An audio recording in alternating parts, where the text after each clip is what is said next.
Truth be told, I've never been the sort for towns. Hey, what's going on? It's Adventure here, and we're continuing our journey to Torment 4, this time on the Minion Necro.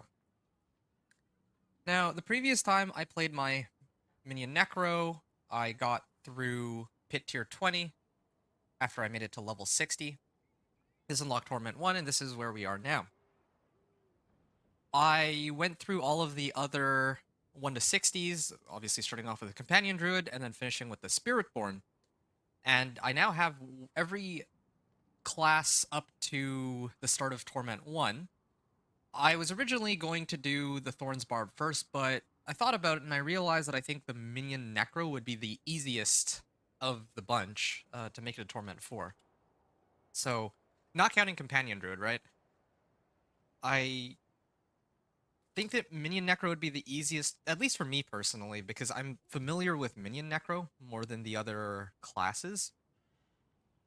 Then maybe I will do Thorn's Barb.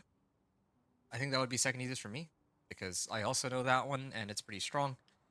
Then Dance of Knives Rogue, I don't know that one really well, but it's quite a strong character as far as I can tell. Then the Sorcerer, I have a Chain Lightning build for it, but there's some items I need to get. And then lastly, we have that Spiritborn that I don't really know enough about to really be comfortable playing it compared to the other classes. So, and I think it's actually, I mean, I might eat my words on this, but it seems like one of the weaker classes of the season, at least based off of what the pit clears are telling me.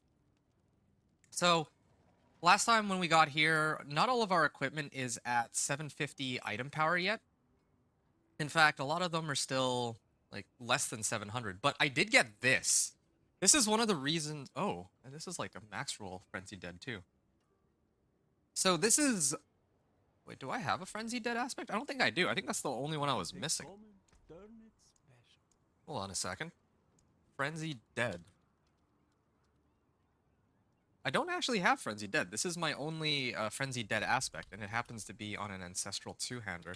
In fact, the Ancestral Two-Hander that I need to use, because this thing has more raw damage than everything else that I have access to. So, here's what's going to happen.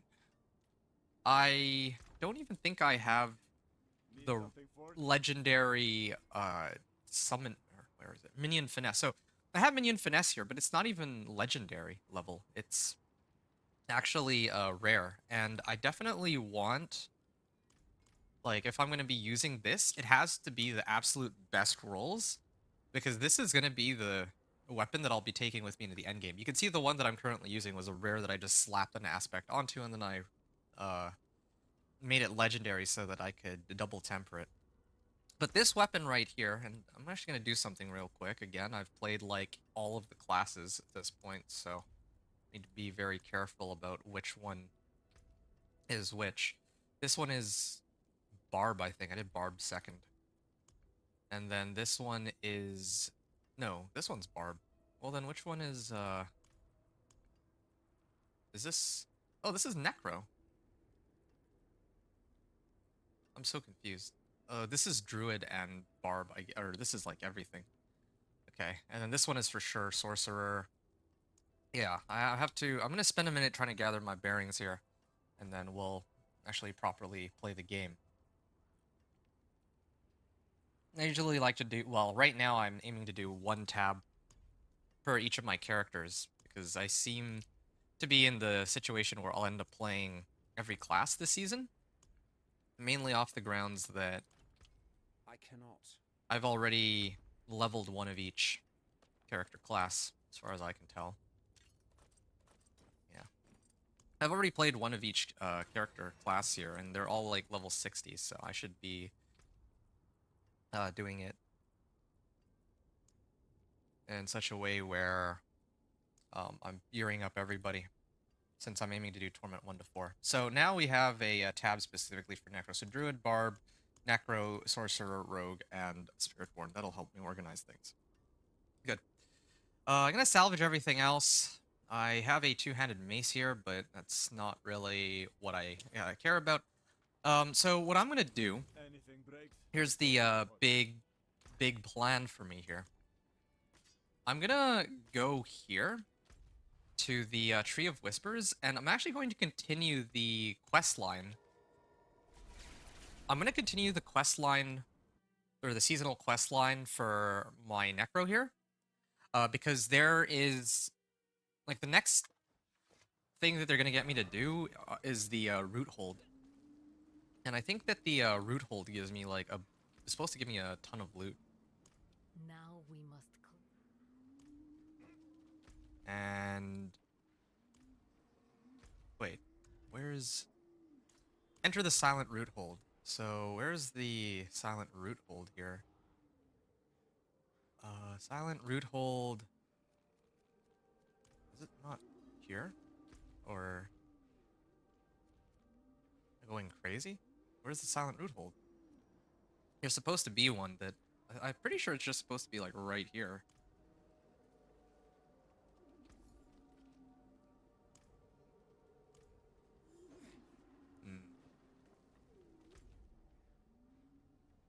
Silent root hold. Is it because I'm in Torment or something? Because these silent root holds, I heard, are a great place to get like ancestrals if you haven't already done the seasonal quest line. In this case, I've done the seasonal, or I haven't done the seasonal quest line, and so if I do this quest, maybe I can get some ancestrals before I proceed any further. This is another benefit to me not having done the seasonal quest line right away. Okay, I'm gonna try one more time real quick to try to reset the map. And you can see, yeah, I have the other 5 of the 6 characters, and just under it is the Companioner, which I already got to Torment 4. I was originally going to try to push my Companion Druid up to Pit 100, but I'd actually like to show love to my other classes, and because there's also the Armory system this season. Because there's an Armory system, I'd love to try and play around with different builds in each of the classes, maybe make some tier 4 pit clearing content for Season 7, that kind of thing. And I don't know why it's not showing up. It's not letting me go into Silent Root Hold. Maybe I... Strangling Root Hold, Whispering Wood. Well, I'm gonna try this real quick then. Maybe if I can't do the quest for it, then I might be able to just do a normal root hold and go from there. Well, whatever. I also have 140 Paragon points. I'm gonna hold off on using those and just see how far I can get with this build. I'm actually kind of curious, so yeah. I picked that that set of rewards because it's supposed to give me a +1 major reward at the end. I presume that that'll be good for me. Let's just start hitting. Yeah, you can see that we get like a ton of loot, but I don't know how much of this. I mean, I'm hoping that one of these will give me a Frenzied Dead aspect. Yeah, look at this. But none of them are ancestral so far, so we're still working our way up to that.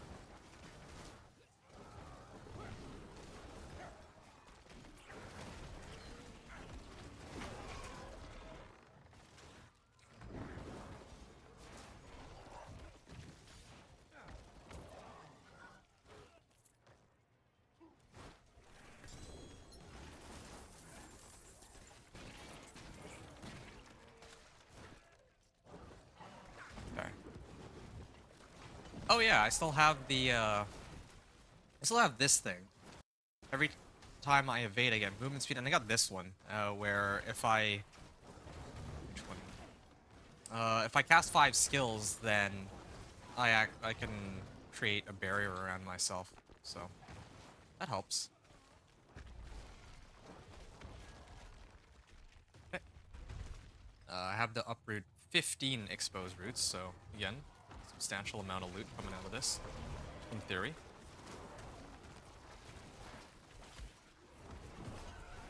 Another thing I would need for this build is a Ring of Mendelin too, because minions Well, yeah, Ring of Mendelon's pretty important for a Necro. It gives, like, damage after 5 hits or something like that. And it scales now with your own... Well, it always scaled with your damage. Except now minions are used, so it makes things a little easier. Yeah, I'm not actually killing these as quickly as I would have wanted to. Being completely honest here. And... I think it's time that actually... Well, I've already upgraded my power for Grow. I think I'd like to upgrade this. Yeah, I have enough Restless Rot. Like, I should really start upgrading these. Okay. I have 7,000 still. I have Wave of Woe. This one probably should be upgraded. I still have a whole bunch. And maybe this one. Okay. I've eaten up through, like, half of my Restless Rot that I've accumulated on multiple characters, so... Yeah, as a starting point, we'll use that. Yeah, just gonna see if we can pick up some... Like, part of the reason why I'm doing all of this is I want to try and get some upgrades. I want to try to get some upgrades for my character so that we can kind of push through the higher pit tiers. So right now, like, there's a couple ways I can up my character. I can get better gear. I can put in my Paragon points that I've picked up from mainly my Companion Druid, really. That's the only character that I've actually played in Torment, aside from this one. Like, what is this? Okay, well, we'll activate our ultimate. I'll just sit for a bit. Okay, so... Yeah, it's mainly... Oh, yeah, and then Masterworking, of course. Now, I don't intend to Masterwork just yet. That'll probably be in Torment 3. I don't think I need to do any Masterworking at all until Torment 3. Based on my Companion Druid's progress, like, I really didn't need to Masterwork anything at all the way to Torment 3, so... Yeah, really Torment 2 and Torment 3 should be a breeze, as long as I upgrade my equipment and then level my glyphs. That's what it'll boil down to. I'm just gonna have to speedrun through pits. Is more or less how it's gonna work. And I also have all these Paragon boards that I haven't put into yet, or put my points into, and I've done that on purpose.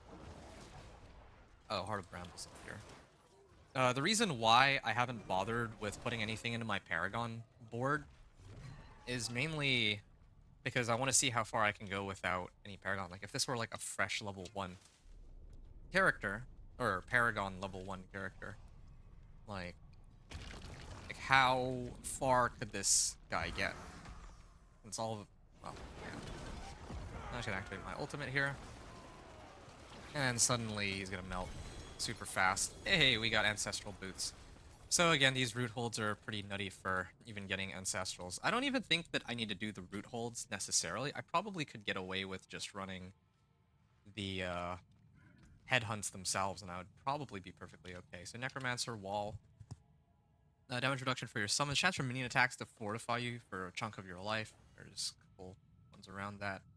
A couple of good options. It's too bad that this GA didn't roll Crit Strike Chance, because I would have gladly used that if that had been the case. This is a pretty nice one too. Ancestral Boots. Oh, I have 2 Ancestral Amulets, one of which rolled in, you see, 23.6% intelligence. Damage and Shadow Resistance. I could sub out Shadow Resistance and get like attack speed or Crit Strike Chance, and suddenly my guy's much stronger. I don't care for evade cooldown reduction. The aspect on it. I guess I could use that, but it's not what I'm looking for on this build. Even though it's a max roll, that's a pretty nice roll. Well, anyway. You know what? There's actually one thing I forgot to do that I was supposed to do as soon as I got into Torment 1. I want to actually see how far I can take this build in its current iteration without actually putting in anything else. Without upgrading any of my other equipment. Let's see how far we can take it. I will still use elixirs and incense, but we're going to try to see how far we can go if treating this as if like this was our freshly made Torment 1 character, or we had just gotten the Torment 1 fresh. I'm just gonna ignore all of these for now. I'll come back and I'll pick them up one at a time, but we have, yeah, we can pick up a superior healing potion. That probably would be a good idea. Pick up 2 of these. He'll pick up 2 of, wait, yeah, I'm using the all stats one. That's good. Oh, an exquisite concoction. We'll pick up 2 red amine buzzes, and finally we have 2 soothing spices. Live well. You welcome me when no one else would. Now I will drink 1, 2, 3, and 4 potions here. We're Torment 1, and we're pushing, and we're capped out on resistances, so we're fine. If we have issues with resistances later, we can deal with it then. So I'm gonna go through these in increments of 5, just to slowly work our way up. We're going into tier 25. Last time we completely crushed tier 20. Not as quickly as Dance of Knives Rogue. Dance of Knives Rogue has mobility and damage. Here we just have damage. Now there's probably ways to build the character in such a way where you get movement speed too, but I'm not exactly a minion necro expert. I think that there are other people who are much more knowledgeable when it comes to playing a necro. One of them being Macro Boy Boy. Another one being, I'm trying to remember the other necros. There's a guy named Makuna. Makuna has, I think he might have made it to a pit 150 with his Blood Wave necro. I don't know if he's familiar with minions though. I'm not sure. Probably would be. I think there was one season where minions were dominating, so he probably would have played it then, if not before or after. So, Mikuna, Macro Boy Boy, and then there's of course also Connie Hoff. Connie Hoff, I feel like isn't as, like, Macro Boy Boy seems to do a lot of like research associated with like testing the numbers for Necro and all that, but what Connie Hoff has, for me at least, is he's pretty entertaining, and he seems to be quite familiar with all of the Necro builds. Like, he, as far as I know, he plays like a little bit of all of the Necros. I'm not sure how much he plays the other classes, but yeah, that's kind of it. You know, I wouldn't feel comfortable leaving these monsters behind because I know that usually,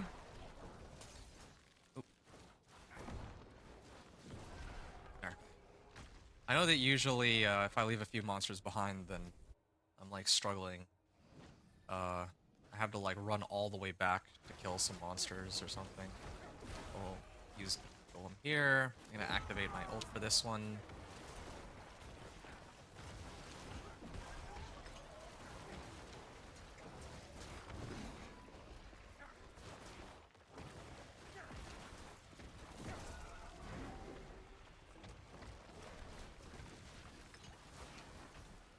Yeah, max fortify, and I have like 3,500 life. I'm just trying to see if there's plenty of ways to boost my life. Like, later on there's gonna come a time where I'm not gonna have enough life to survive in the pit. And at that time, or when that time comes, I'm gonna have to up my life. There's plenty of ways to do that. I have plenty of Paragon points available. I have plenty of pieces of gear that I could upgrade. Like, this one doesn't even have any plus life on it. It has cooldown reduction. And a lot of my items aren't even max rank yet. Or like max item power. 750 item power or 800 item power. So again, there's so many ways to go about it. I'm gonna activate my ult here while my Channeling Shrine is still up. Channeling Shrine is my favorite. Learned Secret of Forgotten Witchcraft. That's cool fun. Yeah, just activate my ult. Every time I activate my ult, my minions get 100% crit strike chance. Like, they'll always crit. So, that's super helpful. Am I still running Edge Masters? No, I'm not. That's good. I was using Edge Masters at the beginning just because why not?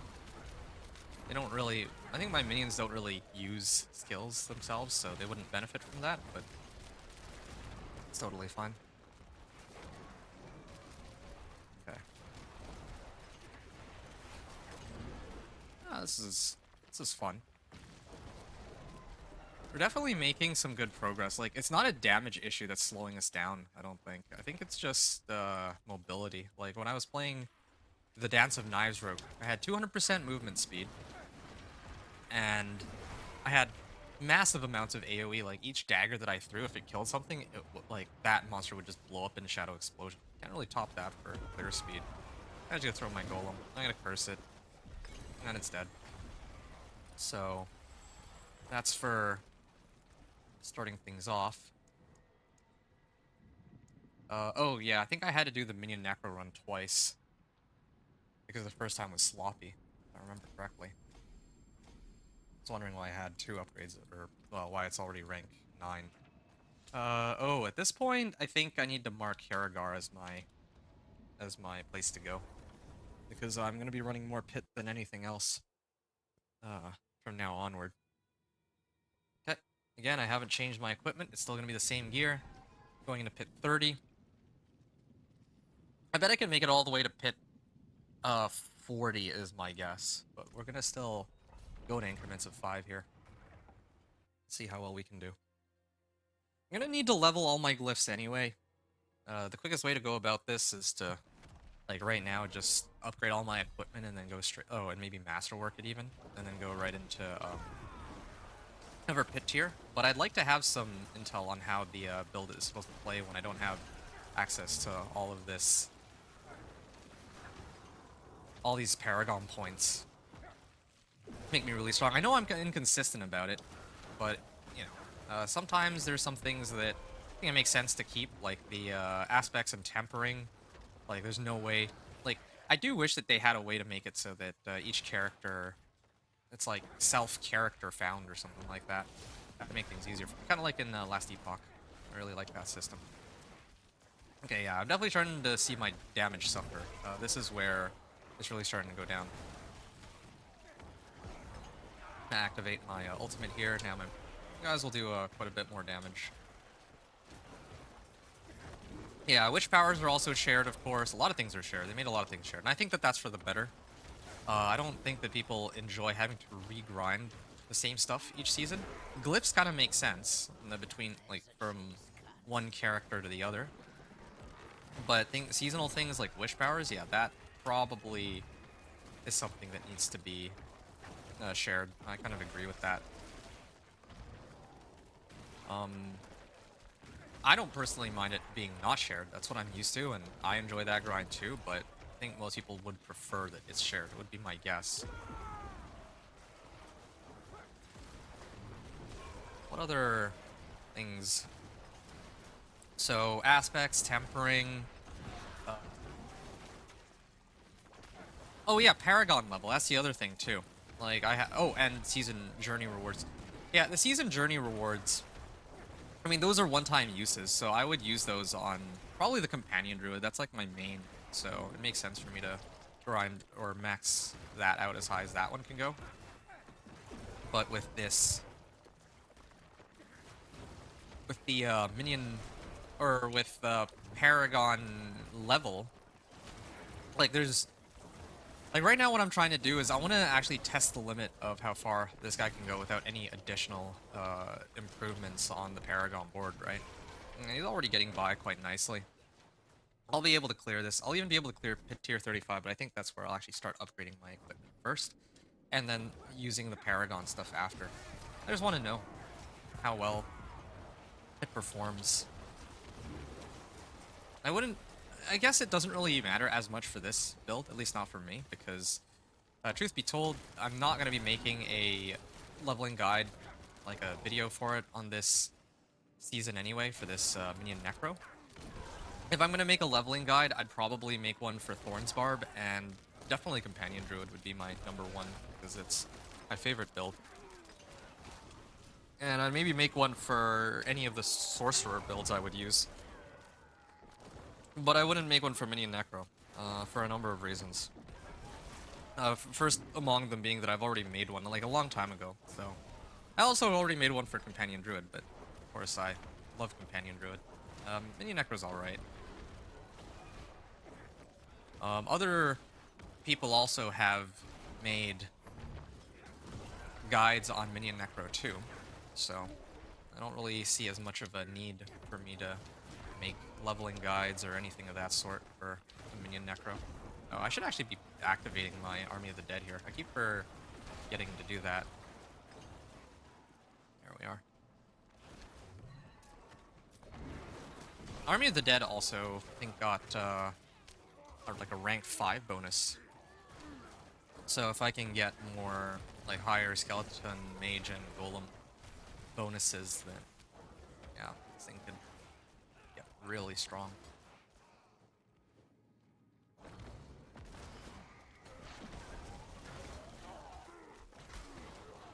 Oh.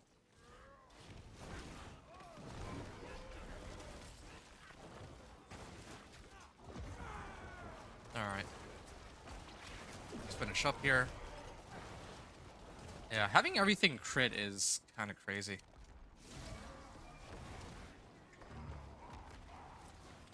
And, oh yeah, one other thing.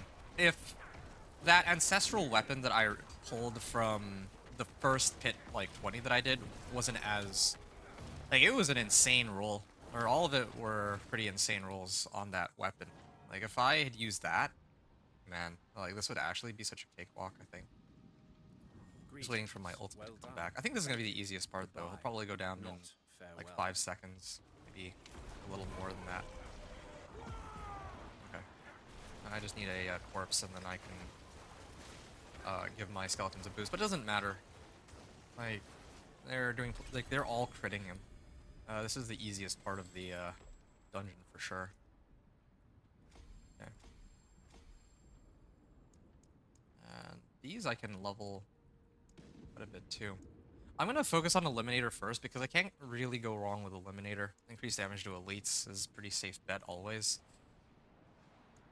But later on, if I can get the ones like the glyphs that boost my skeletons and other summons.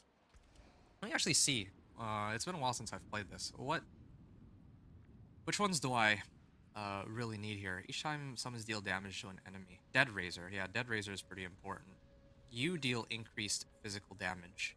So Corporeal is probably also pretty important. Ah, Warrior too. Increased armor. I don't really see my minions dying that often though. Dealing damage to a vulnerable enemy. So they, again, minions or summons are used, so... I think if there's... You deal X% increased damage for every close corpse. Like, all the ones that have to do with damage, just plain damage, like this one too, increased physical damage. But that doesn't really help my mages. But yeah, we're gonna focus on Eliminator first. I'm pretty sure that's like I said, a safe bet. And we'll go from there. Okay, so that was pit tier 30. Definitely starting to slow down a bit. The next one is a little concerning because pit 35, the resistances and my armor stat actually don't really match.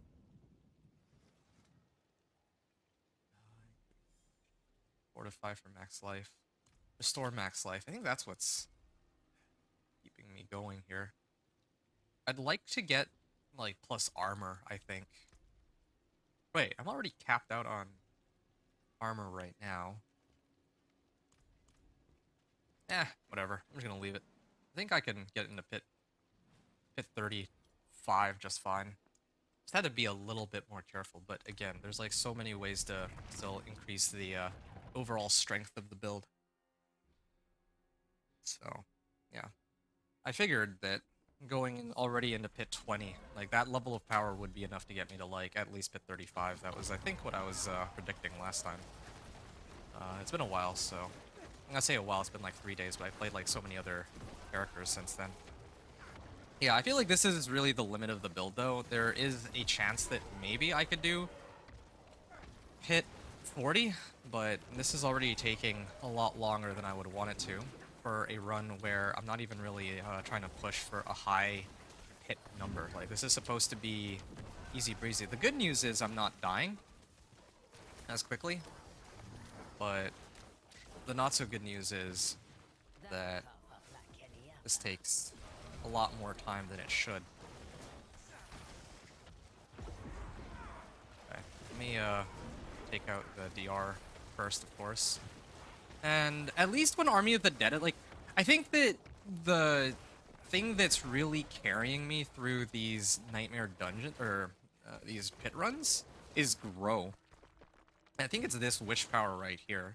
This is the thing that's really getting me through these runs. If not for that, these runs would actually take a lot longer than they should. Like, I probably, if I subbed out all of my other witch powers and I only left grow, like, I don't know if I would really see too much of a difference. I guess these guys being vulnerable is tied to my other witch power too, but yeah, here. I'm gonna pop Army of the Dead again, and then suddenly now, yeah, this thing's gonna melt super fast. 36% extra damage when I activate my ult, plus perma crit is kind of nuts. Too bad that I don't have my ultimate here. It really goes a lot quicker when I have my ultimate. I also like that I have so much survivability too.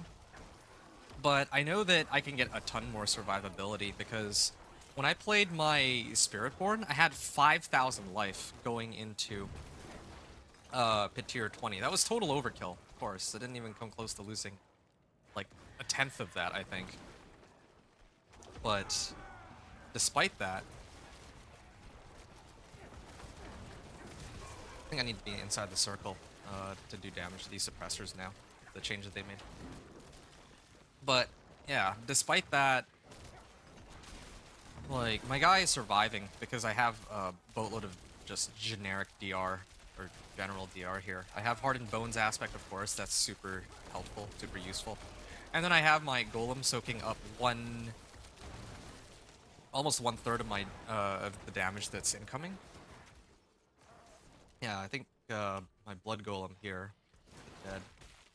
Yeah, it absorbs 30% of the damage I would take. It's not a trivial amount by any means at all. Okay. Let's keep going. Hello. If anyone is tuning in to the stream, let me know if you have questions. I'm playing the Minion Necro here. I already got this Minion Necro to Torment 1 last time I played. And now I'm at the point where I'm going to try to get my Minion Necro from Torment 1 all the way to Torment 4. That's my goal.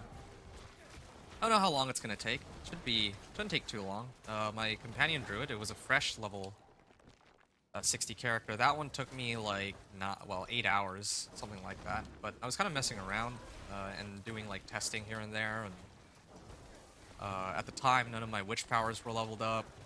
I didn't have any Paragon points. I had like nothing.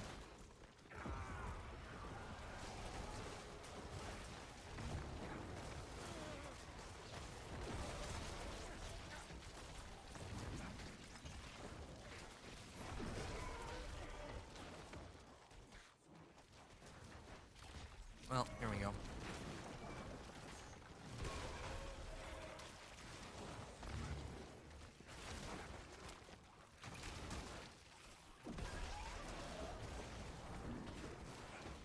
Okay, well, we're gonna get going here.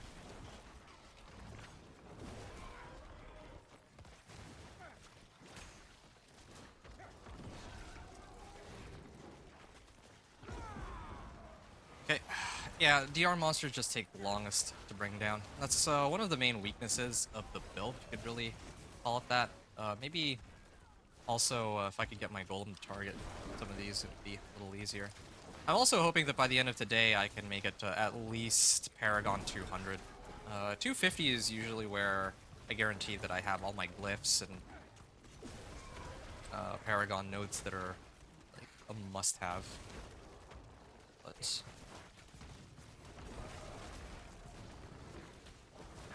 But yeah, 200 is a good starting point for this account.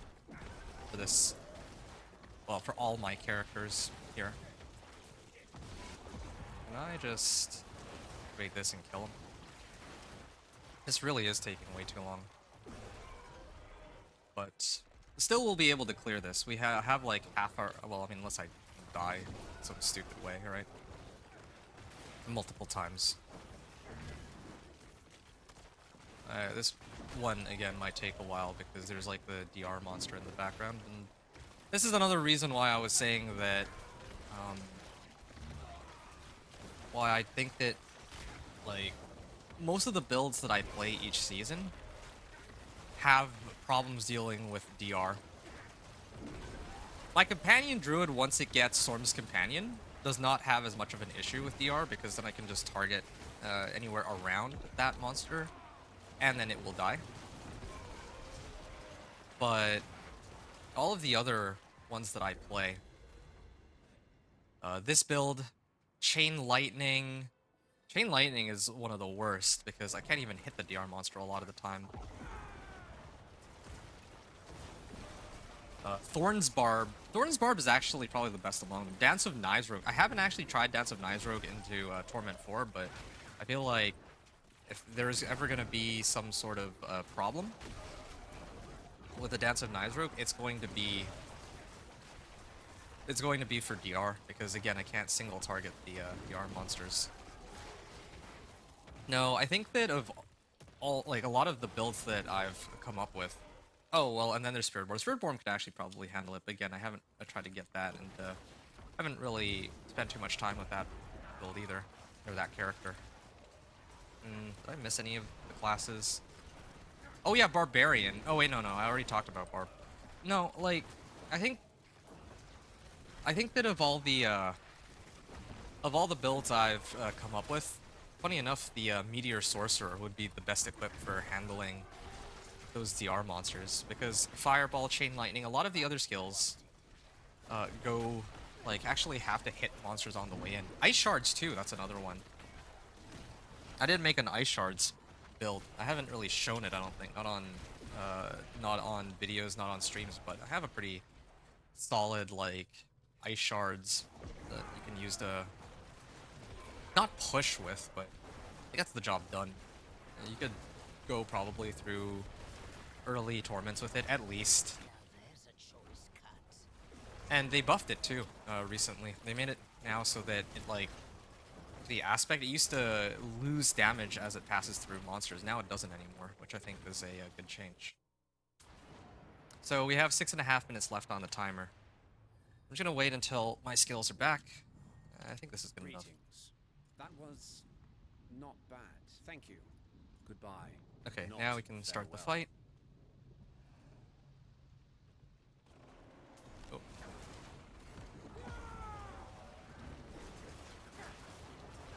Okay, I've cursed them, and then I bring my... Oh, I can cast my golem on him. Gotta make sure that I keep my minions strengthened with my skeletal priests. That helps as well. You gotta keep them vulnerable.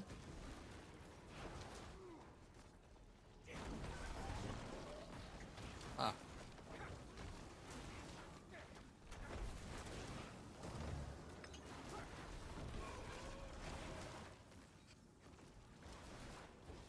And now we have one. Yeah, I mean, this is definitely taking a lot longer as compared to all the other fights I've done. But we unlocked Torment too, at least.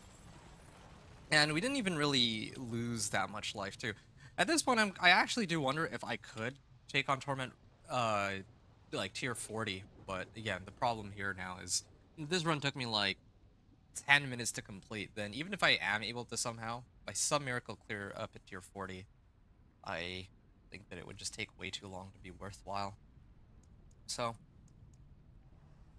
Thorn's damage increases all damage. Well, that's another good one, I guess, but we'll focus on Eliminator.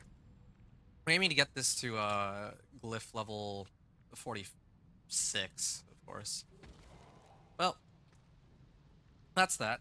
Now I'm gonna head back to Karagar, and here's where things get even more fun. I'm gonna start off by upgrading all of my existing equipment to 750 item power, because if this were a fresh character, this is probably the easiest. Well, I mean, of course, you'd be getting Paragon points too.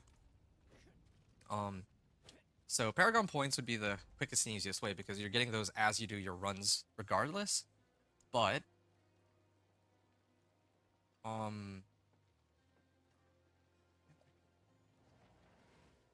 Okay, hold on a second before I talk about this aspect. I didn't even know that this aspect exists. Or rather, I forgot it did. This wasn't around the last time I played Mini Necro, I don't think. So,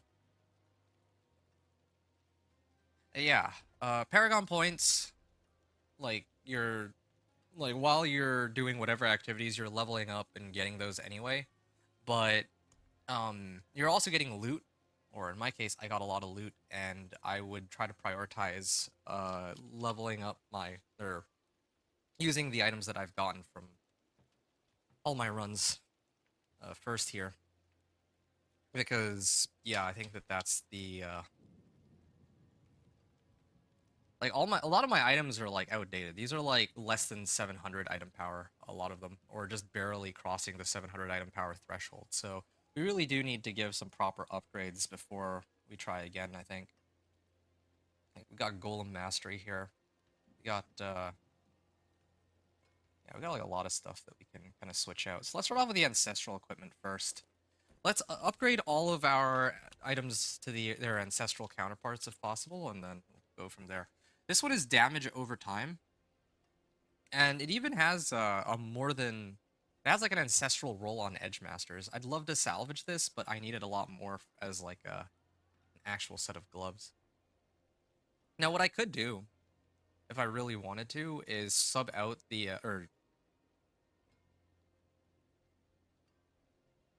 I mean, I could try to keep the aspect, but again, I think I'd rather use keep the gloves themselves. This one has a lot of movement speed, dodge chance. What I'm gonna do is I'm gonna throw this on. I'm gonna attempt to temper. Oh, I didn't bother tempering the previous ones. Okay. Oh no, I did. Movement speed. So yeah, I'm gonna do natural motion here. Actually, I have a lot of Forgotten Souls too. Go figure. Thorn Army. What other utilities do we have? Skeleton Priest effect duration. That'd be nice too.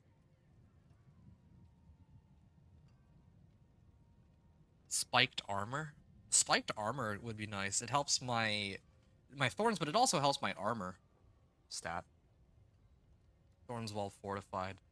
Yeah, I feel like spiked armor could be there because that's really useful. Because here now, my spiked armor, if I can find it, yeah, here.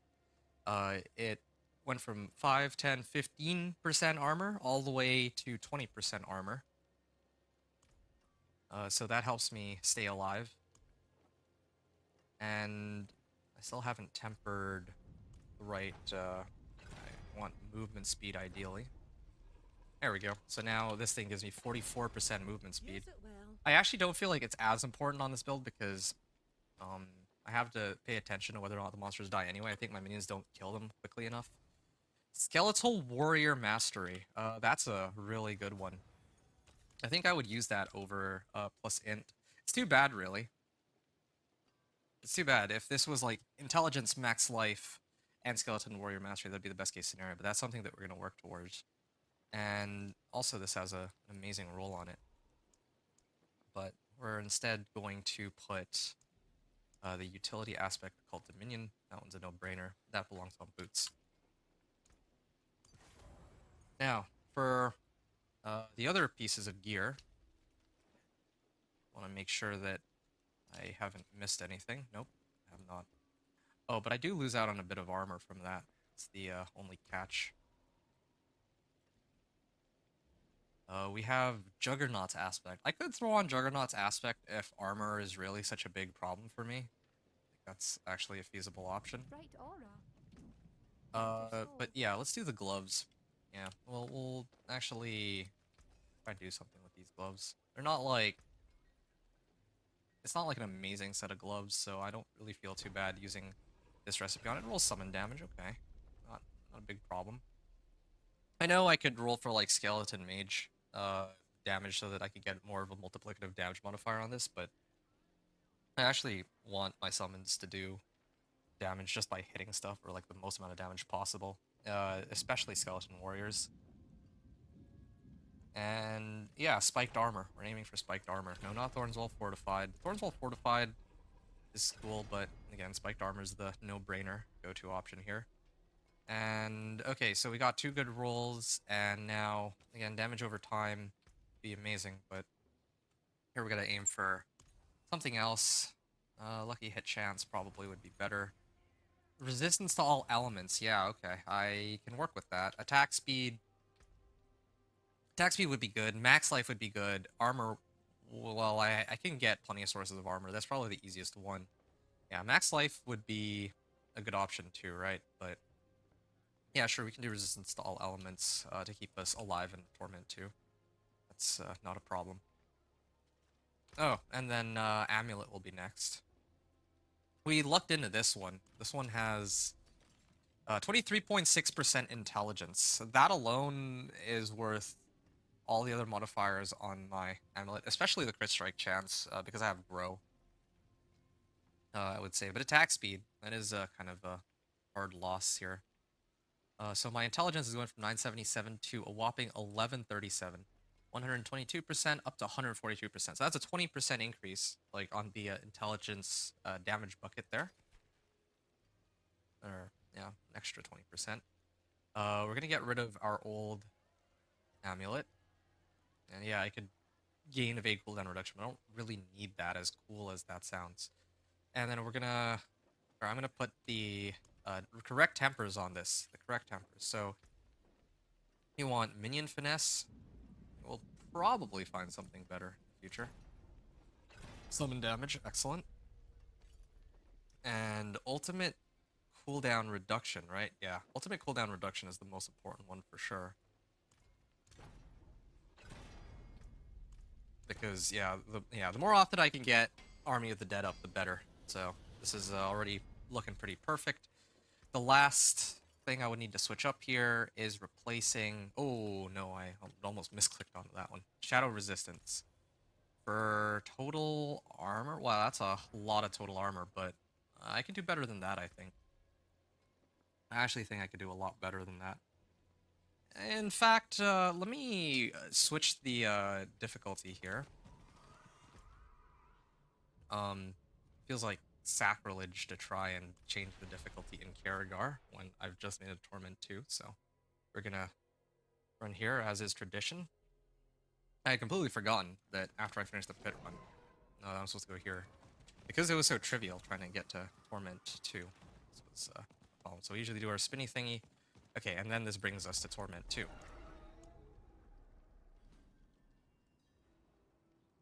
Okay, so that's for getting to Torment 2. And heck yeah, now I can maybe do some stuff here. For... Okay, I can favorite this one. Total armor. Ooh, no. Until spring. Total armor. So I'm at 1,000 armor.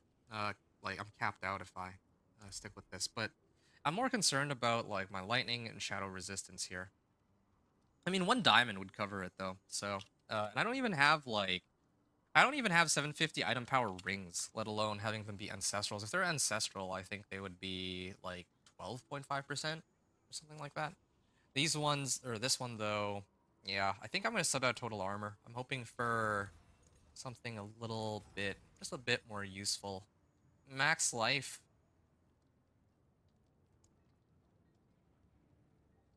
Sure. I actually think max life would be better in this case. Intelligence, max life, can't go wrong with that. I'm gonna try to roll 1 more time. Well, 2 more times actually. This one and one last one. Crit strike chance. Crit strike chance would be pretty ideal if I didn't have Army of the Dead up all the time.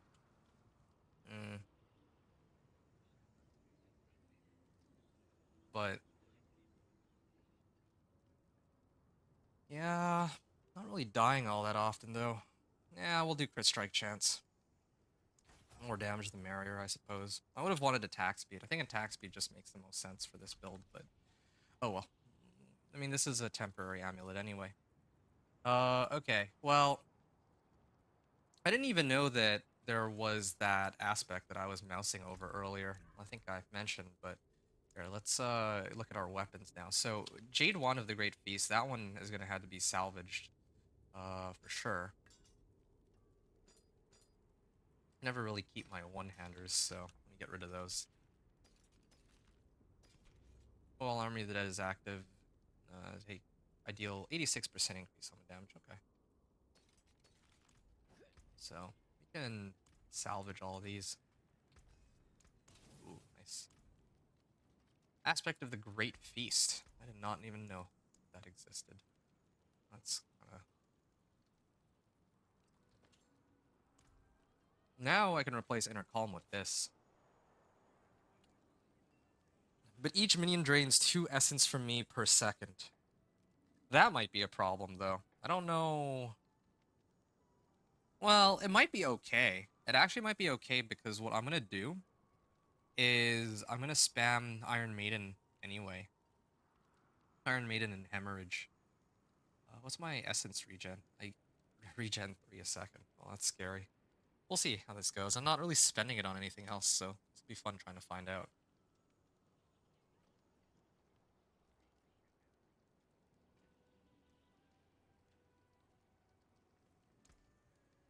Sure. And this one is Aspect of Elements. We can replace that with Aspect of Inner Calm. It's just waiting for Frenzied Dead. And I also need Ring of Mendelin. Those 2 things. Speaking of Ring of Mendelin, that'll probably be our next priority, trying to get a Ring of Mendelin somehow. Yeah. Well, Army of the Dead is active. Gain 94% increase summon damage. Yeah, that's pretty important. And then causes Golem to erupt. Yeah, this is a pretty useful aspect, but again, I'm really wondering where... I mean, one of these items must have Frenzy Dead, right? I had a Frenzy Dead on my weapon, on this Ancestral right here, but... Maybe I might just use it temporarily. I think this is better than what I have right now. Let me check my 2-handers now to see if I have anything better. Let's check our 2-handers. Nope. This is nice, but resource cost reduction. My blood skills overpower? I don't really overpower that often, though. Okay, this one I think I could get rid of.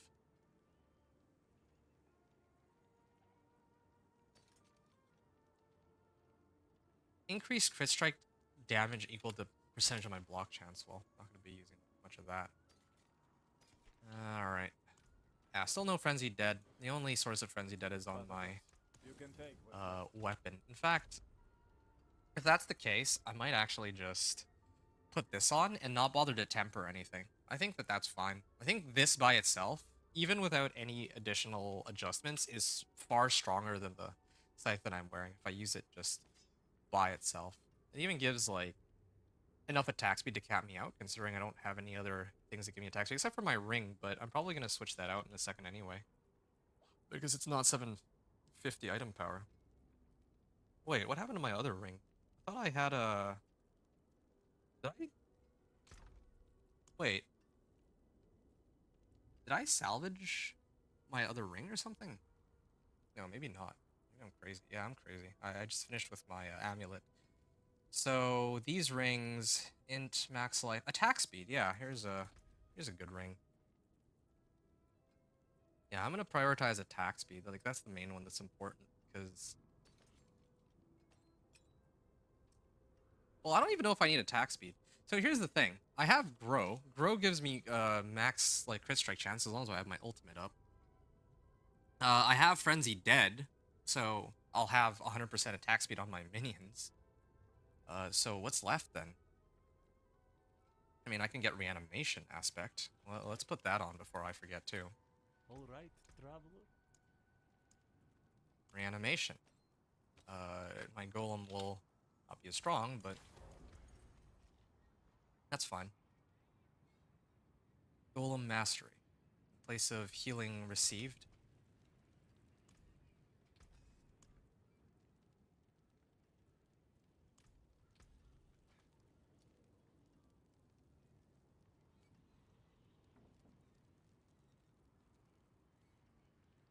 I'll sub out healing received. Let's see if we can get... Well, Golem Mastery would be the dream. Either that or Resistances or Essence per second. Yeah, I can do Essence per second because that might offset Great Feast. Sounds like it could be kind of taxing to be using something like this. Gain armor, that's another thing too. Now my armor stat is capped in Torment 2. Yeah, I would probably need... I definitely need better rings at this point. Come back and see us. Maybe run more Ancestral, or more of those root holes to get Ancestrals.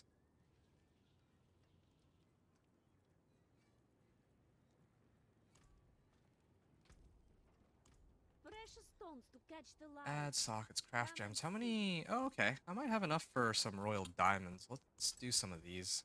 There. At this point in my leveling, I have a lot of resistances. Okay. We're almost capped. Now we just need a little bit more. These two. Another time, then. Attack speed and vulnerable damage. Well, let's try. Let's try getting this up. The right modifiers on it. Minion finesse. Skeleton mage damage, not the worst thing, but ideally, well, I think this one's most important. Actually, I should always do ultimate cooldown reduction first. If it's not ultimate cooldown reduction, then that would be the biggest problem. Okay, ultimate cooldown reduction is fine. Skeleton mage damage is fine. Ultimate mage damage, again, that helps with Army of the Dead. Went from 82% to 111%, so yeah, that's not the biggest issue. Even if I don't get as much general minion damage. Reanimation.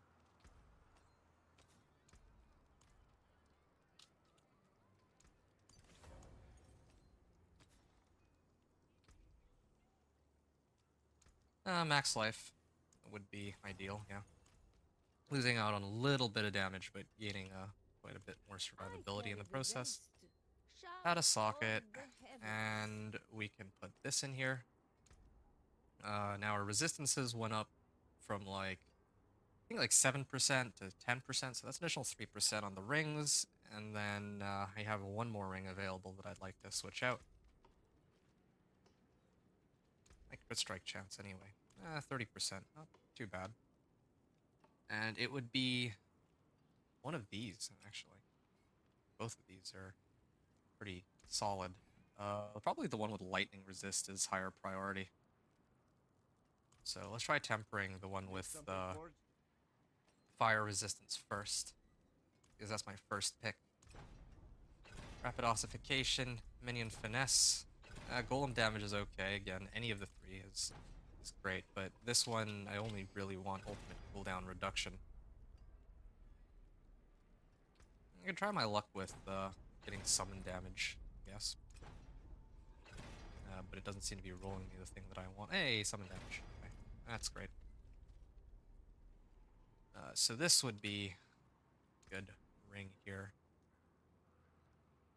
We'll replace that, and my old one didn't even have cooldown reduction for my ultimate, so yeah, now our resistances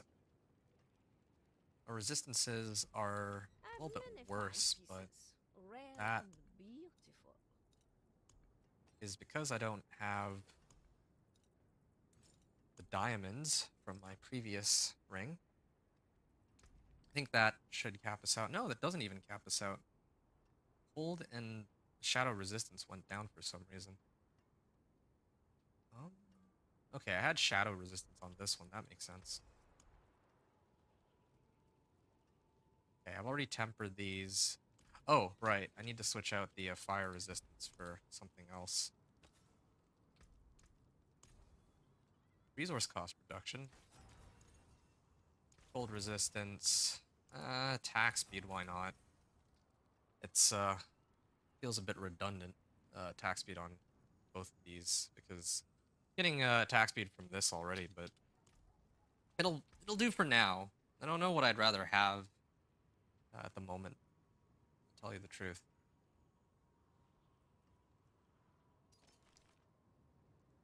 So I have Juggernauts. I'm not really evading too much anyway.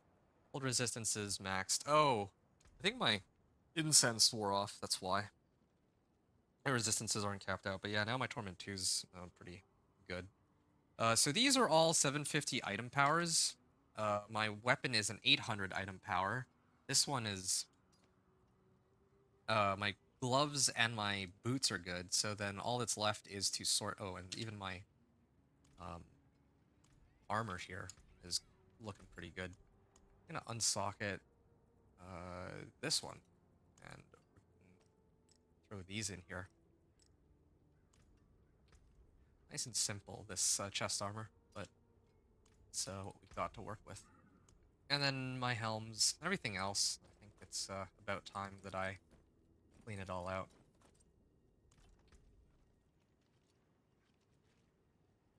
I probably wouldn't ever bother looking at any of the... Ooh. Blood Getters. They now empower me at 56% effectiveness. Did I not already have that? That is a no-brainer. I should have that. And the fact that I'm not using it should mean that I never got it and I should salvage... No, I've had it this whole time. I just had forgotten that it existed, yes. I'm gonna put it on my pants then. Can't really argue with that. I know that these aren't the actual pants that I intend to use, but I'll do that first so that I know what I need to switch over to. Max Life, Int, and Thorns.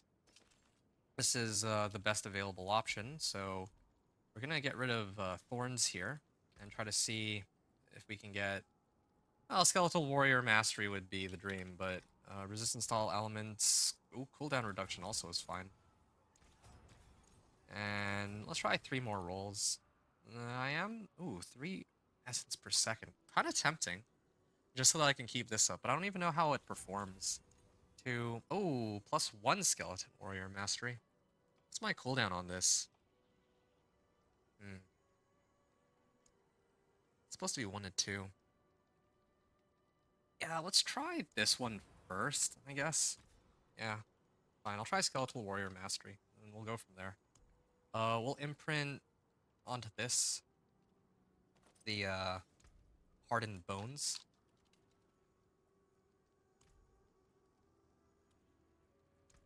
Oh, you've caught a rare one. Oh yeah, and then it's chest armors. But I've already sorted out my chest plates, so best case scenario is that this one would be used as a backup chest armor, and this one is to be salvaged. I rolled fire resistance on it though. That's the only other thing I'm kind of wondering about. I am short on some resistances, but that's okay. I'm like 67%. That's like close enough, like, to handle Torment 2. That's more than enough to handle Torment 2, I think. Good salvage. Well, oh yeah, right, and I'm forgetting that I don't have incense even. I'm not gonna, like, I haven't even tempered anything onto these either. I don't need a temper, and I'm already at like 1,000 armor, but I mean, I'm using Juggernaut's aspect, that's partly why. But still, sure. I can always temper armor on it if I really need to. And then I haven't really sorted out my pants. Oh yeah, this is also supposed to be a temp. It's a lot of prep work, but I enjoy it. I enjoy this part of the game quite a bit. It is a lot of reading, though. I feel like there's just way too much loot this season. There's actually so much loot. I like there being loot. I like that we get access to all of the powers that we want to build whatever character we want. I think that's great. But I also do think that... Oh, I haven't... Aspect of the Umbral would be nice.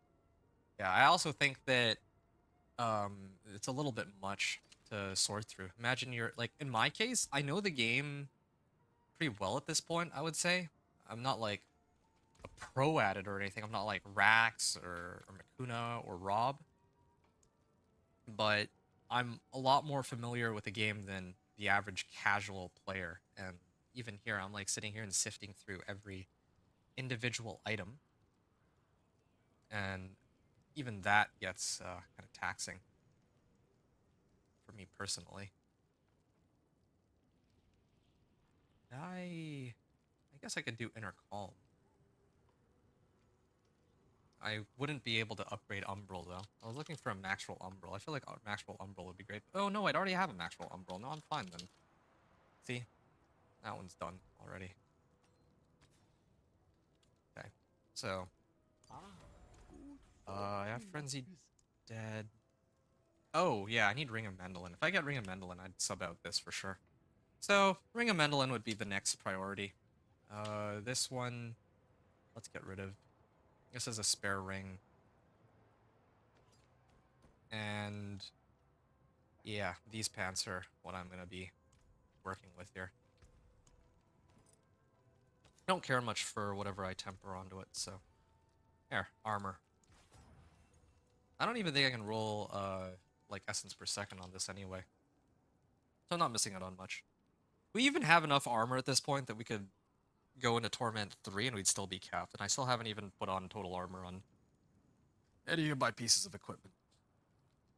That's how crazy this is. We do lose out on some poison resist, though. No, my poison resistance is still maxed. I don't know.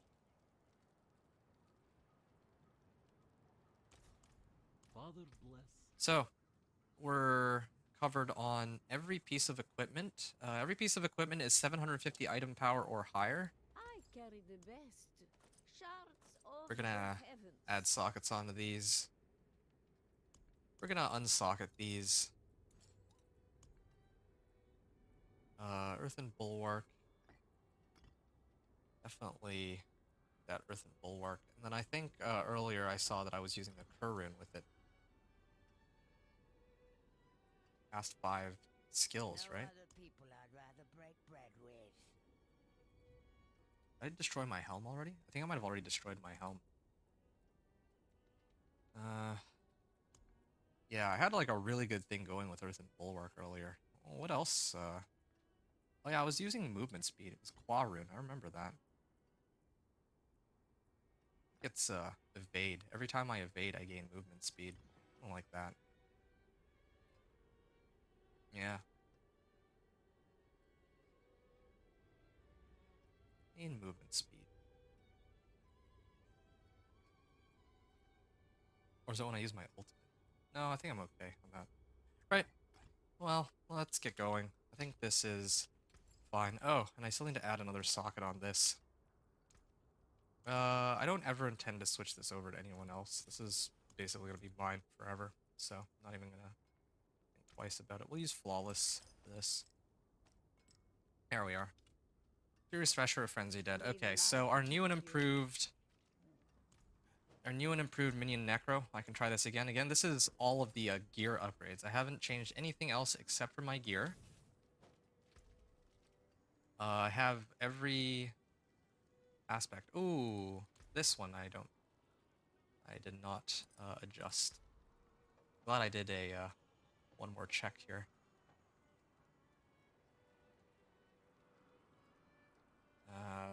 Wait a second. It's supposed to be an utility. Let's just look up Priest. Bloodgetters aspect.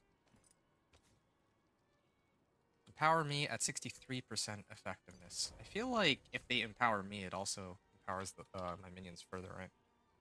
Empower my 7 warriors. No, I don't care about this one. So, just to recap, we have Hardened Bones now.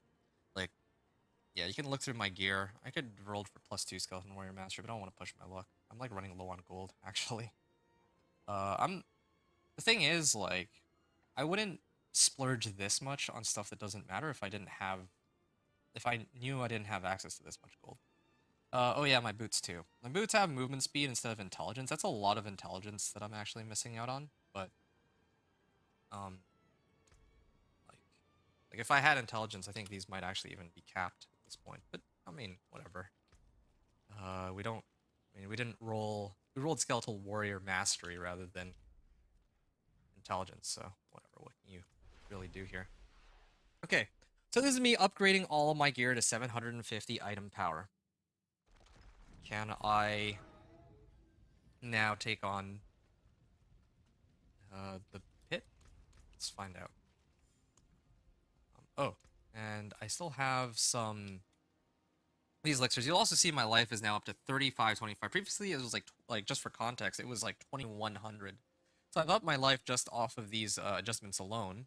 This one even, like, my amulet, I could have had additional 400 life. I could have actually had double the amount of life, but this is closer now to, like, an extra 1.5x life compared to what I had before. So, yeah, maybe even a bit more than that.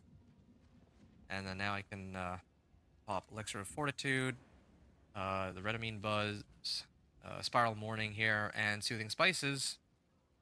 And you can see that I'm overcapped on armor. All the way into Torment 3 I can go. And I'll be fine. And I even have a little bit more than the cap for resistances. So now we can begin. I mean, just for fun, we can retry Torment 2, just so we have like a baseline, like tier 35. That was the last one that we did, and that one took a while. I think... How long did it take? It took like 10 minutes, right? I had like 5 minutes left on the timer. Something like that. So, we'll go from here.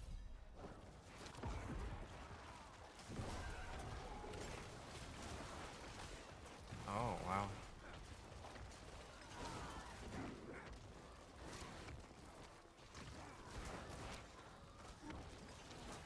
Ooh. I think this is okay, actually. There's this, aspect of the Great Feast is draining me of a lot of essence. But as long as I keep going forward and hitting stuff along the way, it's not too bad. And the worst part is I actually have essence per second on some of my equipment too, so I don't know. I'm gonna have to play around with this a little bit. I don't think I'm yet at the point where I feel comfortable using this aspect. Oh, I see a 205k.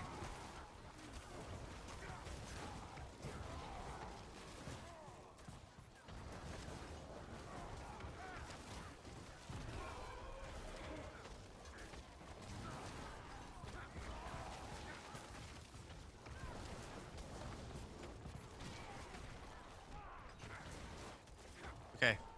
Yeah, it's definitely quicker than the last run, for sure. Like, the monsters are dying pretty quickly. My ult cooldown has gone down, I think, from last time, too. I did lose that, or maybe it's about even, actually, because I did lose out on some cooldown reduction on my helm, but I did gain it on my ring, because my golem previously was the one that was on my ring. We don't need it. We're fine. Lethal Shrine, okay.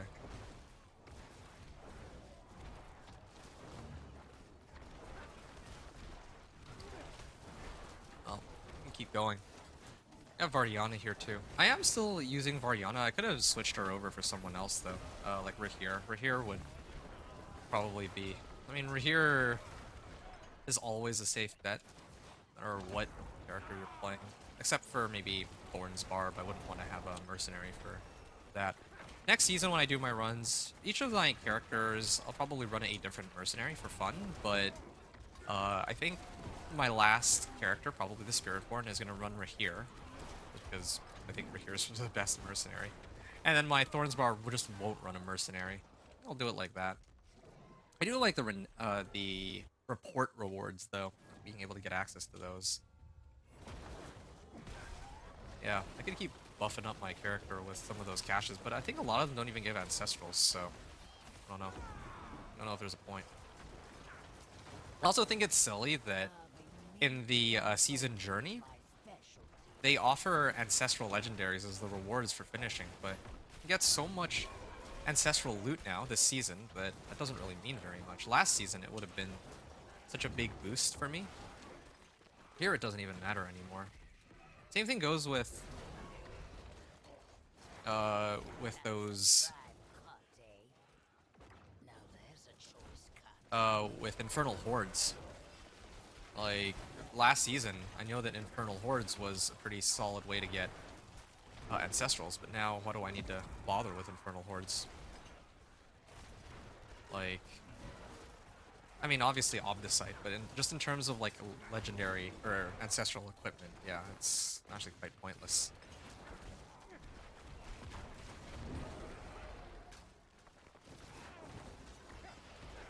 Oh, my all my stuff wore off. Yeah, I'm just trying to make sure that my essence stays up because that aspect keeps eating up my essence. So wasn't there something where if I eat a corpse, I get essence? I think there is, actually. Might have to look into that. Yeah, I might have to rework my tree a little bit after this run is over. I can't do it during the run, but yeah, definitely. There is a very obvious difference, though, in just the clear speed. Oh, and I think that a lot of that comes from my aspect of Frenzied Dead's two-handed ancestral scythe. With GA roll on intelligence, like, you can't really argue with the raw amount of damage that will give by itself. Yeah. It's like a night and day difference in damage. I mean, it's like additional, what, 20%? So it's not like it would have, the difference in damage from, like, how it used to be before they reworked all this, but like previously when they had like sacred and ancestral equipment, it was like a 2x, 3x, 4x kind of difference, but 20% is still a pretty big freaking difference. Anyway, yeah, that was like less than 10-minute run, or less than 5-minute run, my mistake. Enemies affected by curse skills take increased damage. Well, I curse everything pretty much, so yeah, this is another good one that I'd want to hold on to. And we can just keep leveling Eliminator here. Golems gain increased life. I don't know if I'm gonna be dumping points into Golem, though, is the main issue. Hey, here's another really interesting one. Int max life and resistance to all elements. I might actually switch over to that one. I'm okay to lose out on a little bit of damage from my skeletons if it means that I'll be able to cap out on resistances across the board going into the next Torment tier. Okay. Deal increased damage. There's gotta be something I can get rid of that I don't really care to get. That one gives me barrier. That's actually quite useful. Damage has up to a 12% chance. I think that that works with me. I could actually get rid of movement speed, funny enough. Damage and life of Golem, definitely need that. Okay, that one's a no-brainer. Will heal your skeletons for an additional 60%. I probably don't need that one, but I actually think that of all the ones that I have, I would sub this out for Grim Harvest, just so that I can get more essence. I think that's the best way to do it. Well, let's keep going. Tier 40. It's, yeah, it was nice and comfortable. And keep in mind, I still have yet to put a single point into my Paragon board. And I haven't even leveled the glyphs or anything like that. And I haven't even gotten Ring of Mendelin. So there's like 3 different ways I can boost my damage. Like, I'm far from done with boosting damage. Oh, there's a big guy here. I just need my Golem to come back up. Oh, this is silly. He showed up like the worst time. Oh yeah, these ones are taking quite a bit longer to deal with. Yeah, at least though my barrier is holding up, and I have Fortify, like max Fortify, and I have max life. You're not even getting past that. It's too bad, really. I didn't expect that I'd be capped out on tier 40. Yeah. When I say capped out on tier 40, I mean that I think at this point my damage isn't high enough to progress any further unless I make some adjustments to my equipment. Probably one among them being I need to go get a Ring of Mendelin. Well, maybe. Maybe I just got unlucky with that DR monster. Well, we'll see. We'll see. See how long it takes us to finish this. I don't even have my ultimate here. Ooh. That was taking a while. I'm kind of curious to see if I stand like right in the middle of everything, would it be? Yeah, it's totally okay even. Here, now I can use my ultimate. As soon as my ultimate comes up, like everything actually dies. I really think that maybe I should just be setting. Like maybe I just need Army of the Dead. Like the cooldown on that to be as low as possible. I actually think that's the best way to play this character. If I can get Army of the Dead cooldown as low as it can go, then yeah, like everything just dies so fast. It's another reason why Channeling Shrine. Oh, this one's a Blast Wave. You know what? Here, let's just activate this. Let's speed things up. All right. I also feel like a lot of my damage is coming from these shrines, especially if it's Blast Wave. Artillery is fine, whatever, but yeah, Blast Wave Shrine is just carrying me in some cases.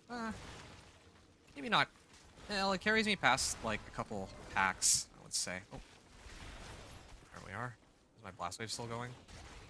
And okay, it wore off. Now I can activate this.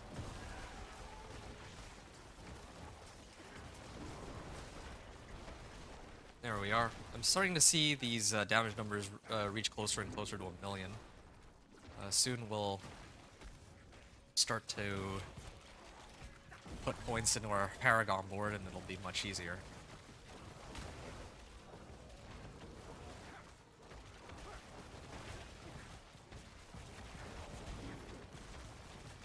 And this might take a bit. We'll Corpse Tendrils them. We'll activate. And now I can activate my Army of the Dead. Everything should die pretty quickly. At least I don't have any survivability issue. The Golem just eats up so much damage, and I just keep healing all my summons too with this. And this guy has like unlimited barrier for some reason. Okay, I'll make it to like 10 minutes, I think, on the timer. That'll come up like any other. Send my Golem at it.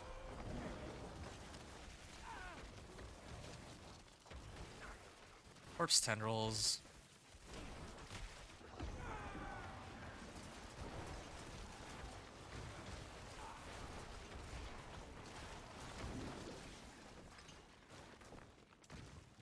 What is this? Protection Shrine? Fine. I actually like Protection Shrine the least. Well, second least. I don't really like Artillery either. It helps my attack speed, but I don't think it gives enough damage to justify it.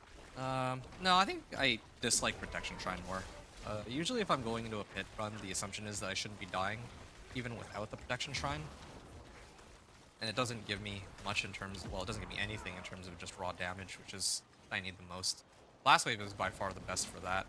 But Channeling Shrine is also great. It's still my favorite, even if it doesn't give as much damage as Blast Wave. Blast Wave is just a free 20 or 30% of the pit run done right then and there. But yeah, okay. At least I'm not running out of essence anymore. Unlike the previous run. There's got to be to kill these quicker, but yeah, I don't like this. I don't like that all my damage is really just dependent on me having Army of the Dead up. But I think that part of the problem is that, well, why is that the case? Is it really just because of Grow? Or is it because Army of the Dead damage itself is just so strong? I mean, an easy way, like if I mean, I can't really, I'm too lazy to test it, but I guess the easiest way to do it is to unequip Grow. If I unequip Grow, I send activate Army of the Dead, and they're dying still as quickly as they have been, as they've been in the last few runs, then Army of the Dead is doing all that damage. It's not my minions. But otherwise, if it's still taking a lot longer to kill them, then Grow's the thing doing the most damage, I think. Either way, these two things go hand in hand anyway, so I don't really think it matters if I try to test it or not.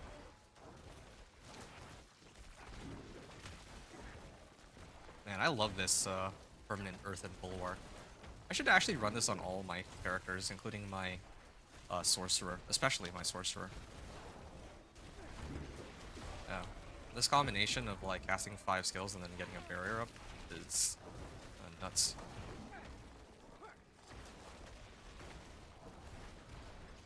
Okay, well, I mean, I'm about to hit the boss, so I just need to... There. Hello. That was not bad, thanks. Goodbye. Okay, let's start.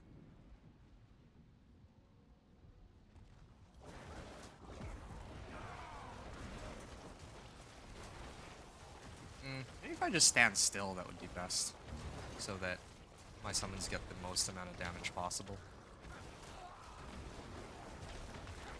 Ooh, yeah, I don't want to stand in front of that.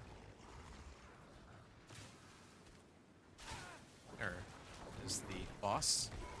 Yeah, she doesn't do very much damage, and in fact, my barrier is just eating up all of it. And I gain barrier quicker than she can damage me. It's funny. But unfortunately, I can't kill them with just activating my ultimate once anymore. So, there, we're done. Two-handed scythe. Oh, we got a second one. All right. This one has resource cost reduction.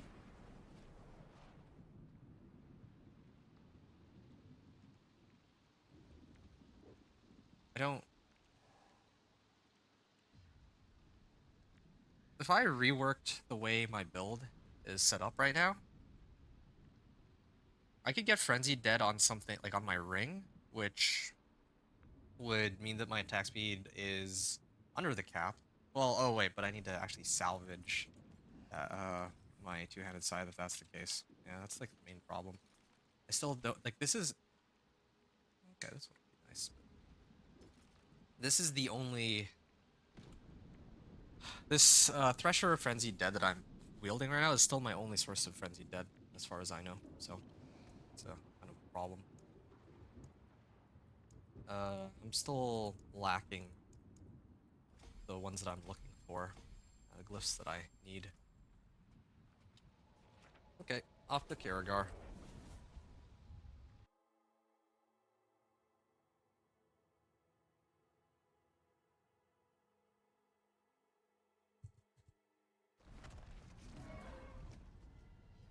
I can push pit 45, but that'll be kind of painful. Do I want to do it? I could run it for fun, but you know, without any additional Paragon points, I think it would be a little painful. Yeah, I'll wait until tier 3 to get, or Torment 3 to get Ring of Mendel in here. Yeah, I guess I can get another Paragon board. Another Paragon board would be good. Damage to elites. Let's just go up this way. Cult leader. Well, that makes things easy. That's what I'm looking for.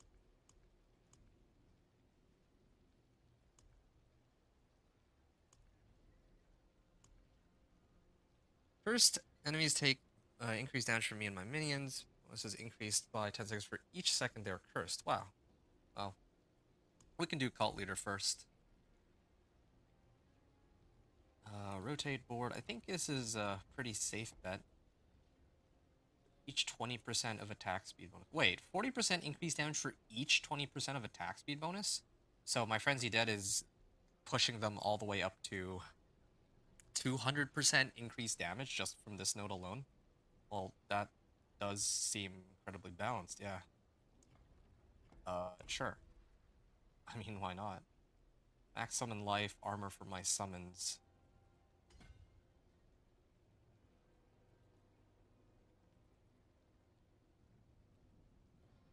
I mean, no matter what, I have to go this way, so... Sure. Well, let's see if this alone would be enough to carry me. I actually have a feeling that if this node works the way that it's written, that, yeah, like... Now my run is suddenly going to be like 5 times easier. Quite literally, in fact. Okay, maybe... No, wait, no. The math on that's wrong. It's going to be twice as easy. Maybe 3 times as easy. It's a fight you wanted. Yeah, okay. Well, I see now that the damage numbers have gone up from 500k to like almost 1,000,000, so it's definitely working the way that I think it does, I think, and everything's dying like much quicker suddenly.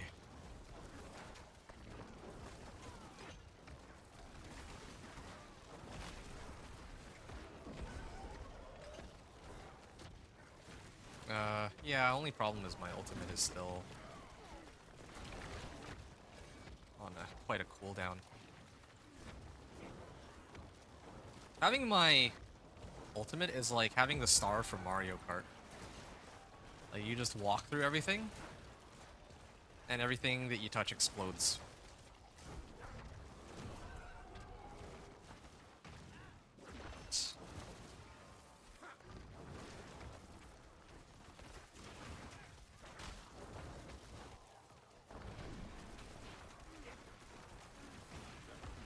I still don't have my skill up.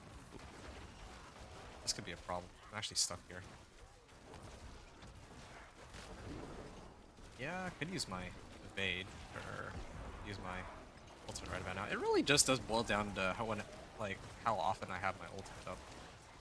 I think I need a lot more cooldown reduction. It really is a lot of cooldown reduction, I think. That's gonna be what pushes this build. Well, not to mention I don't even have the right glyphs yet. And I don't have them leveled, except for one. It's being leveled. Tier 45. Is he still alive because of suppressor? He takes so long to die.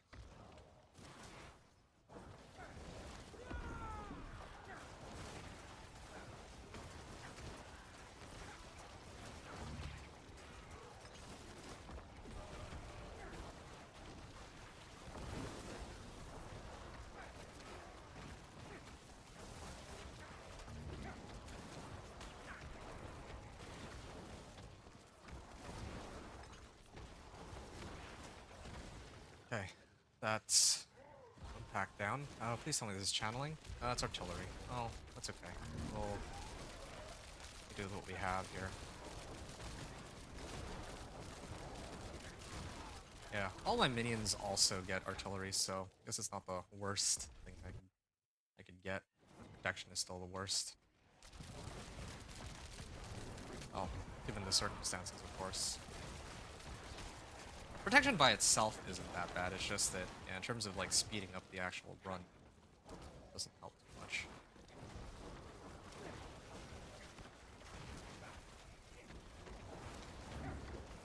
Yep.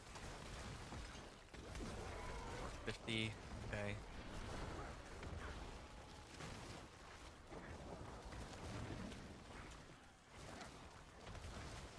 I see some overpowered damage numbers every now and then, but I don't know exactly which thing is causing those numbers.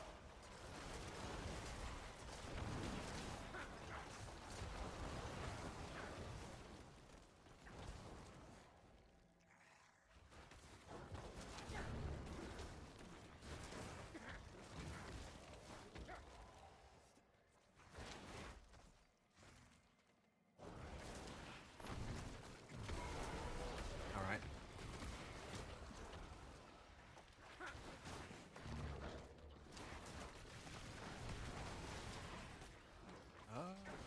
Just need my ultimate to come back up. I actually think that it's my ultimate that's doing all that damage. I don't think it's my minions. Like, I actually think I'm just getting carried by Army of the Dead here, to be honest. Because every time I activate Army of the Dead, I see the skeletons exploding at them, and that's where they suddenly just die, like, outright. Yeah. It's convenient that I'm waiting until Torment 3 to start running those nightmare dungeons, because in Torment 3, I'll be getting a lot more Obdicite, as well as farming those distilled fears. Oh, of course it's distilled fears again. I think I have to do distilled fears and fight Beast in the Ice to get my Ring of Nendelins. Well, I'll make the most out of this. Yeah, they still go down pretty fast, as long as there's no, like, DR monster in the area. That's what it always boils down to, if there's a DR or not. Will slow me down or not. Yeah, all these orange numbers too, like crit overpower, it's probably tied to my Army of the Dead. I think that's what's causing these explosions.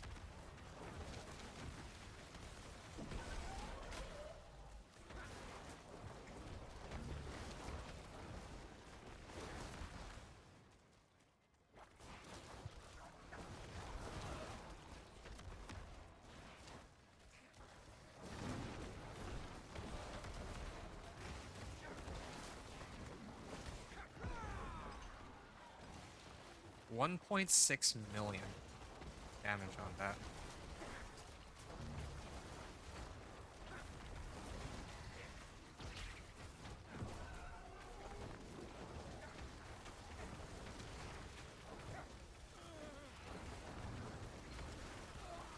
Wow.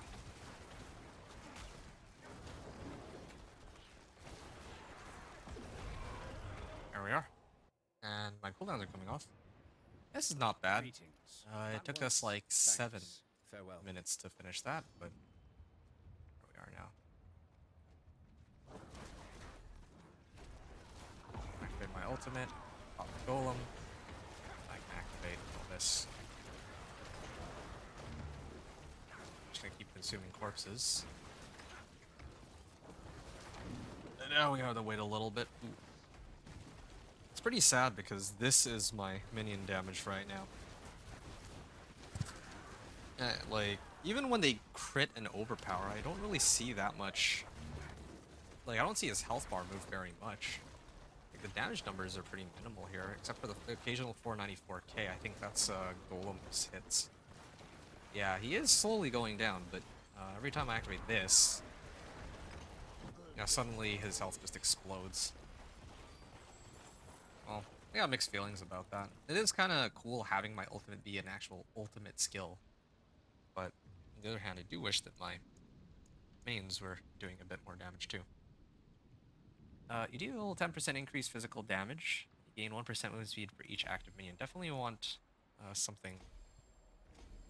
I definitely need that to be leveled up later, but tag it with the level up quickly. And, put the rest into the one node that I have. Ah, this one's nice. Not going to be switching out my current one for this, that's for sure.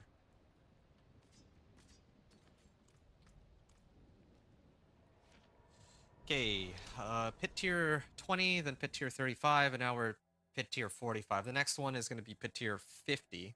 That unlocks Torment 3. So within the span of under 2 hours, and again, we barely used our Paragon nodes, we're already about to push Torment 3 here. Let me just look at this one more time. Yeah, my resistances are going to go down if I... Okay, I need to switch over to this. This will have me covered. Yeah, this should have me covered if I...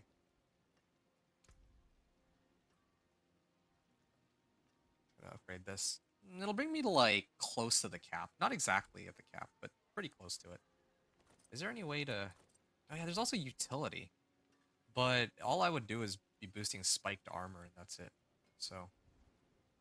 yeah, I also made the right call earlier. I made the right call not to do total armor, because I'm getting total armor from so many other sources, like Thorn Army.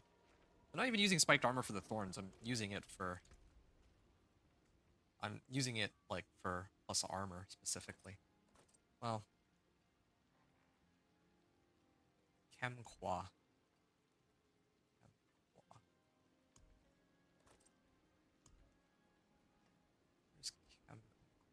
So here's Chem.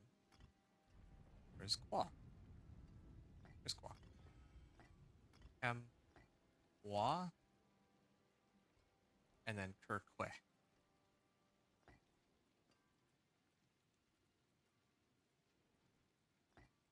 think I only have one Quick right now.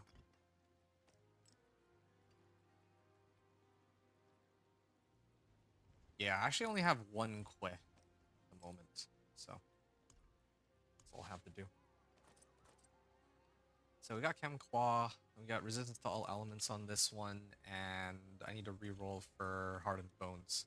Don't even need to try to temper anything right now. And we'll put this into our helm. Aspect of Hardened Bones. Alright.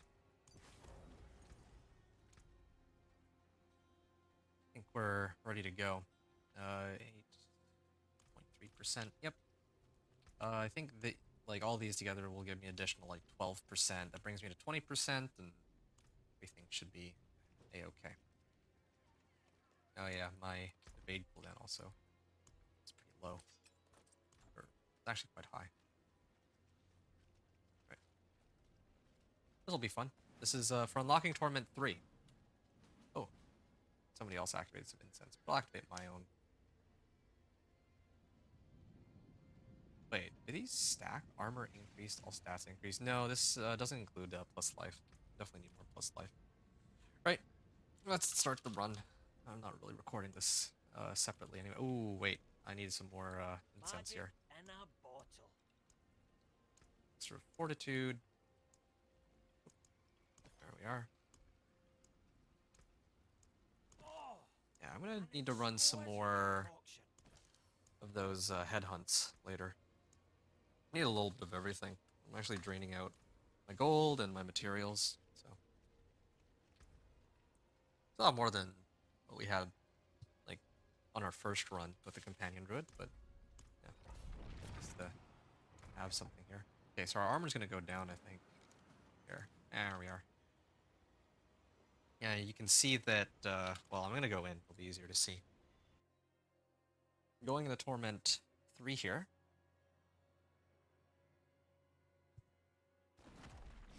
It's a cool look for that Necro, or for my Necro.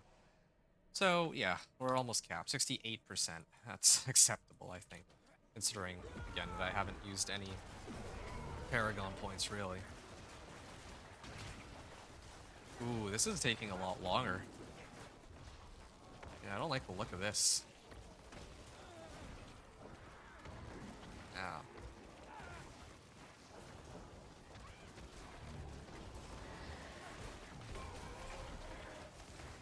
Yeah, Blastwave Shrine might actually have to carry us through this run, but it all is currently boiling down to how often my Army of the Dead comes up to do big amounts of damage. No, I just don't think this is a very good, I just don't think this is a very good pace yet. And even my golem is taking forever. There, we killed one of them, at least. And here, glad I saved my Army of the Dead for this room. Maybe I need to just pull them in together.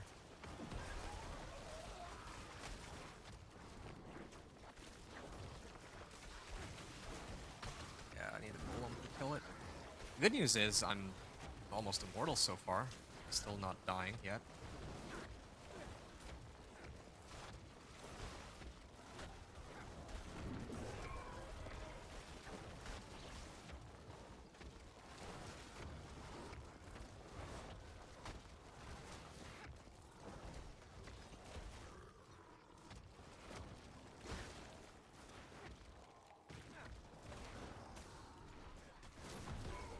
Okay, gonna activate Army of the Dead here.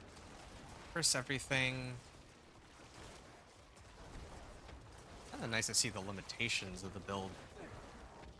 Yeah, this isn't enough. This actually isn't enough. I definitely need more sources of damage, and yeah, I am losing health here, but that's because I walked into every like fear circle, and well, I'm still walking into fear circles now. It doesn't even matter. I don't care if I'm like close to dying or not, as long as I haven't died. But I think the biggest problem is that, yeah, like this is taking way too long. I'm not actually going to beat the timer at this rate. I'm going to activate Army of the Dead a second time for the same pack. That is... It's not good. Yeah, we're barely on par with the timer here. Maybe if I find like a Blast Wave Shrine or something that would get me through the run and unlock Torment 3, but here, let's start it over again in a second. I'm gonna get out of here first. They really don't want me to leave here, huh? Yeah. Funny thing is, earlier when I was trying to evade, I thought that I was running out of evade charges and that the cooldown was killing me, but it wasn't the case. I just kept evading into the circles. No. So, not enough damage. We need to rethink our setup here. Yeah, this thing gave us a colossal amount of damage, but still not enough. We can also get some attack speed on this. Plus armor. Yeah, my minions aren't the ones dying, though. I can actually ignore all of the nodes that are tied to minion survivability. I actually don't need armor on them. I don't even know if I need attack speed at the moment. I mean, I should get attack speed though, because I have Frenzied Dead, but I'm not supposed to be using... if I can get enough summon attack speed, maybe I can just skip having Frenzied Dead altogether. And then I can replace it with something else. Sure. Like an additional 30 Paragon points. Like 40 Paragon points. I would have had this going into Torment 3 probably anyway. Some damage. A lot of summon damage. Damage reduction for my summons. Generic damage reduction is good.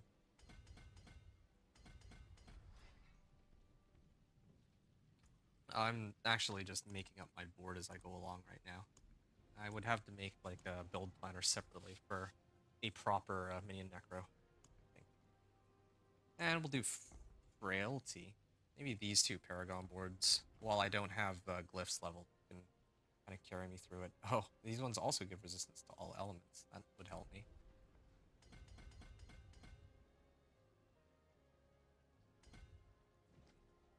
Sure.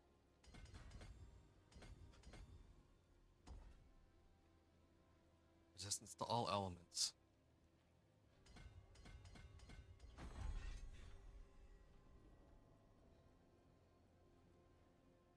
Frailty. Increased damage. Bonuses increased by 10% each second they're cursed. Yeah. We'll try this again. So this is with 2 Paragon boards and 2 glyphs. Except this one doesn't even... There. Now I have the additional bonus on this. Now let's see if it's any better. I'd like to think it will be. I feel like this would have been the easiest way to get up my damage. I mean, 72 Paragon for available points here. It's either that or maxing this all the way up to rank 20, but I'm not sure. Because I remember when I was playing, or maybe switching out my mercenary for Rahir or something. Not sure. Leave attack speed. Yeah, I actually gained attack speed from Variana too. Attack speed to me. Yeah, if I'm getting all this attack speed, I actually don't... me having Frenzied Dead on my weapon might be the thing that's slowing me down the most. It actually might be easier to push Pit Tears with Companion Druid as opposed to Minion Necro, because I remember, like, when I was running it with a Minion Necro... Ooh, ow, that hurts. When I was doing my run with the Minion... or with the Companion Druid, all the way up to Torment 4, like, I think I made it to Torment 3 in, like, 2 hours. Well, I mean, it's still 2 hours, but that was including all of, like, the leveling and whatnot. That was, like, pretty easy. But with this Minion Necro, it's taking me a little bit more effort to kind of get there. Yeah, maybe I need to temper off the summon damage on these and then just replace it with golem damage or skeletal mage mastery. I think golem damage is actually best though. Golem damage would be best because that's like my one targeted skill. And also cooldown reduction. Don't have enough cooldown reduction. I have a decent amount, but it's not all the way capped out. Okay, well, this is actually even worse than the last run now for some reason.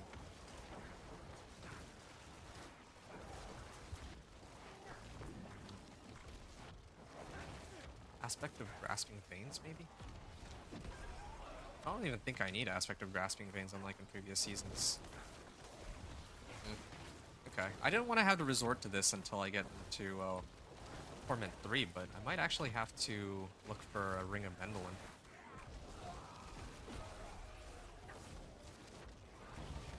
I actually might have to go get a Ring of Mendelin. Just straight up, like, I don't have enough damage. They have so much CC too, like, they're not dying fast enough for me not to get CC'd. Not that it matters if I get CC'd, really. I'm just, as long as I get my curse off, as long as I get to activate most of my skills before I get CC'd, it's fine. But no, this is kind of crazy. There's something I'm missing here? No, I don't think there is. I think I actually am really just missing damage, intelligence, life. Wow, that was painful. Alright, now I can activate this and try to do as much damage as I can.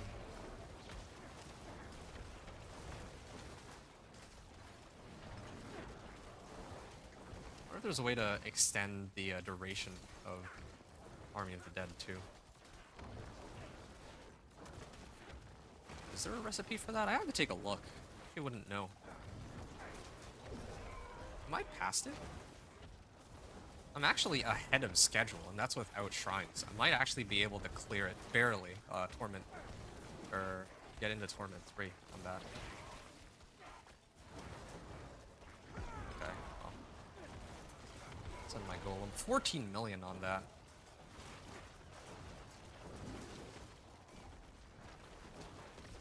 Yep. Yeah, I think we can make it. Barely make it, but we can make it. It's a fight you wanted. I might also have to stand still. That's the other problem. I have Inner Calm, and we're in a state now where I have to actually just stand still while I cast my stuff. I can't go any further. It's not like I can dog walk the run, unlike with Dance of Knives Rogue in Pit Tier 20, where I'm just moving while killing everything around me. Well, it's like I just don't have that volume of damage at all. Okay, I hope I can kill these before my Army of the Dead runs out. Nope, I don't think I succeeded. I'm just waiting for Golem to come back. There. That should be easier to kill everything else.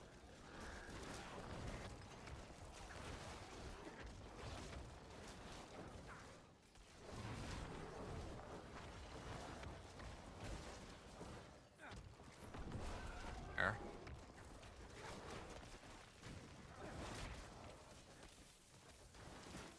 Alright, activating my ultimate again.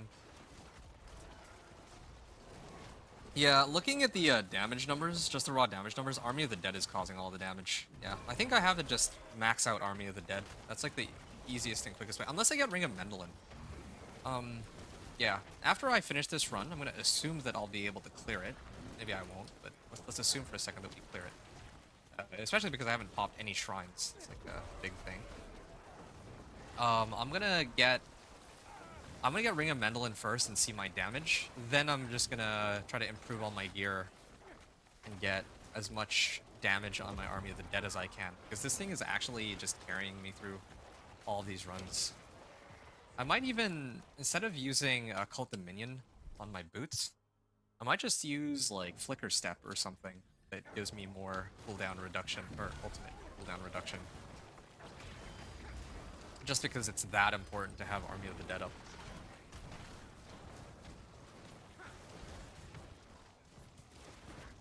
And I also just realized that Grow not only helps my minions with the crit strike chance, but it also boosts Army of the Dead, makes every hit a crit on Army of the Dead, and it gives the extra summon damage to it too, because it's tagged as a summon skill. Ow. I don't want to stand in this puddle. This is like the one thing that can actually kill me, but it's a suppressor monster. Like nowhere to stand that I'm not at risk of getting hit. And I had to be in it for monsters to do their damage. Finally, we have a artillery shrine that should help us. This should make things a bit easier for me. Yeah, they're doing a lot more damage too. There, gonna pull some monsters in here. And waiting for my ultimate. Here it is. Oh, there's another DR monster. Well, of course there would be.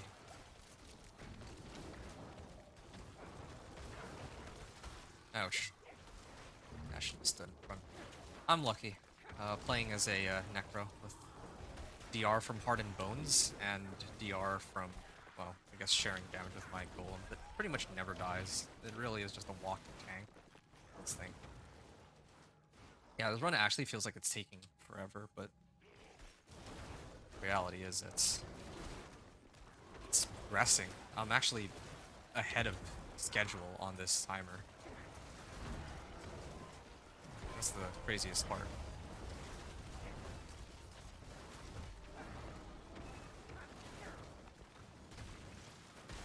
I haven't really been able to pay much attention to my essence either and how well I'm doing on that. Like, is my essence bar full? Because otherwise I'm not getting any damage on my aspect.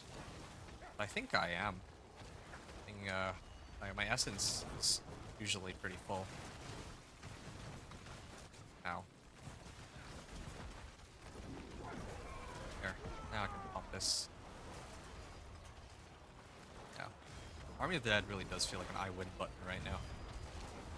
I think they may need to put more damage on the minions actually hitting stuff rather than Army of the Dead doing all the carrying here. Well, it's not really a true Army of the Dead build, but I mean, I'm gonna take what they've given us this season, I'm gonna run with it. Rather than make some arbitrary decision to not use Army of the Dead, even though it's so strong.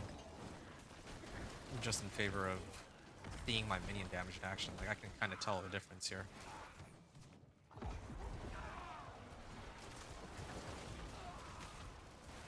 Yeah, usually the boss fight lasts like a minute or two. It usually takes like two or three casts of Army of the Dead to kill it. I think I should be able to kill it, and if I have, I'm predicting that I'll have like 4 minutes to kill it, based on the time I have here.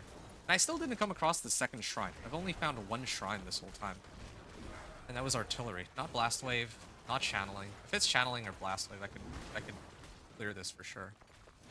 Because if it's channeling, then I'd activate Army of the Dead, and then I would grab Channeling Shrine, and I have 2 more casts of Army of the Dead. Speaking of Army of the Dead, yeah. Because Channeling Shrine resets all my cooldowns when I hit it, and it also gives me enough cooldown reduction that it'll allow me to cast it 2 more times in the meanwhile. Like, while the duration or Channeling Shrine is still active, I get 2 more casts with it. Maybe even 3 if I time it right, I think.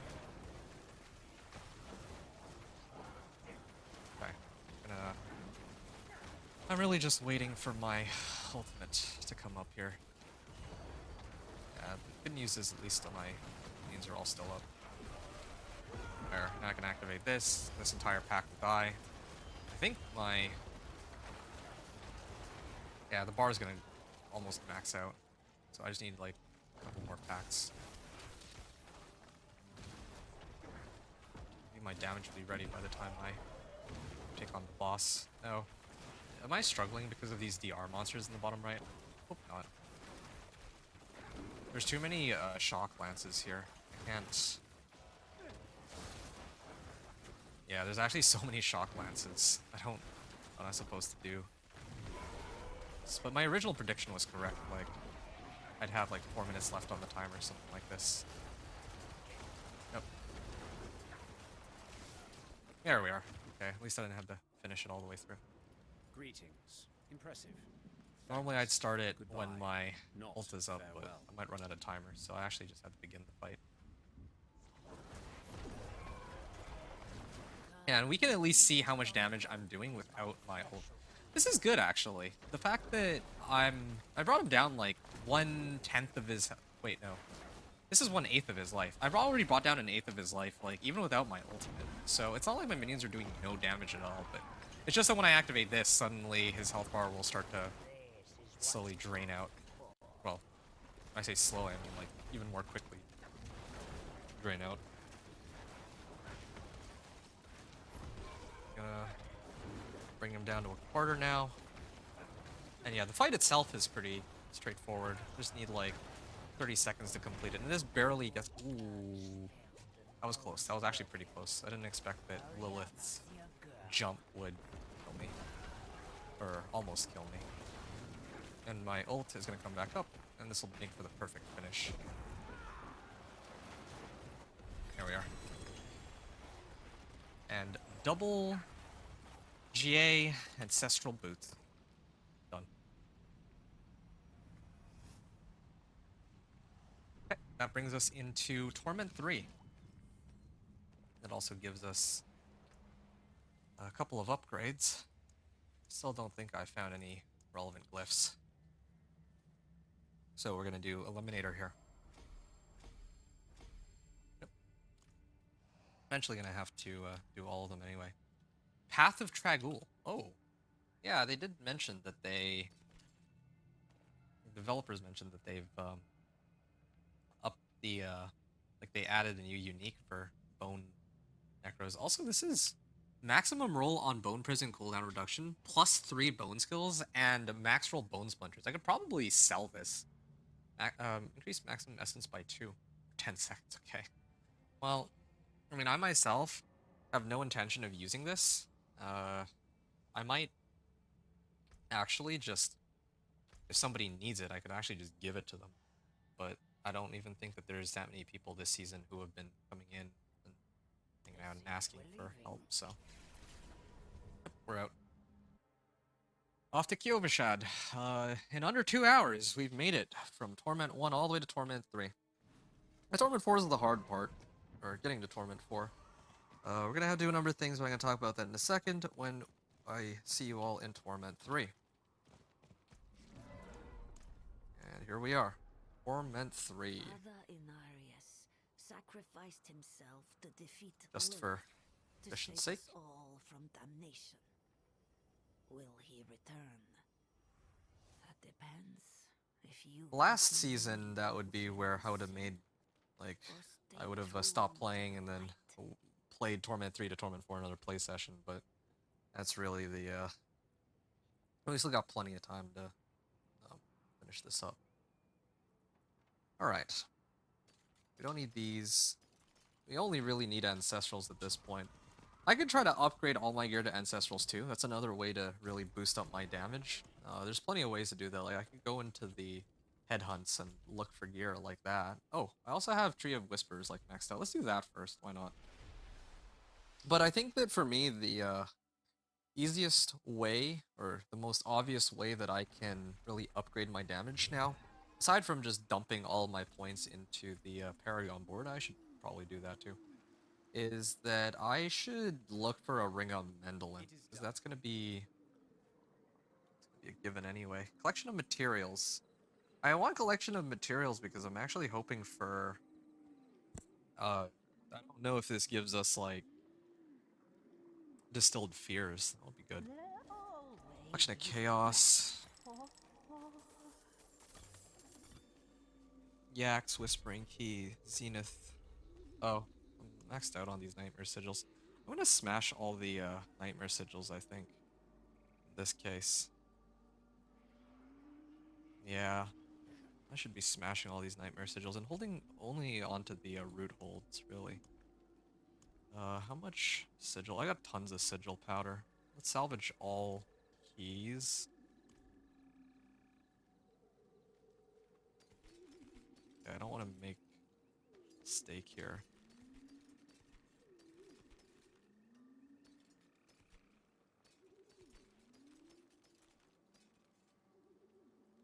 All junk. There. Makes it a little easier to sort out my inventory now. 660 sigil powder. I think I did collection of materials, right? What happened to my collection of materials? Did I already pop it? I guess I popped it. I wasn't paying attention. Yeah, I mean, I did pop it, otherwise how would I get the Nightmare Sigil? Well, what did I get out of that then? More Scattered Prisms. I don't think I got Obdicite. I got like... Did I get Gem Fragments at least? Ooh, that is a lot of Gem Fragments. Yeah, now I can understand how we're actually supposed to craft these stupid occult gems. Yeah, because these things are supposed to cover me for... here. Oh, I just need Fugitive Head, and I have everything else now. Yeah. Psyche Witch powers are more potent, increase overpower damage. Summons deal increased damage to hexed enemies. Now that's seems like a pretty useful one. Well, that's fine. Can salvage all. I can break that down. Right, where's our Distilled Fears? I have no Distilled Fears. Distilled Fears mainly come from Nightmare Dungeons, so... I actually think I have to run some Nightmare Dungeons, and... I think it'll take me a while to clear one, though. Just for fun, I'm gonna try to open one up. I think these are usually... Ooh, no, those are like some of the worst ones. Anything with Monster Barrier should have been auto-salvaged, but we can do this one. Go Forge of Malice. So this is Torment 3. This is like limit testing for me. I'm trying to see how much I can do, like how far I can get with this setup without like going right into pit. And I haven't adjusted anything, right? Already saw how much damage I was doing in the pit for this Torment tier. So also all my resistances are somehow maxed out. Not quite sure why that is. Funny thing is, at this point, I could like switch over to Rahir, and Rahir would give me enough armor and resistances that I'd be fine for the next Torment difficulty. But yeah, like I could actually use Rahir for initial 15% resistance to all elements, and then I could just temper total armor on all of my defensive equipment, and then suddenly I'd have enough. I mean, I'm still running Juggernauts though. I am kind of relying on Juggernauts to sort of carry me through all this, but yeah. I could get like 800 item power stuff. Like I could probably get a higher roll on Ancestral, higher roll of Juggernauts, and yeah, I could get a higher roll of Juggernaut for more armor on like a Ancestral piece of equipment. Yeah, I'm gonna activate my ult here, but again, yeah, like these curse shrines are just taking way too long for me to clear. Unless I have my ult up. I do have Blast Wave Shrine though. This should be going a lot more quickly than it actually is. Because I should just be blast waving everything. I am also getting Obdicite, so I can try to upgrade my equipment later too.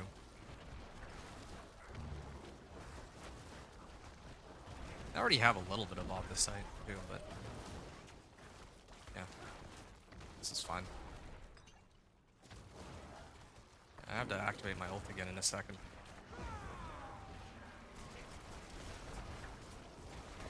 Yep.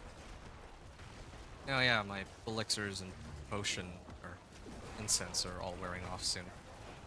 Might have to do something about that.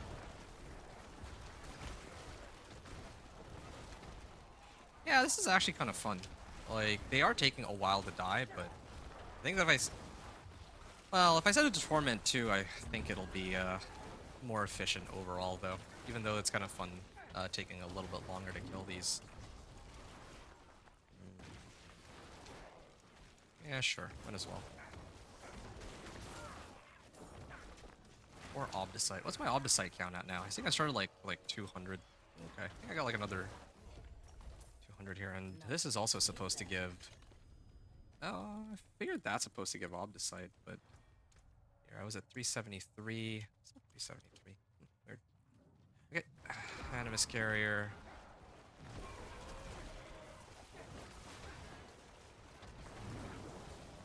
This guy takes a while to go down. Explore Forge of Malice and slay the Night Council. Oh, right. If I get the Animus carriers, then I can actually open the side areas. I'm gonna do it. This is the only Nightmare dungeon I'm gonna do on Torment 3, though. This takes way too long. Like, the Nightmare dungeons need to be really fast. Like, this is really just to see how long after this takes and how much I actually end up with. Just eyeballing it.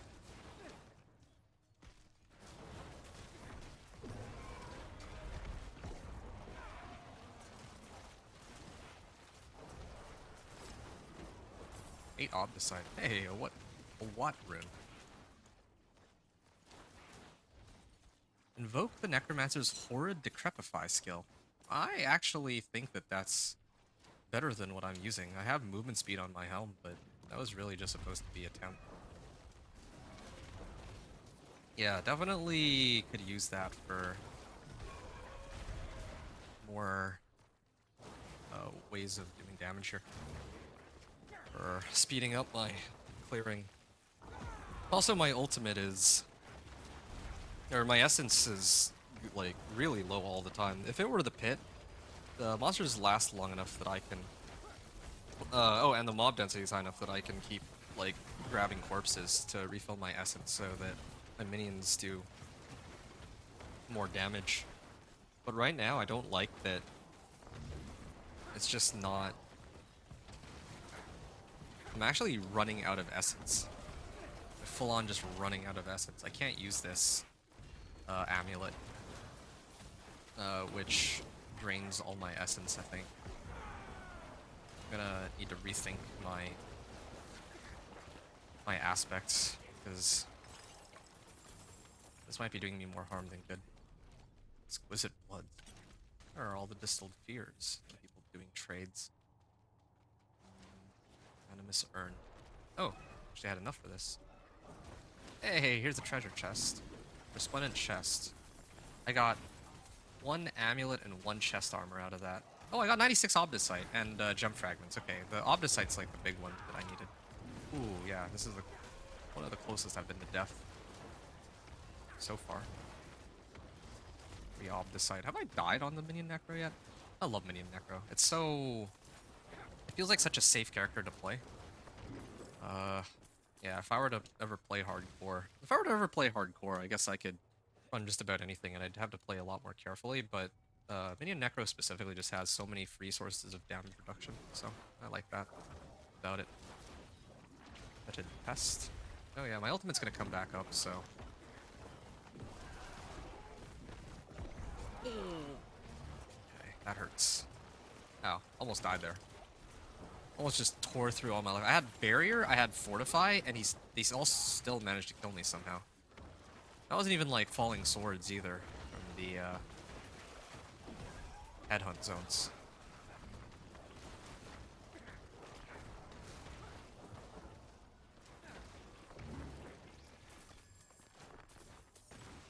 Oh, Mage Glyph. Alright. That's, I imagine, for my skeleton mages. Alright, this is the wrong direction, but I got a little bit more Obdicite out of that. I mean, even running one of these... even running 1 Torment 3 Nightmare Dungeon is not that bad for Obdicite. Each of my pieces of equipment need 100 Obdicite to get to rank 4.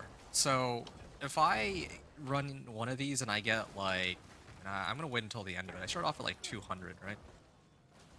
I think one of these, though, gives, like, 500 Obdicite. 500 Obdicite is enough to kit out my full character. Or maybe not 500, but 2 Nightmare Dungeons enough to get every piece of equipment I have to rank 4 masterworking, just by itself. It doesn't even have to be ancestral pieces of equipment I masterwork. Like, I can always masterwork up to rank 4. That's really easy to do. And once everything's ranked up to rank 4, then as I get more ancestrals, I can remasterwork those to 4, and then any ancestral gear that I'm really happy with, then I can actually get those up to rank 8. Or more specifically, other way around, I can rank up ancestrals that I'm like not happy with to rank 8, and then ancestrals that I'm actually happy with, I can rank those up all the way to rank 12. 3. And I haven't been using this. I wasn't paying attention. Yeah, there. Now suddenly I'm going to be doing all the damage I need. Okay, my ult's out, but there's like a lot more running that needs to be done. Why do they design it like this, I wonder? I really like the design of these Nahantu Nightmare Dungeons, though. The way they make it so that there's like an optional area that you can clear, but I guess what I don't like is how, if for example, I ran past it, then I'd have to run all the way back. Like I'd have to, like, if I didn't know that all the Animus characters are in that one area, then it would take me forever to run all the way back just to go and clear it. I don't know. Maybe they should have like portals or something to make it a little easier to go back and forth. I'm not sure. I guess there's really no penalty of me dying here either, but still, I'd rather keep myself alive. Of course. Yeah. I might actually run another one of these on Torment 3, but I need to masterwork all of my equipment first. So that way I can see just how much improvement I get, how strong my build will become if I do that. I gotta masterwork everything up to rank 4 first, and then I might consider re-rolling the masterwork of my amulet at rank 4 for to have it roll intelligence.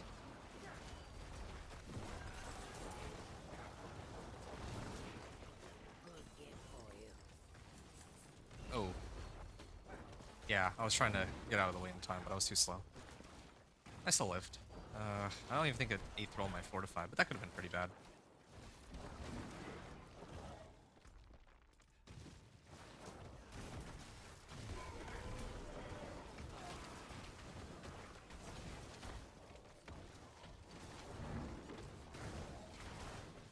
Okay.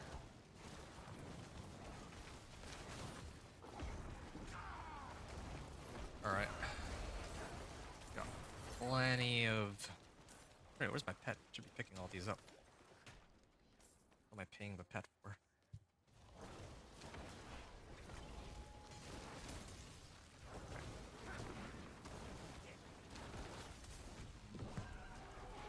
It's a bit scary.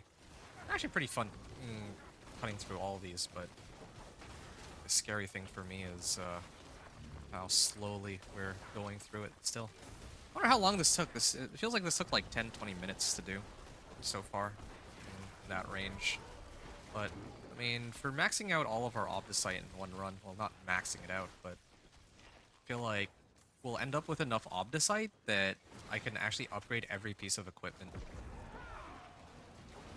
Yeah, like higher Torment tiers really do give like a lot more Obdicite. Like I remember turning in Infernal Horde's Compass, like Torment 2 versus Torment 3, and each pile of Obdicite is like 4 Obdicite instead of...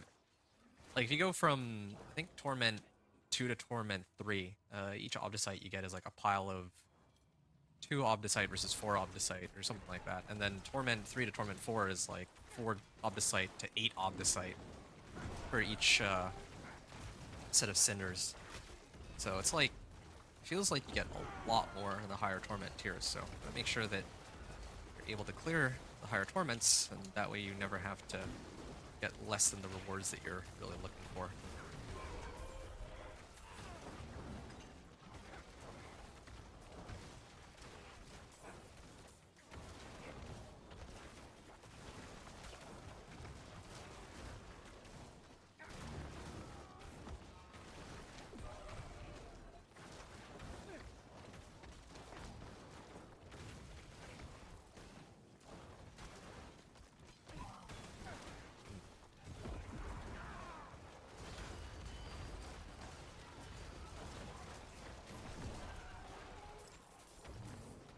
Alright. Ooh, we're actually close to the end here. Let me rotate back real quick. Nope, nothing here.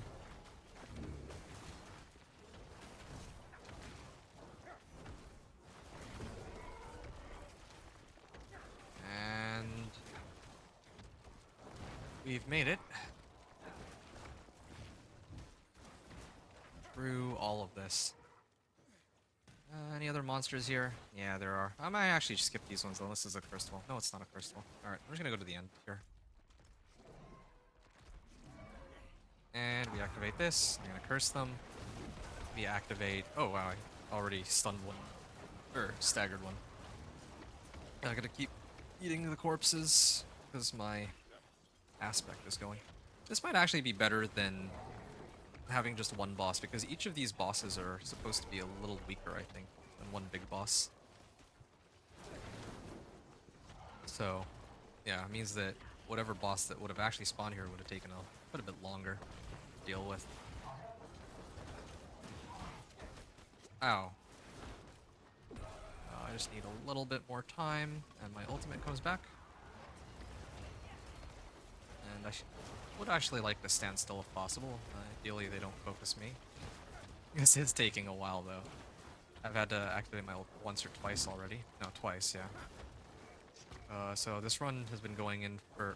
well, this boss fight has gone on for at least a minute. And it really does feel like a boss fight, but... yeah, there's a lot of room for growth on this character, for sure.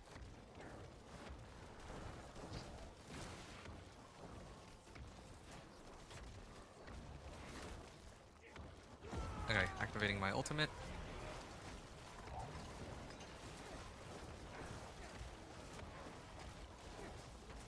Well, I just realized Army of the Dead, when I have that activated, I also have unyielding commanders, so my minions also get like an additional 100% more damage. So that's another reason why when I activate my ult, they do so much damage.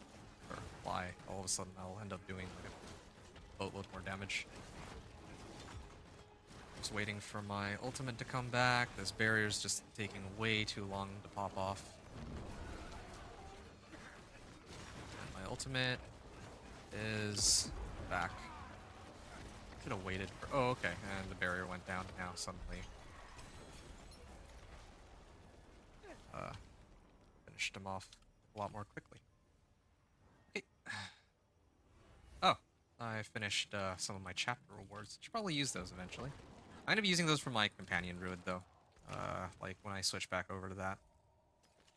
Resistance to all elements. That could be quite useful later. I don't really need any of these. Golem Mastery is useful, but none of the other modifiers were. This isn't even Ancestral. Speed, total armor. Hey, Frenzied Dead. Yeah, we finally have a Frenzied Dead we can throw onto something. I don't think I can switch off of this weapon, though. The base damage on this is so high, but I have yet to find another Ancestral... well, that's not true, actually. I have another Ancestral two-handed scythe that is the same item power, but the GA roll is on resource cost reduction rather than on one of the other modifiers, especially int. Like this one, GA int is like the best case scenario. Wait, why is this still going? Okay. Now I can also take a look at how much on this side I have. Wow, I went from like 200 to like almost 900. That was like 800 Obdicite in one Nightmare Dungeon run. So, what we can do is, what do we? I mean, I'm just gonna masterwork everything. I don't even think that that costs gold, right? Never been the sort for towns. I also just realized that when I turned in my last cash, I went from 40 million to 46 million almost. Okay, masterworking. We can... oh yeah, it does cost gold to upgrade. 2, 3, 4. But it's actually relatively inexpensive. Alright, come on, Chris Strike. Well, intelligence is best case scenario for me. Resistance to all elements isn't bad either, though. In this case, sure. I'm not really going to be picky on the rules right now. It's not what I'm here for. Wait, no. It's supposed to be... yeah, I'm here for just getting my stats up. Okay. I would have guessed max life, but... Skeletal Warrior Mastery going from 1 to 2. I think that's really nice. I think it went from 1 to 2, didn't it? Ultimate cooldown reduction. More there than I thought. Quite nice here. But, it rolled max life. Yeah, I mean, no matter what I end up hitting, int, nice. it's still gonna boost like everything, right? It's gonna even masterworking once or twice will get all the numbers up. So that's kind of important. Let's see. What's our amulet right now? Okay. This one I'm really hoping for intelligence, but I'm sure it'll roll either summon damage or damage. Probably summon damage. Come on. Some solid bits here. Intelligence! First try. Wow. Okay, this should be a very big damage boost. So, we've masterworked all of our ancestral equipment first. Now, what else can we try and masterwork? Oh, no, we haven't masterworked this. Why haven't I masterworked this? What reason have I not to masterwork this? Why haven't I masterworked? Oh, I remember why I didn't masterwork it. I didn't masterwork it because I didn't want to throw a rare minion finesse in this because I might use this as an endgame. Well, I guess I can say that kind of loosely. Endgame, quotation marks, kind of weapon.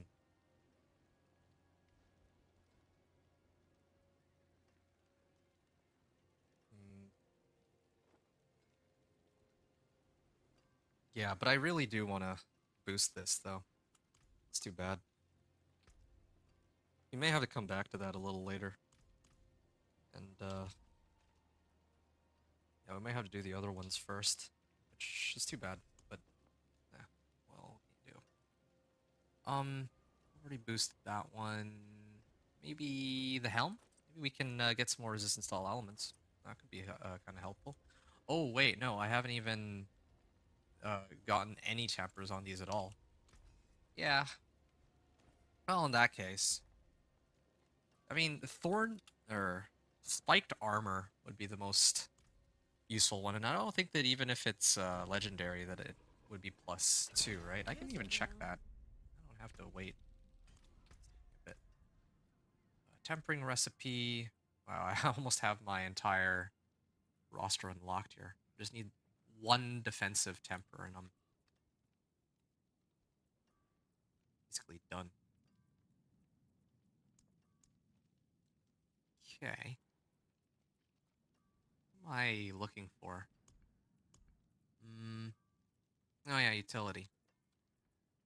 So, Thorn Army, here it is. Oh, it's 1 to 2 to spiked armor. Okay, well, doesn't really matter. These are just legendary non-ancestrals. Oh. I don't think I really care. Whatever. Yeah, okay, fine. These are okay as temps. Spiked armor, good. That'll boost my armor even higher. And then, I think... I'm not really using Blood Mist. Chance for minion attacks to fortify me. I'm already always max fortify.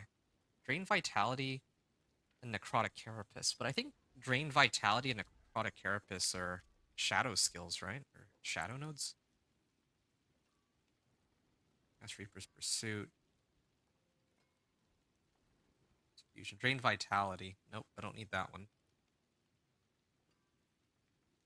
Do I even use Hemorrhage anymore, even? I might be able to switch out Hemorrhage for a more useful skill like Blood Mist or something, but I'm not even dying all that much either. I don't really want to figure out the other one. I'm getting lazy. TLDR. Crippling Darkness? I think it's this one. Crippling Darkness, right? The other one that they were showing. Greetings. How shall I guide my hammer? Okay, this one has spiked armor. Yeah, Crippling Darkness, that's what I'm looking at. Oh, Necrotic Carapace. Which one's Necrotic Carapace? I actually don't know what Necrotic Carapace is. Is it one of these ones? No, that's Grim Harvest. Warrior Mastery. Yeah, this one. Necrotic Carapace. No, I'm fine. I'm always like max fortify unless they've just cleaned out half my life. Alright. Even this. I'm gonna roll for total armor, but this is a bit of a stretch. I'm already pretty good on armor stat too. Maximum life. It's okay. I'm gonna try rolling for... Well, I'm just gonna leave it actually. As long as I have double tempers, I can actually upgrade this. That's kind of what I'm here for Here's a anyway. good one. Maximum life. I was hoping for resistance to all elements, but I mean, I think I have enough resistance to all elements. At this point, I can go into Torment 4 and actually already almost capped out. Same thing here. I already have the, okay, spiked armor there. Yeah, I would already put like a utility aspect on it. And blood orb healing could be good too, but yeah, we'll do this one for now. Dodge chance. I'm gonna need to re-roll that one later on, but I'll just leave it for now. Just again, like, just need to be able to use my masterworking materials. 4 essence per second. Okay, that's have a juicy roll. And then lastly, my pants. I haven't tempered or done anything with these, so yeah.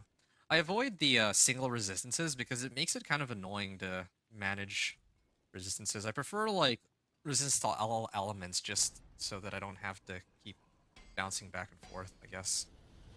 That's the easiest way I can explain it. Okay, total armor on 1 might be sufficient, actually. Runs all fortified. I'll roll for spiked armor. I like how I rolled thorns while fortified like 4 times in a row. Okay, spiked armor, yeah. So I'm like way overcapped on this. I could probably then sub out my Juggernaut's aspect for something else if I cared to do so. If I cared to do so, but I don't think I do. Yeah, I was doing this whole like gain movement speed, but you know, I think I've got something a little better now. I think I have like no, not Iron Minion, it was Decrepify. I have the Watt rune. So I'm gonna do Chem Watt. So when I cast Evade twice, I can Decrepify everything. Cast 2 Mobility or Macabre skills. I don't even think I use any Macabre. Oh yeah, the yellow ones are the runes of ritual, so maybe I can organize it a little better.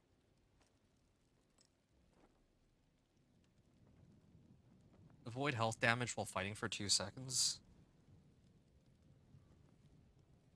Drink a healing potion? When was the last time I drank a healing potion? Cast an ultimate? No, I don't. I actually think Evade is the best one.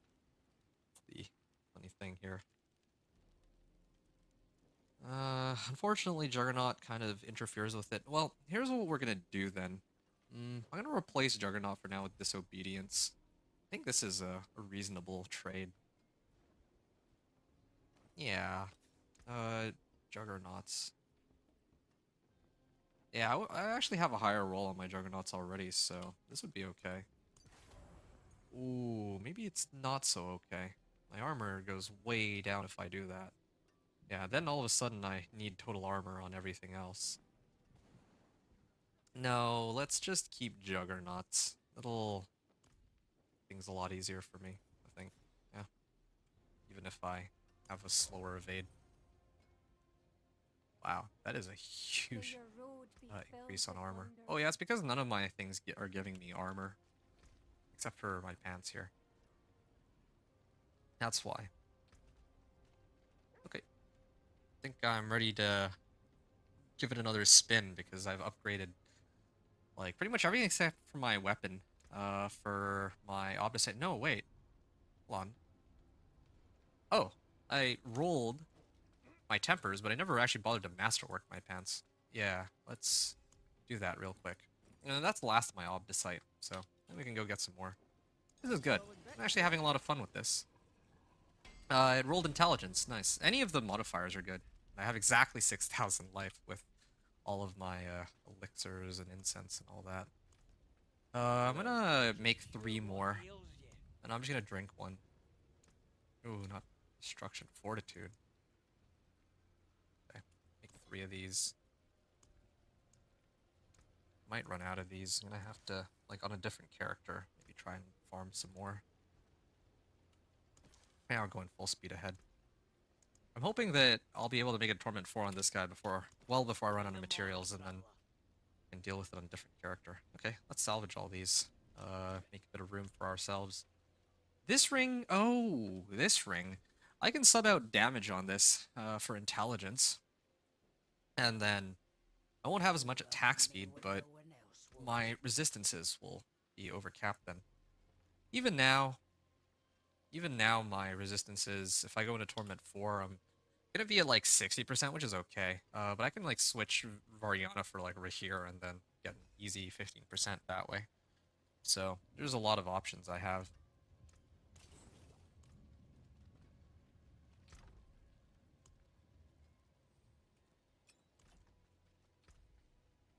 All right, my weapon is once again, my weapon could use some upgrades, but we'll save that for another time. Hey, I got 2 Distilled Fears so far, and I need 12 of them. Yep, seems like a pretty good ratio.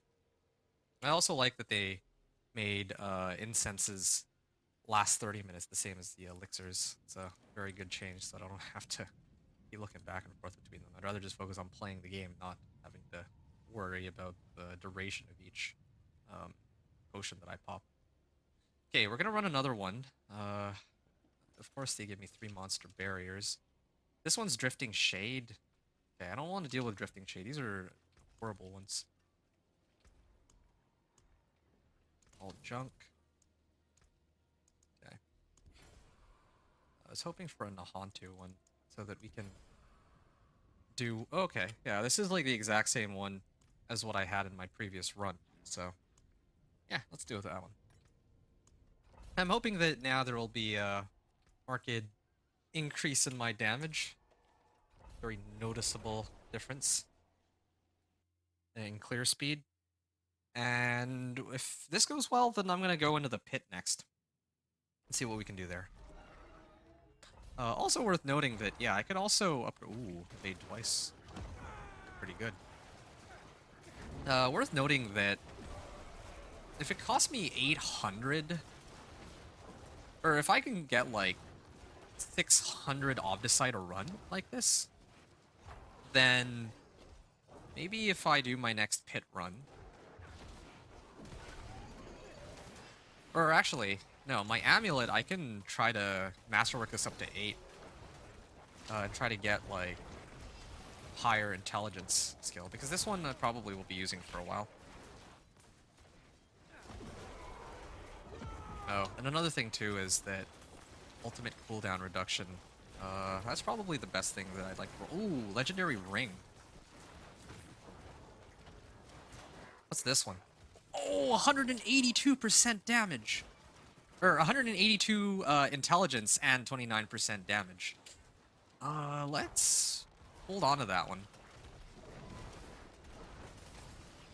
Definitely gonna need to try to masterwork that later. That is a huge increase. At this rate, we'll have like all ancestrals. Yeah, I definitely see my damage going way up because I don't even have my ultimate up anymore sometimes, and everything's dying super fast. That's exactly what I want to see, yeah. And all it took was like some of the masterworking here and there. Yeah, now I'm gonna, after this run, definitely need to go into the pit and see how well that goes for us. Also, yeah, Army of the Dead, it did kind of reduce the cooldown just a little bit, but still no major upgrades on that. This is nice, but I need to replace that with, I think Flicker Step gives like a big amount of ultimate cooldown reduction or something. And then I can, if I evade through monsters, evading through monsters will reduce the cooldown on my ults. And since I'm basically immortal right now... No, 16 Obdicite. Ah, almost missed out on that.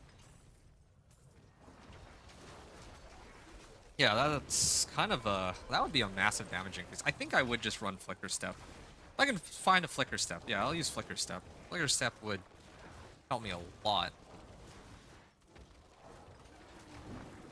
I'm just gonna start eating corpses so that I can get my essence back up to full while they kill this. Oh, this is so good. Yeah, this is so good. I'm compared to before I masterworked everything.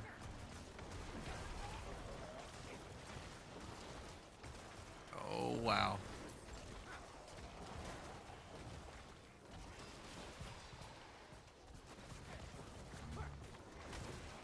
I do need Ring of Mendelin, though. I still do need that. Do I have any... Oh, I do have a bunch of Murmuring Obols.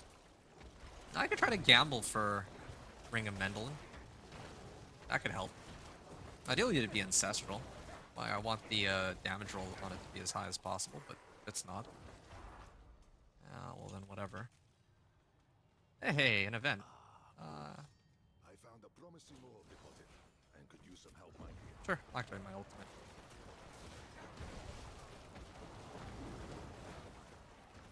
I gotta start eating corpses, otherwise I'm gonna run out of essence.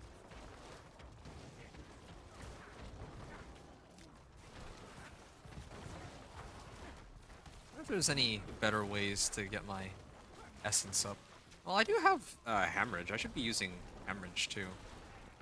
But right now, I'm...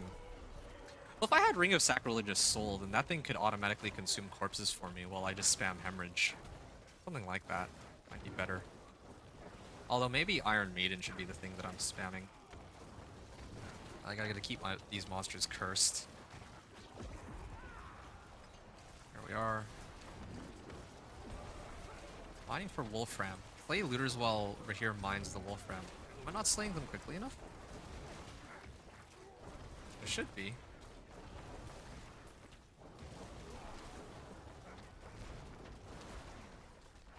Oh. This is probably the wrong time to do this, but yeah. I figured I'd have a bunch of these. Wait. Oh, I actually should have put it in here. Additional sources of Opticite. Well... Yeah, I may have messed that up. I'm gonna activate this while I try to fix this. Curiosities, amount of Restless Rot. I mean, I can afford to reallocate, right? I have plenty of gold. There we are. Chance for a second item while doing Purveyor of Curiosities. That one I should have before Murmuring Obols. Okay, I'm maxed out. Yeah, before I try to gamble for Ring of Mendelin, I should have that one. But, I mean, if it's Obdicite that I'm farming right now, then I should be maxing that out. Rather than the Witch Powers, because I'm not really doing anything Witch Power related right now. I'm not trying to get Restless Rot. Okay, so I started at like 77 Obdicite. And the run is going, it's certainly going quicker, but I'm not...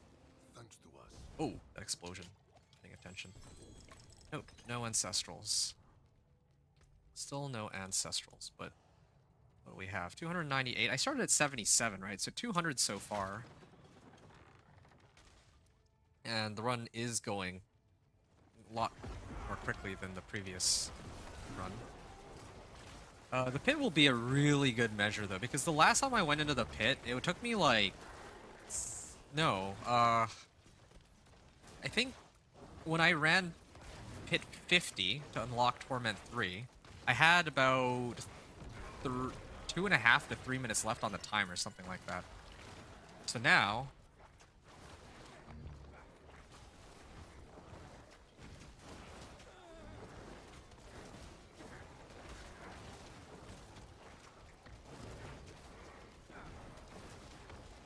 if I go back, I am expecting that the run will be closer to taking like 10 minutes. Somewhere between 8 and 10 minutes. So there should be like 8 minutes left on the timer. Something in that time frame. Oh, a conduit shrine? Yeah, okay. And an Igni rune. Cool. Oh, this is a legendary? I didn't even know that was possible. It was offering every 0.3 seconds. Now this is kind of a nice one to try out. I'm just trying to picture what I could combo that with. You know what? Let's just use a conduit shrine first. I don't want to deal with DR here. It's convenient that we get one of these shrines. I think last time I got artillery, right?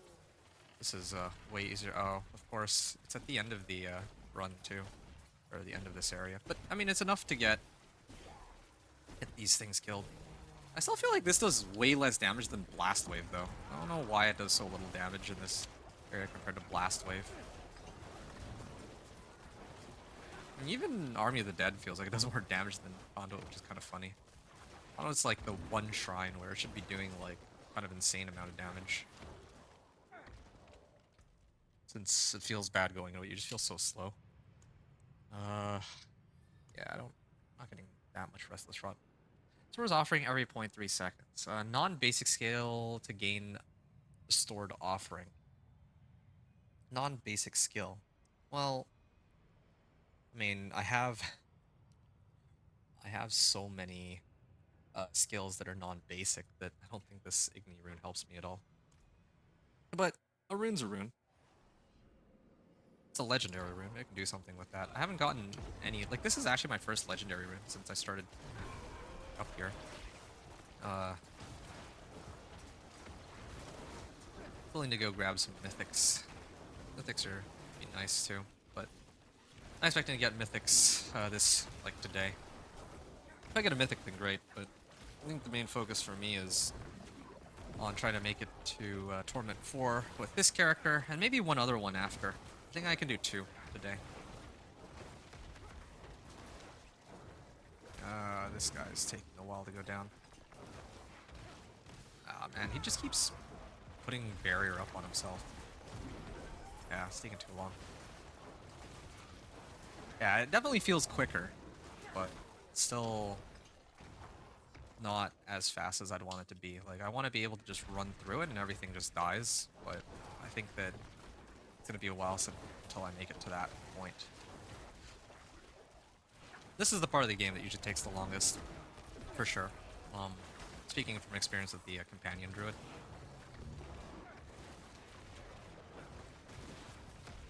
Ooh, ouch.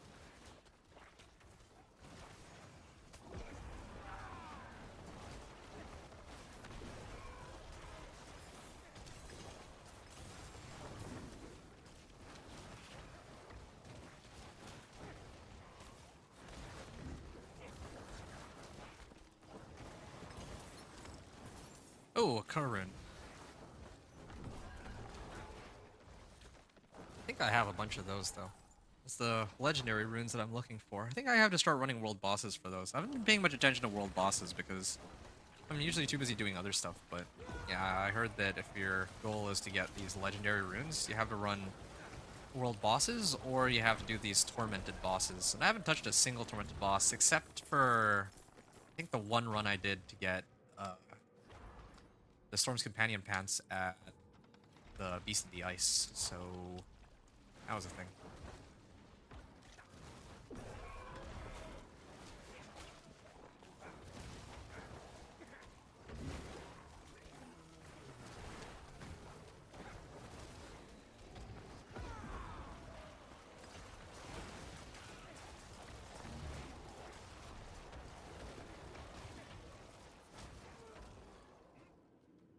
Okay. I'll let him go. 468 Obdicite. Alright. 468 Obdicite. Let's head downward. I want to clear everything. If I can aggro all these guys and lure them in, then when my Army of the Dead comes back up, I can kill them all at the same time. Oh, ouch. That actually does hurt, though. Oh, that was a bit underwhelming. Maybe there's just too many monsters here. This again. That should be a little bit better now. Yeah, I am getting my Decrepify on them, though, so it's kind of nice. Oh, yeah, I should be eating up more of these corpses. Yeah, I keep running out of essence. I think I need to replace... Oh, yeah, no, I can't get essence per second on my pants. That's the problem. I think ideally, instead of armor here, it would be resistance to all elements, and then on my boots, instead of movement speed as the roll, it should be essence per second. Oh, and in my helm, instead of resist all elements, there I would be getting essence per second. Yeah, I need to do like a rotation to keep my essence up. Oh, wow.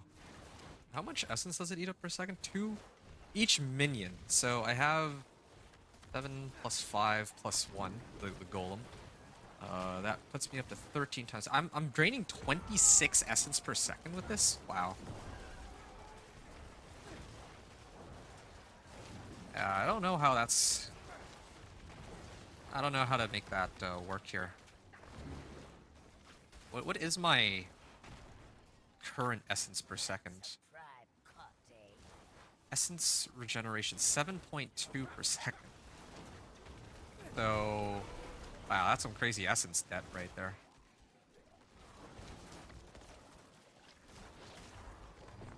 I'm eating these corpses, but it's not enough. I was hoping that hemorrhage and eating corpses would be enough, but it's not. Oh, am I dead here? Ouch. Now that is definitely the closest I've been to death. Without a doubt. Oh man, these guys have way too much CC. Even with all of this extra resistance, it's not enough. These guys actually hurt. At least this one doesn't have DR. He's lightning, fire, and cold enchant. Wow. Maybe that has something to do with why I'm struggling so much. 32 Obdicite. Was there like a hidden zone that I didn't see? This does branch out in 2 directions, so maybe. Or maybe it like... Maybe it'll like loop back together. Okay.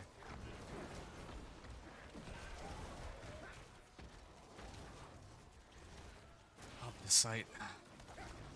Yeah, this was a fun test to see how much Obdicite I can get, but I think at the end of the day here, we don't have enough items that warrant needing that much Obdicite. Well, maybe. My amulet, I'd like to get that one up to rank 8. And my weapon, too. I think those 2 deserve to get rank 8. But, yeah, everything else is fine where they're at. If I can get something else that has essence per second so that I can keep my stuff up without having to worry about it. Oh yeah, evade twice, and that will decrepify them all.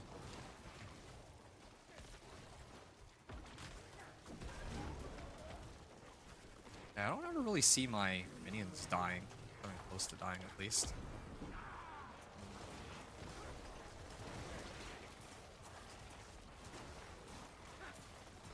Off the site. I mean, the other reason I'm here too is I need the distilled fears. I might actually have to just start running Legion events until I get more distilled fears, or I think. Wait, oh, what are these pants? Oh, temerity. No need. I think that there's oh yeah, one of these tributes. Isn't there a tribute? Boss summoning items. That one. That's the one I was looking for. Definitely need to run one of those legendary items. Yeah, boss summoning materials. I think that one, I'll have to run that one. Oh yeah, I'm pretty low on here.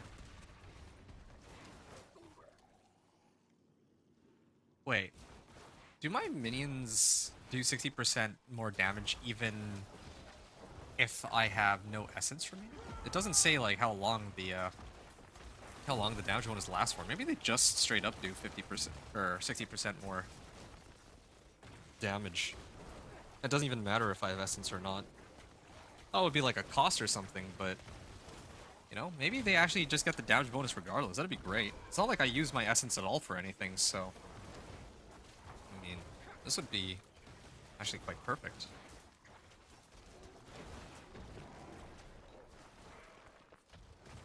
Okay, well, my like maxed out. There might be something here. It like leads to a different direction, so I'm thinking that that might be the hidden area. I'm gonna go check that out. I want to know. 700 Obdicite. Yeah, so it has been about 600 Obdicite, and yeah, I started off at 77. Hey, I see it, I see it. Animus Urn. I just need to pop my ultimate here. I see the damage numbers going closer to 4.5 million, so definitely getting what we're aiming for here. Got some Obdicite out of it. Got some more Obdicite out of all these. That was a treasure goblin. And an Ancestral Ring! Wow. It's kind of sad because I feel like Ancestral Legendary Rings are the least important slot to get Legendary Rings for. Just because eventually I'm going to be replacing these with Ring of Mendelin and probably Ring of Sacrilegious Soul. But the good thing about these legendary rings is that they have intelligence and damage or crit strike damage onto them. So I'm probably going to need to migrate to those after this run is over. And I still haven't gotten the recipe that I'm looking for though, so probably what's going to happen, like thinking about it, probably what's going to happen is I'm going to need to temper with what I have right now. I mean, these aren't even my like final rings anyway. Like eventually I'm going to want Ring of Mendelin and all that. So for now I'll just use what I have, but I'm going to need to switch eventually anyway. It doesn't even matter. Here we are. This is one boss this time rather than 3 of them, so might make things a little quicker. Oh, let's dodge out of that one.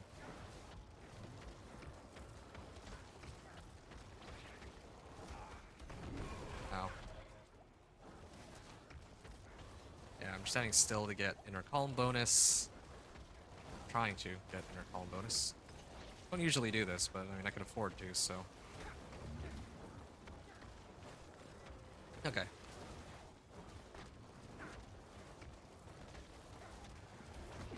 And I'll just activate my ultimate. Okay, there we are. Another legendary ring, and there's a manual. Blood Endurance. Not helpful at all, but whatever. Hey, resource cost reduction. That's not bad. Crit strike chance too, but yeah, don't really need either of those. Hit chance. Gain increased damage while alive. This is just a one-hander though. I don't need that one-hander. 3 essence per second. Okay, this one is kind of interesting.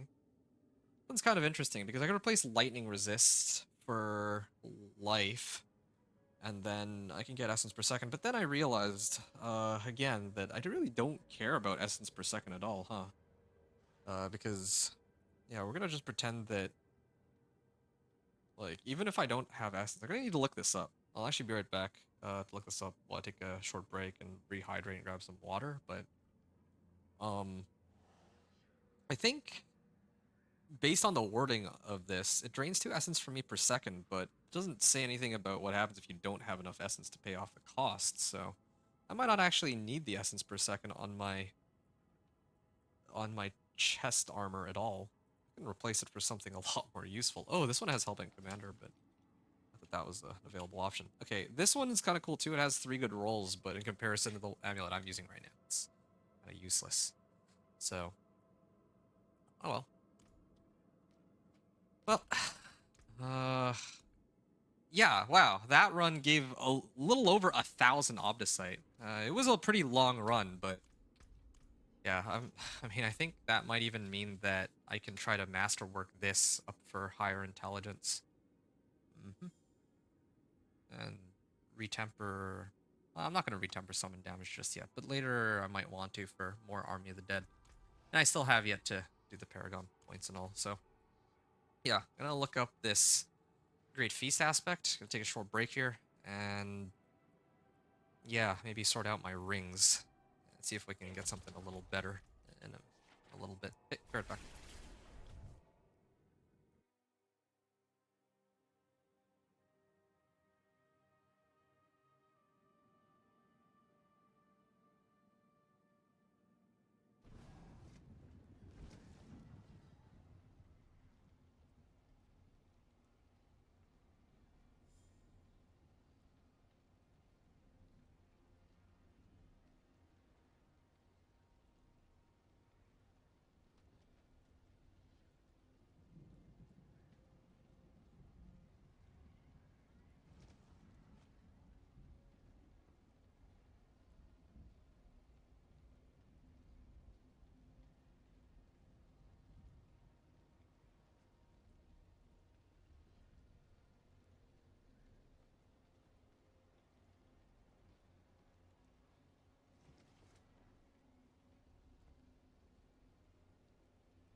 people I'd rather break bread with.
Right, let's continue.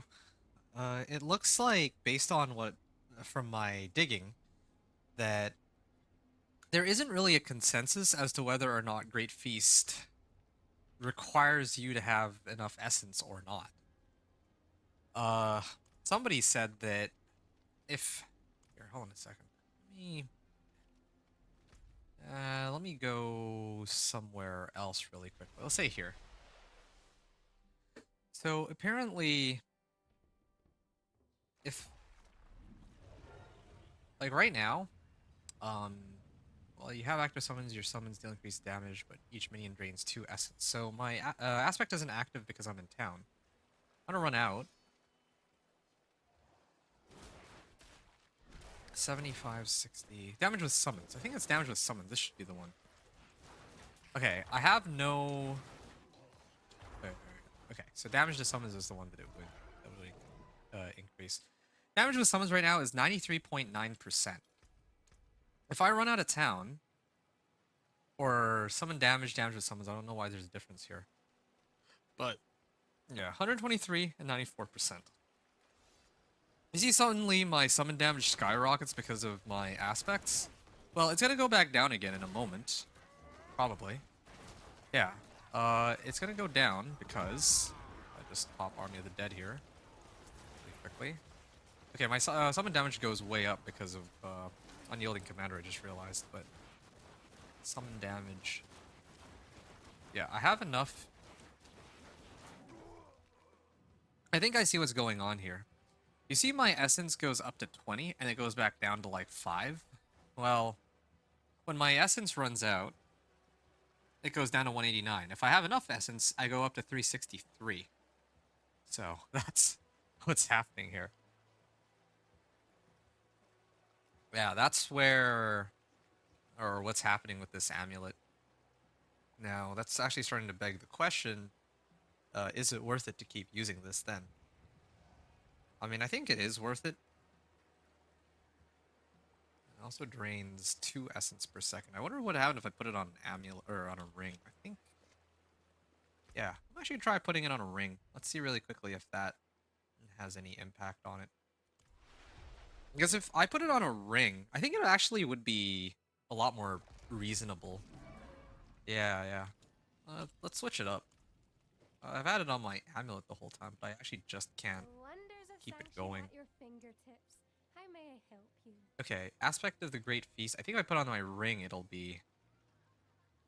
Yeah, drains 1 essence per second. I can get behind that. I just realized, if it's 2 essence per second and I have this many minions, I have 13 of them, right? I'm actually losing 26 essence per second, but if I put it on a ring, then I'm actually only losing... I'm only losing 13 per second. That's way more bearable. And then this one I would put reanimation.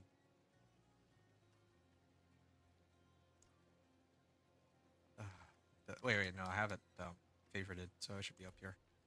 And I still don't have a better roll on reanimation too. Like that thing should be a lot higher, but it's not for some reason. Oh, there. Speak of the devil, we got reanimation, like a vastly improved roll for it. So now instead of here where we have, yeah, we should be able to boost this up to 60% damage. Wait, what is it right now? 39%, and now this goes all the way up to 60%. That is a massive damage increase for sure. Okay, now I think I was talking about upgrading my rings. That was the other big issue that we have here. Apparently from Macro, like, I also happened to pull up Macro Boy Boy's video while searching. And Macro Boy Boy said that Ring of Mendelin doesn't seem to work with plus, like, minion damage modifiers and or something like that. So, not entirely sure what's going on there, but either way. I think what I'm going to do here is I'm going to sub out the damage on this ring that I'm mousing over for either max life or attack speed. I think it's going to have to be attack speed, though. I am getting attack speed from my weapon, though, already, like max attack speed, so I'm a little skeptical to do that. But we'll start with that for now. I don't... Like, I have a number of things that rely on Lucky Hit, and later I might get Ring of Mendelin before I get, like, a Ring of Sacrilegious Soul, so... And then this one is the worst of the 2 rings. Like, it's an Ancestral, but it doesn't have a good roll on the GA. So, let's, You know what? I just realized something else. Ultimate cooldown reduction. It's still not legendary. I'm gonna leave these in my stash for now, I think. I'm gonna leave these in my stash for now. I'm gonna try my run one more time. Ooh, this is a nice one too, but another legendary ancestral ring. But it rolled resource cost reduction. Okay, well. Zalrin. I don't need Zal, really. Yeah, I think our setup is fine. We'll try one more time, but we just swapped our, aspects around. So now we might actually have Great Feast active, and then Reanimation got upgraded too, and then I put that on my amulet. So now all my minions will have increased damage. Like, all the time. I can... Oh, what's this? Masterworking materials? I could use those too. Let me get another... Nahantu Nightmare Sigil. Hey, we have 2. Good.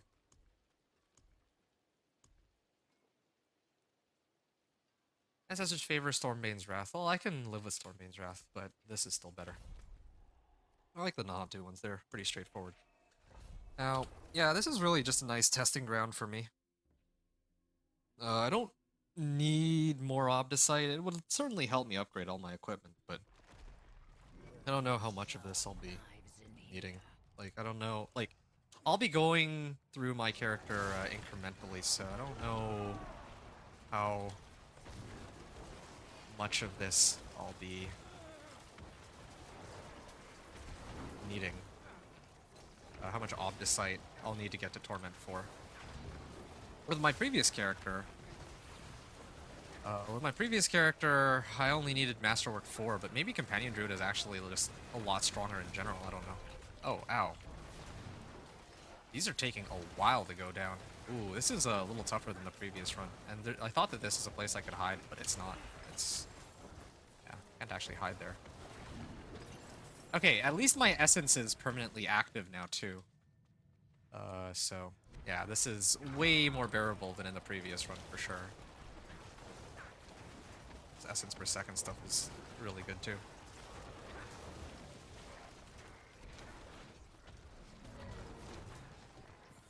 A chest. This should give me extra obdicite, yes.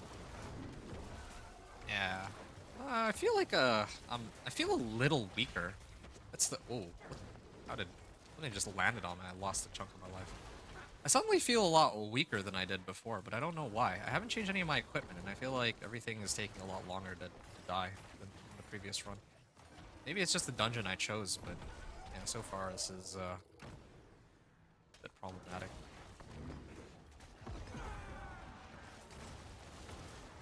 Alright.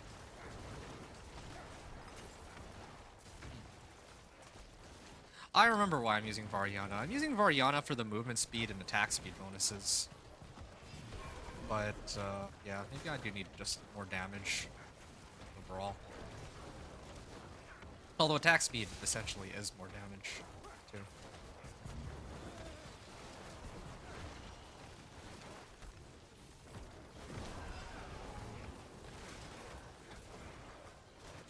Ow.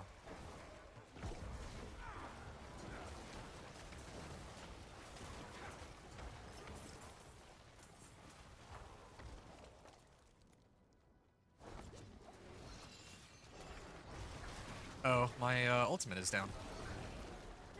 There, hold on. Let me take a look at how much obdicite do I have? 1200. Minus. Ooh. Ow, ow, ow. They actually do hurt. Yeah, I just have poison pools underneath me. Poison pools are still my bane.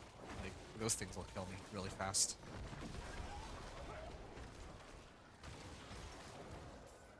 Obdicite, why not? Let's activate my ultimate. Yeah, I really do want Flicker Step. I feel like Flicker Step would help a lot.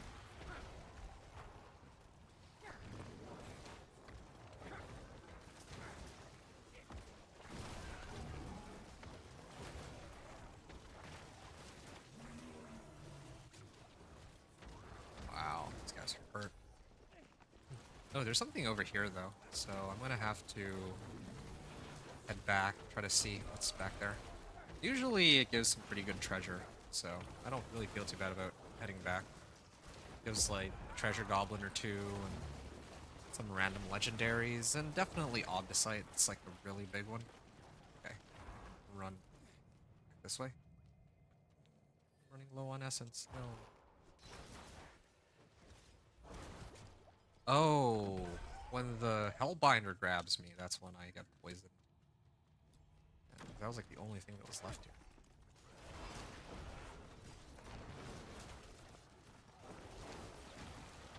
Yeah, this feels a lot more bearable than previously. Like the amount of essence it's draining. And I'm still here for these distilled fears, right? But yeah, when the Legion events start coming up, I gotta start hitting those. This is taking way too long trying to grab distilled fears with Nightmare Dungeons. I mean, I guess I could speedrun the Nightmare Dungeons on like Torment 1 or 2 to get it, but yeah. Oh, also Obols. I was supposed to do Obols too. If I can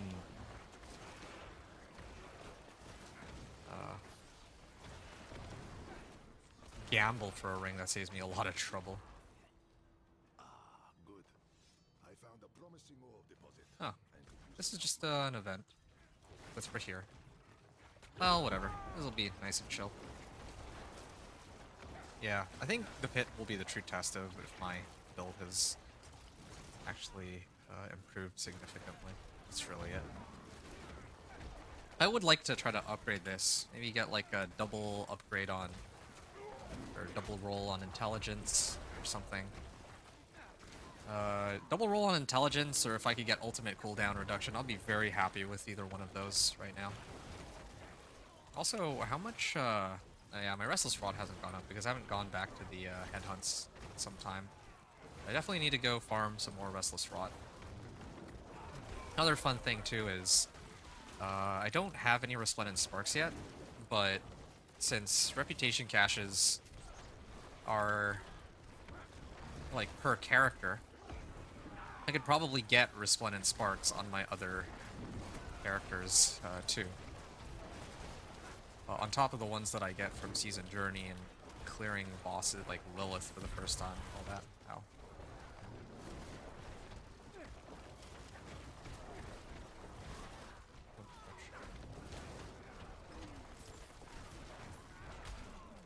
Yeah. Kinda want my Ring of Sacrilegious Soul. Make it so that I don't have to actually play the game. In the sense that right now I'm actually spamming like most of my skills. Army of the Dead makes sense that I might have to manually trigger that, but it'd be nice to have Corpse Tendrils and Raised Skeleton automatically be cast without me having to interfere with that. Okay, I think we're maxed out here. This guy really takes forever to go down. Just another job. Hail Marks and Obdicite. Lots and lots of Obdicite. We're at 11:30 now. Wait, no. We're at 1340 now, and we start off with like 1100, so. More Obdicite? Yes. Feels good. I actually really enjoy the system of getting Obdicite here. Hey, T-Regs! Or I can't remember if it was T-Regs or Tregs. Yo, it's good to see you, man. Long time no see. Yeah, for sure. Season 7. I finished up with Barbarian on an Earthquake build. Ah, not a Necro, but pretty strong. The Necro is wild this season. Yeah, Necro is... It's kind of bonkers. Like... Yeah, I don't know what's going on with Necro. And Druid has some pretty interesting bugs tied to it, too. So, the barrier has been dispelled. Alright, so this is the area I was trying to get to. Yeah, so you said that you finished with Barbarian on an Earthquake build. When you say you finished, you're talking about you got to Torment 4? Or you got to level 60? Or what's the situation there?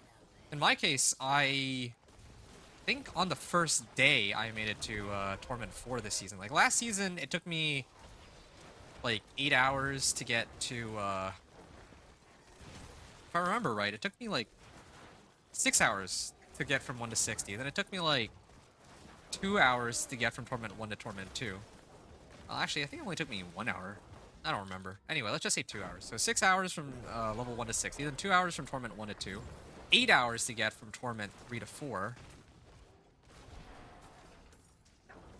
Sorry, hold on. It's hard to pay attention here when I'm like killing these monsters. Okay, there. Oh, legendary ancestral ring. They keep giving me legendary ancestral rings. I don't need legendary ancestral rings. I need legendary ancestral everything else because rings are gonna get subbed out for Ring of Mendelin eventually, anyways. But oh, and we're up from 1100 Obdicite now to almost 1500, so 400 so far. Yeah, then some. Ooh, another 70. Wow. Jai, yes, 60 endgames. T4 finished Coven and 90 tier season Blitz. Ah, finished Coven too, huh? Yeah, because, okay, I'll talk about T4 in a second, but last season, I went from level 1 to 60 in, like, 6 hours, then, Torment 1 to 2 in, like, 2 hours, Torment 2 to 3 in 8 hours, and then it took me, I believe it was 18, almost 18 hours to go from Torment 3 to 4. So in total, it took, like, 30 to 35 hours. This season, I did it in like half the time on my companion druid. It only took me like 6 hours to get from 1 to 60. And then it took me another 9 hours, I think. Well, 8 to 9 hours to get from Torment like 1 to 4. So it was a huge, huge difference in speed. Partly because I know the game a lot better after their reworks, but also because of a lot of the changes they made this season. They made like so many things much, much easier, like farming materials, getting the legendary aspects you need, the witchcraft powers, and so on. So yeah, I think the very first day, the first thing I did, because my plan was to commit to my companion druid until I got it into Torment 4 this season. So basically the complete opposite of what I did in previous seasons. But then, yeah, I actually got to Torment 4 on the first day in my companion druid. So yeah, now I'm working my way Torment 1 to 4 with every other class. So I thought that'd be a pretty fun goal here. You really wanted the Raven Pet. Hey, I respect that. No, that's good. I think that the season journey is kind of cool, but I think that the season journey needs a bit more incentive for like why people would want to do it. The exclusive pet is a really cool thing to add. I was kind of hoping that they would do more like a scroll that allows you to maybe like add a GA affix onto one that you already have, or to maybe like re-roll an item, but then you can choose what to re-roll, something like that. I feel like season journey right now is cool, but yeah, like the last reward, aside from Resplendent Spark, they should have something else added to it that's pretty cool. Scroll of Restoration last season was kind of the right idea that they had, but I think that those were way too common. Like you could get those like handy eventually. So yeah. Are you hearing a lot of gripes about rune drops being slow? You got plenty of GA gear just lacking runes. Actually, I thought it was just me. I thought it's just because I didn't do any, Have you been doing any tormented bosses? I heard people say that in order to get those, you need to run tormented bosses. Or something like that. That might be the issue here. Yeah. Because I thought it was just me the whole time. So I had to do some... I had to go look up, like, what was happening there. And, yeah, that's what some people were saying. That you need to run, I think tormented bosses. I think world bosses work too, but definitely tormented bosses. Yeah, they're dropping on Duriel and Andariel. Yeah. So, those two. Yeah, I don't know though. I don't know how thrilled I'd be to take on Andariel. Duriel might be a little more bearable, but Andariel, ooh man, that's pushing it.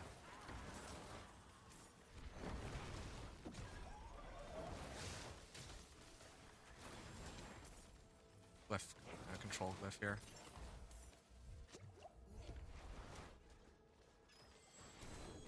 Ah, chest armor. And... oh, yeah. Another ring. Pretty good modifiers. And Dariel, you can never get him before his round of statues. Well, that's what I mean. Resistance to all elements. Actually, this is a really good one. Oh, this is an excellent armor. Yeah. Gonna roll something off for that. Maybe essence per second. I don't know. I'll figure that out later. And then by then the red blast of doom happens. Yeah. I don't know if you saw my attempts to take on... oh, what's this challenging shout? Looks pretty cool. I don't know if you saw my attempts to deal with Andariel last season alongside Cam Cameo, but those were some of the actually, you were there for that. You were running it alongside us, and yeah, some of the Andariel fights were interesting. But the thing is, I think by the time I was actually streaming anything to do with Andariel, I'd already fought her a few times on Cam's stream, and yeah, I think there was one instance where I'd already killed Andariel, like actually killed her, but then a blast came out of nowhere and killed me. And me specifically. Everybody else survived, but it came and killed me. I'm like, what? I'd already finished the Andariel fight, and then it just came in and blew me up anyway. I mean, thankfully it wasn't hardcore. If that was a hardcore death, that would have been that would have been pretty funny as a viewer, but that was also pretty sad. Anyway, is there anything you need, by the way? I don't think I can really help you, I realize, because you're playing Barb, but... yeah, if you're planning to make any other characters, like, I found some pretty sick boots. I'll show them to you in a second. Are you planning on making a Necro? I have, like, this really sick set of boots that if somebody wanted to make, like, a Bone Spear or Bone Spirit, like, I could toss it their way, because I'm not planning on doing any kind of, like, bone-related build. And this set of boots, 2 GA, unique, it rolled on, like, the GA affixes, affixes rolled on core skill. No, wait, no. It was bone skills, and I think it was like bone prison duration. The other ones are just movement, speed, and armor. You don't even need those to be G8. I mean, those are like nice, but it also rolled maximum on the unique aspect too. Pretty insane find, I realize. But I mean, I wouldn't expect to say, hey, another Watt rune. Yeah, wouldn't expect that I'd be able to use it right now, so. I'm gonna wait until the mid-season to see if they nerf him. I think next character will do rogue. Really? Wow, okay. Have you started your rogue? Did you need help getting your rogue online at all? Because if you do, I can actually help you out. Because I gotta run pit anyway in a little bit. I'm just running Nightmare Dungeon for fun. For fun, but also because I need Nightmare or Distilled Fears for Ring of Mendelin, and also because Obdicite kind of helps too. But I actually have more Obdicite than I need now at the moment. Oh yeah, I'll reach out when it happens? Okay, cool. Just let me know. Yeah, I'd be happy to help you get it 1 to 60. If you don't want to do the grind. If you want to do the grind, then that's totally up to you. I mean, this season, like, you can get a character 1 to 60 in, like, well under 4 hours. Probably well under 3 hours if you know, well under 3 hours. Yeah, I got mine up there in under 3 hours, but I also usually take a bit of time, like a half hour, like, sorting out all my equipment and making it, like, pit viable. That's usually the issue. But, yeah. Yeah, it's good to see you. Yeah, I'm really happy that somebody showed up to tonight's stream because I haven't, yeah, it's been pretty quiet this season compared to last season. Last season there were a lot more people who were popping in, but it's been nice and chill here. I just get to do my runs and build up my characters. I was doing 1 to 60, like 1 to 60 on every character. So, yeah, I have my Companion Druid in Torment 4. That was the very first thing I did. And then I got my Thorns Barb. It's like 1 to 60. Sorcerer 1 to 60. Minion Necro 1 to 60. Rogue Dance of Knives 1 to 60. That one's a pretty sick build. The leveling on that is going to be super fun if you decide to do that. And then Spiritborn 1 to 60. And now we're at like doing Minion Necro Torment 1 to 4. Next one will be another Torment 1 to 4, but I don't know which one I'll do. I'm aiming to finish this today, though. I actually think I can do this in 1 day, given how quickly I've been... Well, given that, like, all the witch powers are shared, too. Like, I can rank up a lot of these witch powers, and it carries over to all the other classes, too, or all the other builds that I'm playing. Along with the Paragon level. I'm already almost, like, Paragon 150 here. And I started, like, 139 today. Yeah. PoE 2 I think has something to do with it. Yeah, that's fair. Yeah, that's true. I think that's still that's a good point. Actually, I think a lot of people are still on the PoE 2 grind. That's like talk of the town and all. Well, that's fine. I actually really enjoy this season. My plan is to enjoy it to the, to the max, because I love Whispers. I'm so glad that they did this season. This is like the one season I actually. Oh, and then they added army, like just the perfect time. My plan this season, once I get all of my characters 1 to 60, is I'm gonna, like, with the armory system, each of the characters I can just make, like, whatever builds I want and then put them in armory, and then try to do Torment 1, or not Torment 1 to 4, but just the Pit T65 clear, because I think that's what a lot of people care about, to show the power level of a character going into, like, Torment 4, right? Yeah, the carryover on Witch Powers is a great addition to the season. I wasn't even talking about the carryover on Witch Powers. Yeah, that is also another extremely good change. Of course, like I remember season of like Blood, right? Like season 2, you had the level Witch Powers on every individual character. Now, in a way, I mean, I didn't really mind that so much, but I can totally understand why other people were super unhappy with that. Like, it takes forever to do all that, right? I also just realized that like my potions wore off too. Oops.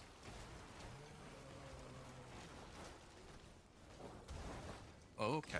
Ooh, like. Yes, the army was a great set. I like organizing the gear like that. Yeah, that was one of the reasons why it was like nigh impossible to like make other characters last season. Like having to, it takes like a half hour to re-equip, like to organize your stash in such a way that you re-equip every individual item. Then you have to like redo your whole skill tree.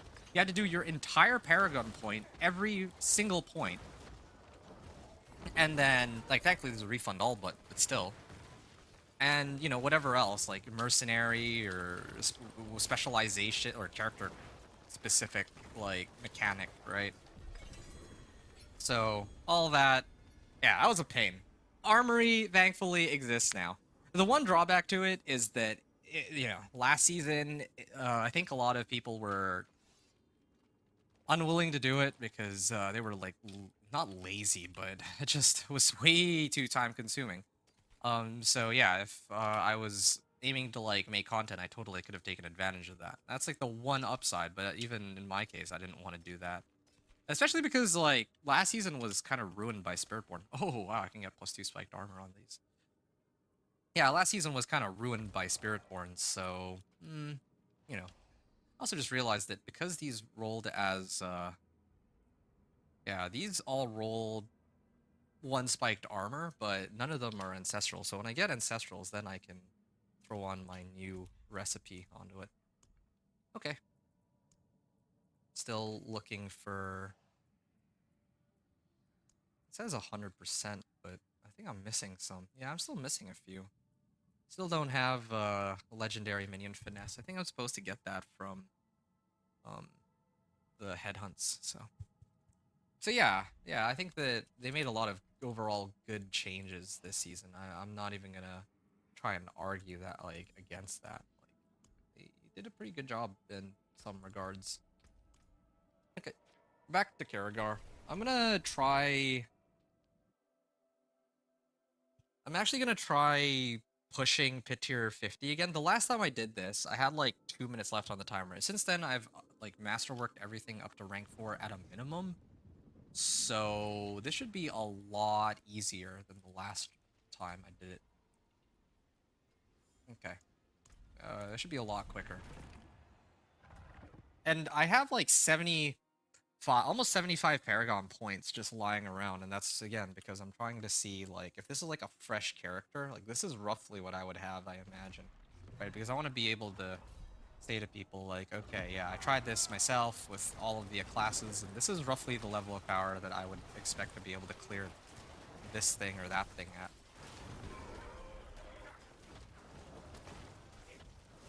Yeah, I still need like Ring of Mendelin and Ring of Sacrilegious Soul. Kind of annoying to have to, like, every individual skill, I need to keep pressing it.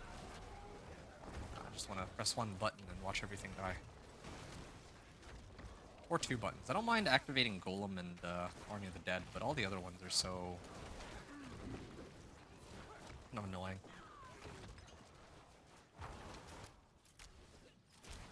Alright, here, we're gonna activate this. And this one takes forever to go down to. Oh, they pulled me out. I don't know, wish there was a way to make this work out. Okay, or Golem here.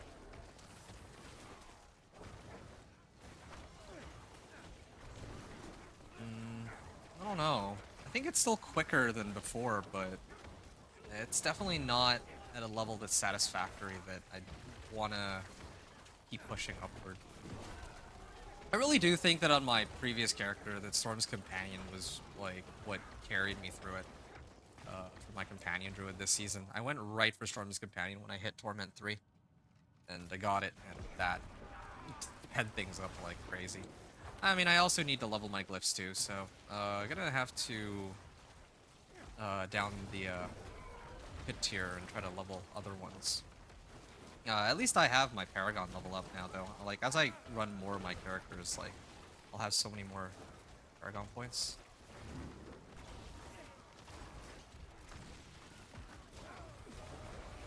Ooh.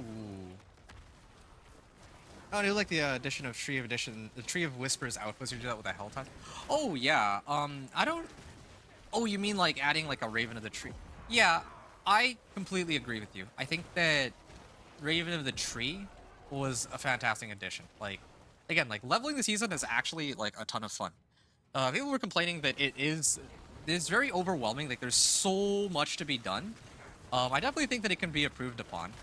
And I think that this is something that actually should be a permanent addition. Like this, a lot of these feel like quality of life more than anything else. Like Grim Favors, for example. Grim Favors, it should be just, you should be able to carry 20 Grim Favors, first of all. And second of all,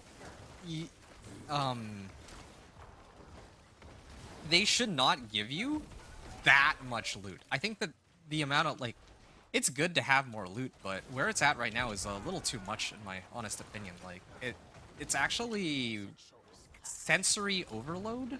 Is that the term for it?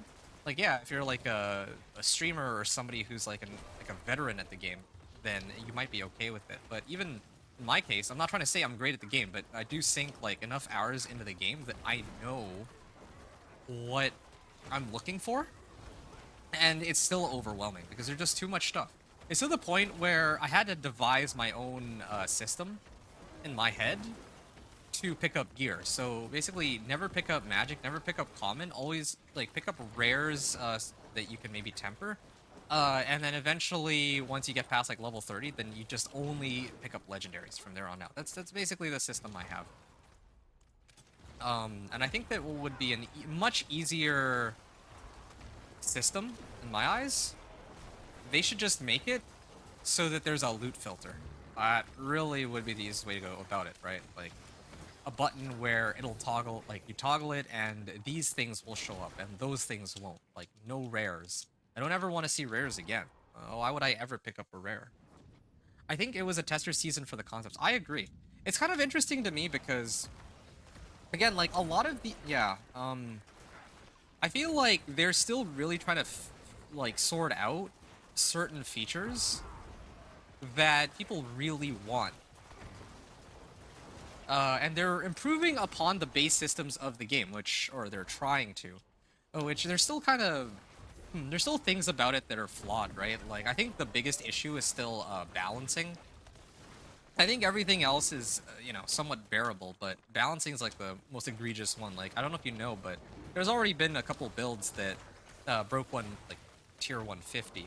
There was like the bug druid cataclysm build, and then thankfully they patched it. Like some people were complaining, and in some cases rightfully so. Like it's kind of frustrating that for druid mains, I can imagine that Spiritborn got a free pass to do like infinite damage last season, but this season druids to do infinite damage they get nerfed within like 3 days. Like that's how it should have been last season too, but they just left it. And at first I thought that, oh, well, it's just because Vessel of Hatred, the expansion, is out, and they wanted to get their sales for the game up, right? That was my assumption as to why they left it, but then it turns out that this season Spiritborn is actually one of the weaker classes, and then, like, Druid, Necro, and Barbarian are all the stronger classes. Like, no one's playing Spiritborn anymore, and that's the opposite of what they want from a marketing perspective. So the conclusion in this case, I think, for me, is that they just can't balance for the life of themselves. Like, their math is a little off when doing their calculations. But anyway, yeah, I do agree with you. I do think it's tester season to test out a lot of these concepts. They're really trying to improve on each of the systems in the game, and I think that the game as it is right, like, this season, I've been liking it a lot. But I think that these are things that should already be present in the base game, and it shouldn't be seasonal. The Witch Powers, obviously, those should be seasonal, right?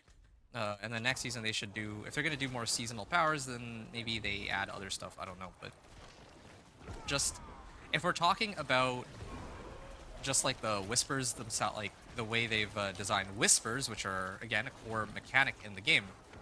Yeah, how Whispers are being done this season should be how Whispers are done every season. I don't know how else to put it. It depends about audience and what they're trying to reach. Oh yeah, don't get me wrong. I can understand, well, we talk about like audience and what you want to reach, but let's be real here, right? Like even the casual players don't want to see a trillion like magic and common and rare items while they're leveling. Like what's the point of that? Well, what purpose does that serve? Okay, there we are. Yeah, definitely doing a lot more damage than before. Ow, ow, ow, ow, ow. Okay. So the last time I was here in the pit, it took me, I think 50 or I had like 2 minutes left on the timer. Now I have 7.5 minutes left. So yeah, we have shaved off 5 minutes on our run. Wow. Okay, that's a massive upgrade from what we had before. This is good. This is a good starting point. Well, in the meantime, what other? Okay, I think I'm starting to get most of my other glyphs. So let me take a look at this real quick. I have 3 more remaining. Do I need these? This is the only one which, you know, kind of questionable. Maybe I would use Gravekeeper, but I'm definitely not using Darkness or Undaunted, so we can actually start leveling everything else.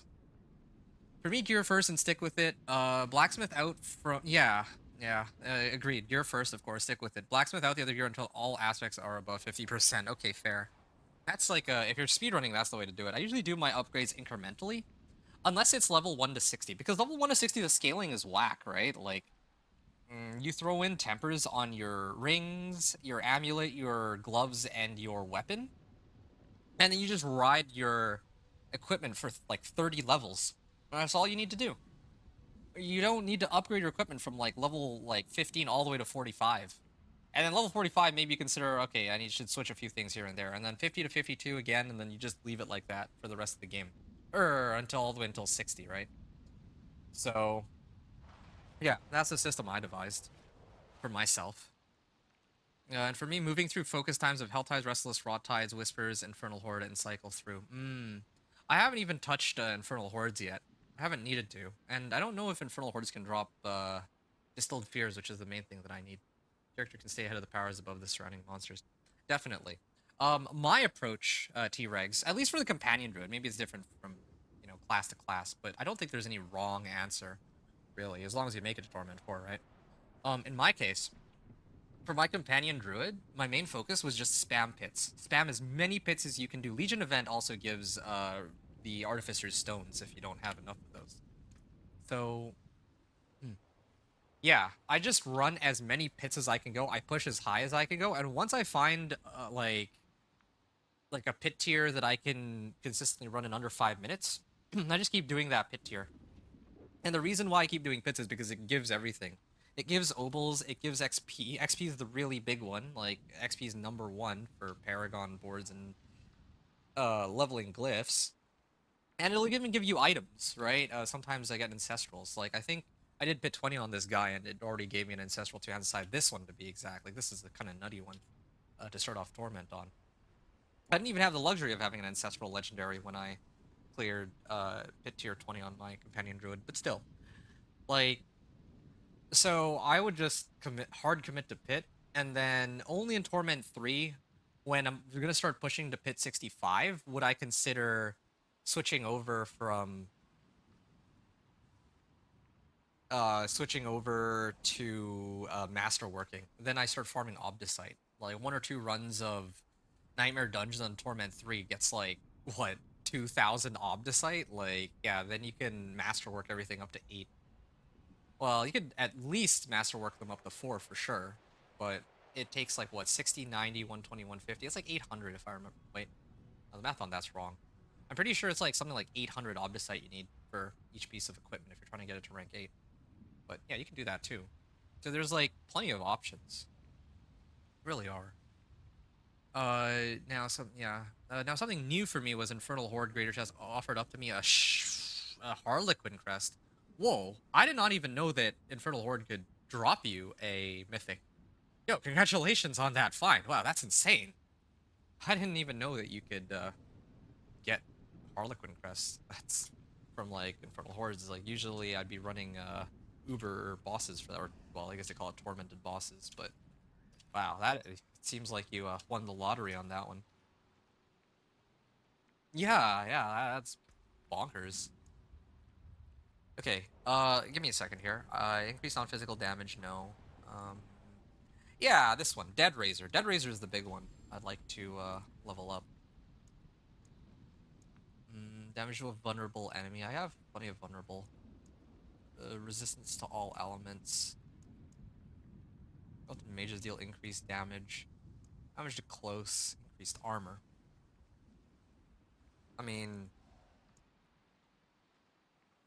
Critical strikes deal increased damage to enemies that are not healthy. I don't know. I think deal with the last lists later. Everything else I'll just start leveling now, or well, the ones that I'm actually using. Yeah.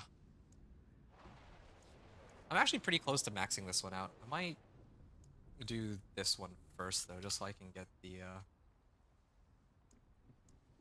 I don't think it matters. Let's just do this one first. Definitely want to get this up to 46. That'll be a free damage boost. We're going to run around and tweak more Barbie stuff. Okay. Sounds good, dude. Yeah, it was good seeing you. Yeah, likewise. Yeah. Let me know if you want to run some or do some runs together in the future. Like, if I can get some more mats too, then we can kind of like pool in and maybe try to get our Uber Uniques. Like, my Companion Druid, I'm aiming for Pit 100 this season, so yeah, I just want to get my other characters Torment 1 to 4 first. Thanks for dropping by, dude. It was a pleasure seeing you again, and yeah, hope you find another Harlequin quest. Happy hunting for you, too. Thank you so much, dude. Yeah, alright, hope to see you soon. Take care now. Now, going back to this run, though, I have 76 available points. So, yeah, we cleared this with, like, 8 minutes left on the clock. I still don't really feel comfortable pushing to tier 55 just yet. I might be able to take the pit tier 65 on, but I think I would still prefer... to upgrade other pieces of equipment first, or other aspects of my character, I guess.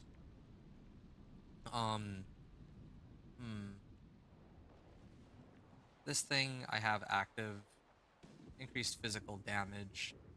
I think the problem with increased physical damage, though, is that it only works for, well, it doesn't work for my skeleton mages. Let's do this one, Dead Razor.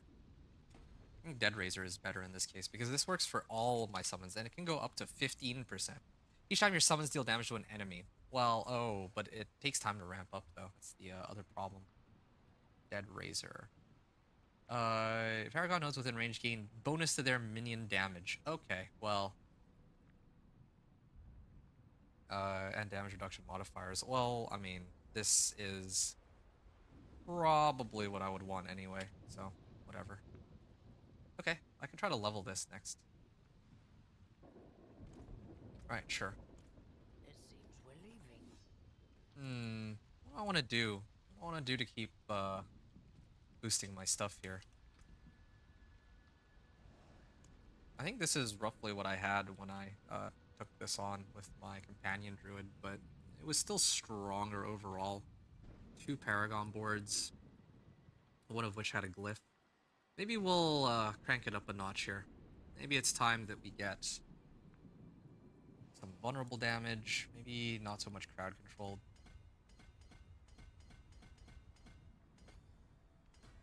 Here we are. Vulnerable damage. And we can get Corporeal. Or this one. Enemies affected by curse skills take increased damage from me. I think that applies to minions too, so... or it should. Here we are. That is 20 of 40. Alright. Let's level the other... let's level the other glyphs in the next couple runs. Maybe if I have some more... glyphs leveled up, it'll help speed up my runs a little bit too. I do also have 2,000 Obdicite. I guess I could afford to try to rank 8 my amulet. I mean, there's no harm in that. I don't really see myself switching over to anything else anyway, so let's just do that. I mean, like, who knows? Maybe I roll my second modifier for the masterworking onto ultimate cooldown reduction. That could be kind of ridiculous. There we go. I'm hoping for... oh yeah, 360. So, intelligence or ultimate cooldown reduction would be the best case scenario, but here I'm going to guess it's going to roll just plain damage. Let's see. Here we are. Plus damage. I actually guessed it right. Okay. But, I mean, my intelligence still goes up, because I ranked it up 4 times. Yeah, I had like 2,000 Obdicite. I'm down to like 1,200 now, so it's about 800, I believe, to rank it up that far. And I think I got this one, right? Intelligence, max life, and resource cost reduction. Now, I could salvage this for maxing out Creeping Death aspect, but I never really used this. Although this is for damage over time. Yeah, I'm definitely never using that regardless. Intelligence. Yeah, don't I have, like, another ring that's also really good? Yeah, this one. Yeah, I now have 2 rings that... Like, 2 ancestral sort of rings that are good. Like, intelligence rolls and all. I might actually just keep trying to reroll, although I don't have enough gold for that. Masterworking, if I get to rank 4 and then I try to, like, reroll for the right rank 4 selection, then probably I'll run out of gold because it's like 5 million per attempt to reroll, right? I don't think that's worth it. Yeah, 182 intelligence though. It's kind of a big deal. I don't know. Eventually I switch over to Ring of Mendelin, so max life. This one's the really safe bet. That's the thing. I'm just trying to see which of these I'd prefer to roll first. Lucky hit chance. Okay. I don't think I'd ever really use Lucky Hit Chance. I mean, maybe Lucky Hit Chance would work well with Mendelin, but I think I'd feel a lot more comfortable with See some steel you need. replacing one of my rings for this one. Well, actually, let's do another run. Let's actually do another one with our new and improved amulet. Did I really improve that much on it, though? I mean, I only rolled extra damage, so probably not. I did get some Paragon points in, though, so yeah, it should be fine. Alright, let's try another one. Let's try another... I am chewing through these like no tomorrow. I might not need it for this tier, though. Yeah, I'm at like... I have like 6,000 life now, so... I mean, with elixirs and incense, but if I lose the elixirs and incense, then I'll probably be right back down to like 4,500. I think that's enough to handle this. Ooh, yo, well, yeah, that's my Army of the Dead. I really could use a Flicker Step. I'm not... I definitely need more boss summoning material, that's the big one. Oh, this is great. Yeah, I'm feeling the... Is this really tier 50? All of a sudden, with that master working, I feel a lot stronger now. Or maybe it's like the monster type, I'm not sure. But this feels like significantly easier than the last run. It might also have to do with the Paragon glyphs that, you know, I added in. I have 3 Paragon glyphs now, so... And this thing's back. Is there something else that could boost or reduce my cooldowns? Hectic would be nice, but I do actively use my golem, so that wouldn't really help me too much, I don't think.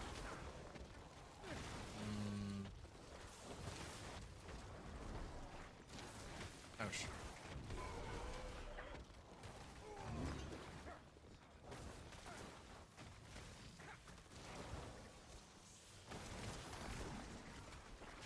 Okay, I'm gonna do another Army of the Dead here.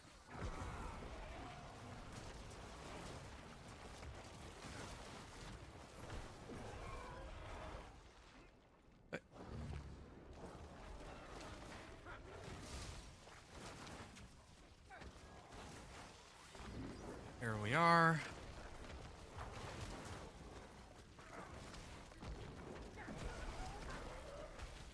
Oop.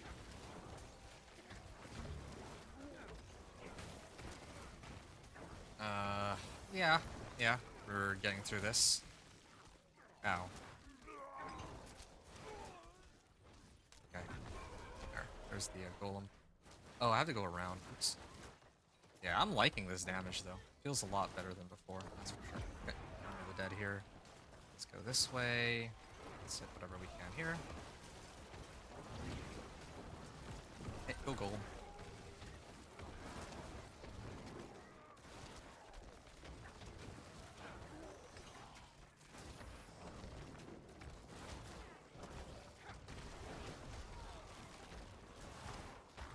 That's a private cut, eh?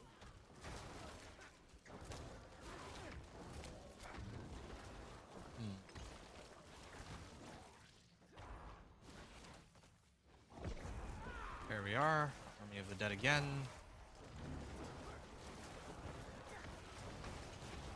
Ah.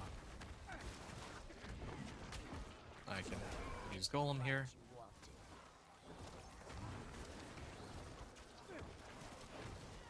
Ooh, back up. Ah, they hurt, they hurt.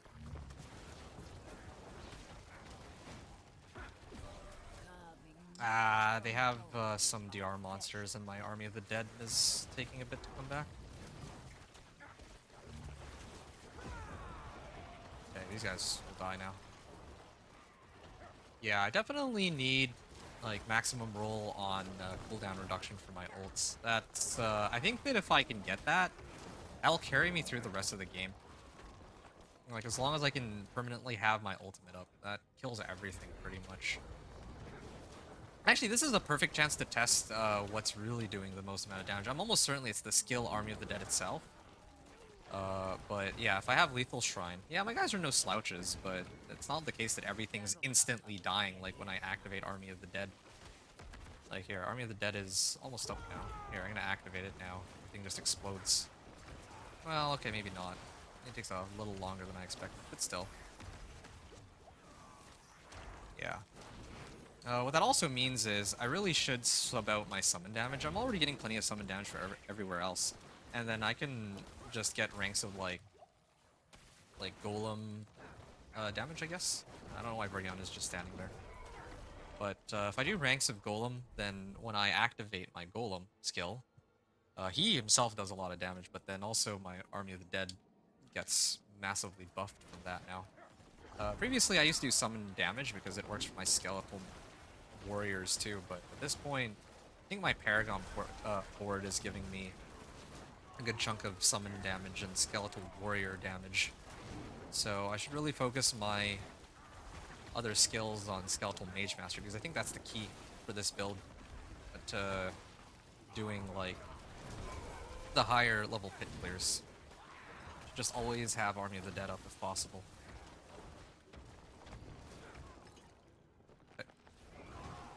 Also, this is would like to imprint something else onto this weapon at some point.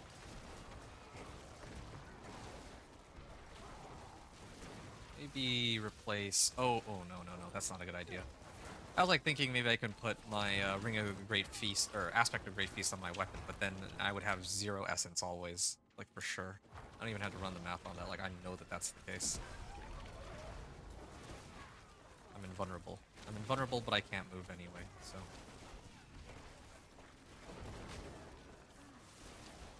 Here we are.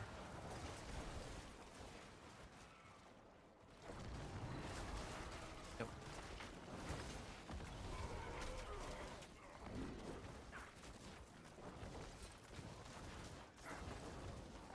Here we are. I also have more witch powers than my companion druid did, but I don't think that makes too much of a difference. Ow.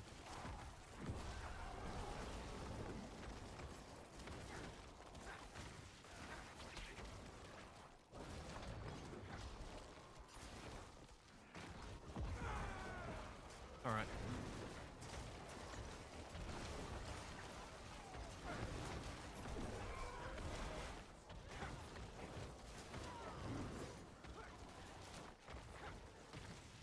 Got 54 more points available.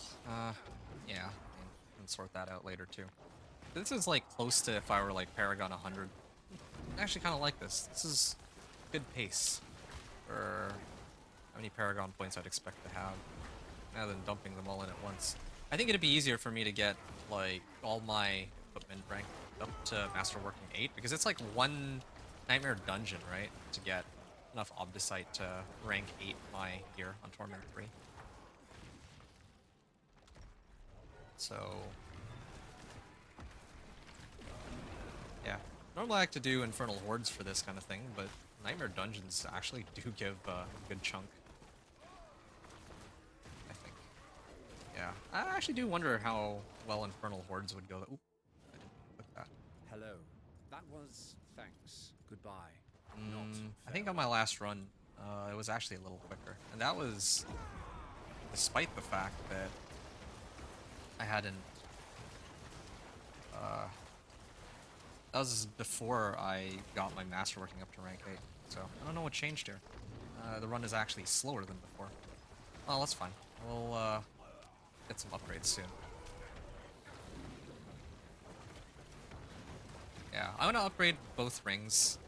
I still don't have the Distilled Fears up to where they're supposed to be, but yeah, and I don't have the right recipe either. Like, that recipe still isn't legendary.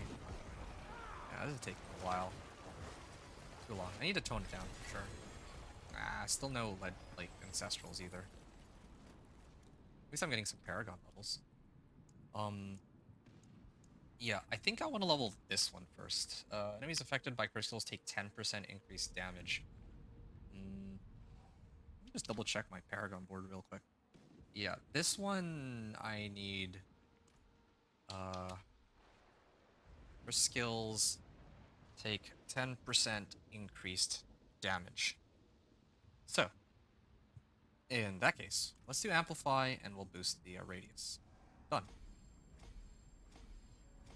14. Yeah. Maybe I'll do like a lower pit tier just to speed it up a little for the next run. See just how much more quickly we can go through it. Might not even activate any of the incense either. I can run a potion though, just to. Oh, I don't have any more potions or elixirs. I mean. Okay, let's scale it down just a little bit. Tier 45. Like, why not? I mean, if all I'm doing is leveling glyphs, then I can level my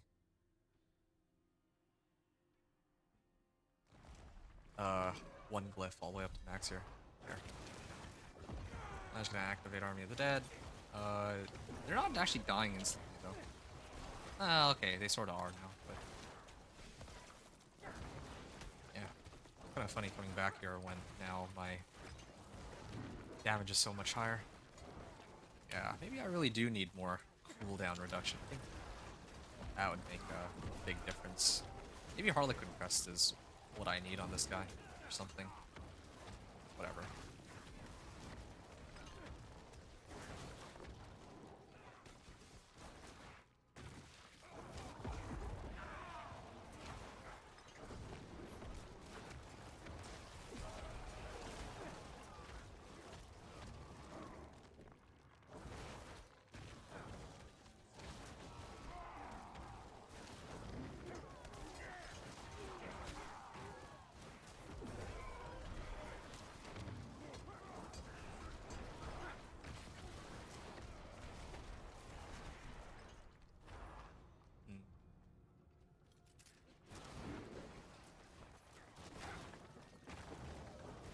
That'll cup up like any other.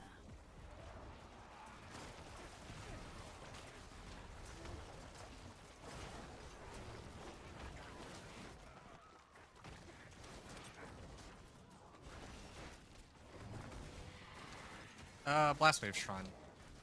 How come I haven't found any of these in, like, Pit 50? This would, make things so much easier if I got this in Pit 50. Also, I just remembered that I have, like, movement speed bonus on my boots. In hindsight, this is actually probably movement speed is probably the least useful modifier for me on this Necro. Like, if it were Spiritborn, at least I get, like, some multiplicative damage modifiers with that. But here with Necro, it is actually sort of pointless. Oh, well, I'm not gonna be able to use this for much longer. Yeah, it's pointless for me. This doesn't boost my damage at all. I can't really use the movement speed. It's not like I just dog walk everything. If I had enough damage to just run past everything while my minions killed them, then yeah, movement speed GA would be amazing. It's not. So I would much prefer to get some ancestral boots that have GA roll on like int. That would be, I think, the most important one. Or actually, no, never mind that. I just need a pair of flicker steps. Flicker step would actually probably be the best case scenario right now. It's on a bit of life, but I don't know if I care. Yeah. I lose out on a little bit of life, but if I can get my ult up a lot more often, then, well, it's kind of a big deal.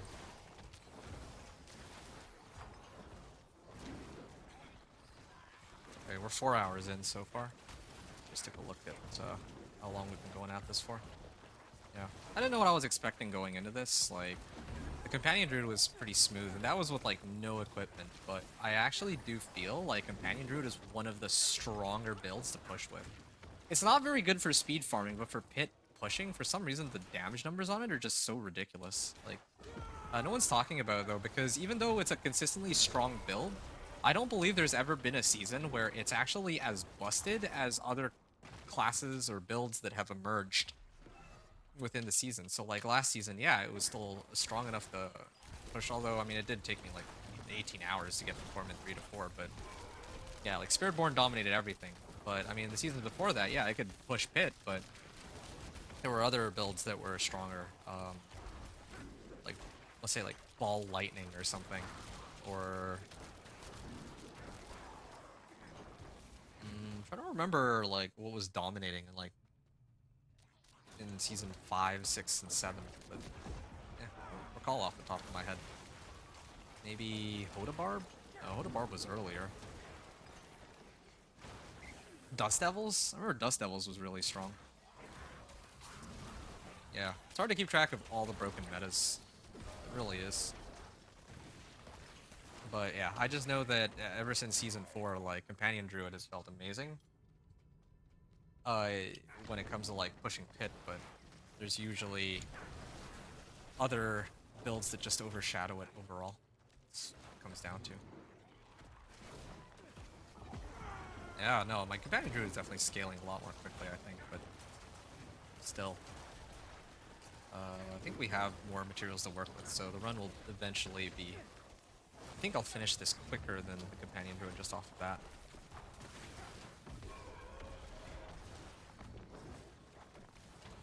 Yeah, I think even this season there's like Earthquake Barb. I remember seeing that there was supposed to be like Super Ball Lightning for Sorcerer, but it turns out that that Super Ball Lightning isn't even that good an aspect. I was expecting that to be the broken interaction, but it turned out that it was broken in the sense that it just didn't really contribute much, unfortunately. Yeah. So funny, every little upgrade I had with the Companion Druid, it was just... I would clear like 5 extra pit tiers, but here it's definitely a slower pace. Yep. My ult's still up. And he should die before it's done, right? Yeah. That was kind of cool. Yeah, that was a lot faster than the last time I was here for sure, but I don't know if that matters so much. Here, we need to upgrade this by 2, and then we need to upgrade this. Okay. I can actually run another one of these, and I can go 2, 5, and then, sorry, level 13, 15, and 17, I think. Should be good. Yeah, then these will be both rank 16 at least. So I at least get those modifiers. Also, yeah, here now I have int, but you know something? I should probably do it like this, shouldn't I?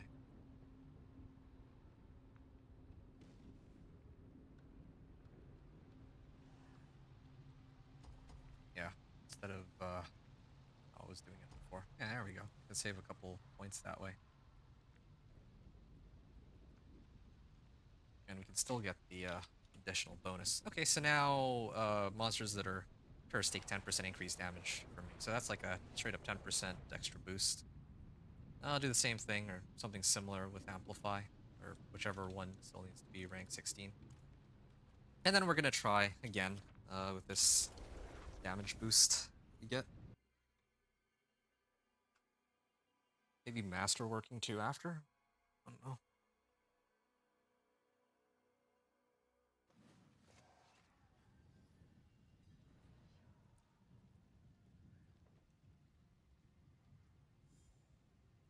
Yeah, I think I did this one.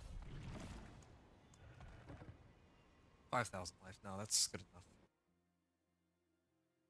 If I drank that other potion, go from like 5,000 to 6,000, but there's need. Still no flicker step. Definitely gonna need to get some flicker step. I'm also I'm actually coming close to capping out on obols too. If I cap out on obols, I'm debating whether or not to roll for Ring of Mendelin or flicker step, because I actually do think that flicker step is far bigger a DPS boost, because if I can reduce the cooldown of Army of the Dead to like 25 seconds, let's say, that's yeah, that would actually speed up my runs a lot. No, I think I need to roll for flicker step actually, instead of Ring of Mendelin. I already have 2 legendary ancestral rings. Like, I don't know if I need Mendelin. The thing is, I don't know how much of a boost I get from Ring of Mendelin. I don't know if by having Ring of Mendelin, suddenly my minions, their passive skill will suddenly become like 10 times stronger or what. Oh, also, I have Seasoned Blessing. I'm gonna have to switch it up if I'm gonna do any of that. I think in that sense, I would have to replace the Urn of Whispers, because I'm not really doing any Whispers right now, actually. They keep giving me greater collection of Whisper caches, and for what? I can't even get, like, the Ancestral ones. Or, well, I can, but I just haven't run enough Whispers. Wow. These guys are just getting dog walked now. Tier 45.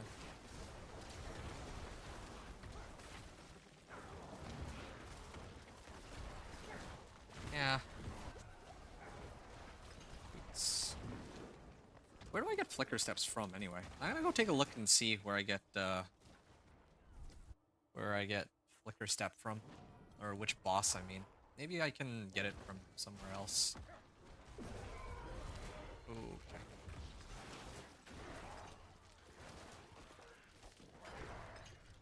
Okay. I mean, it's a protection shrine, so I don't think I care. I thought it was gonna be like artillery or something else. Really good. I haven't activated my ult because if I'm just blast waving everything, it seems kind of redundant. Oh, let's go this way. Oh, did my thing wear off? It did. Okay, now I can activate my ult. Yeah, yeah. That is kind of how it should look like. But, yeah, Army of the Dead is taking its sweet time. No, I think I need to upgrade my rings. I think the very next thing I do is I'm just gonna roll my 2 ancestral legendary rings, and then I'm gonna probably try to gamble for boots. I might try to gamble for boots like after I do another pit 50 though. That way I know what I need to push for pit 55 and all. I should make it a habit to like write some of these notes down so that I have a much better understanding of all this, because there's like too many numbers to keep in mind. Maybe I'll do that after this run real quick. Yeah, I think I can take some time. I'm not in like a huge rush right now. I'm not like speed running through this. Well, I mean, I kind of am, but nothing official.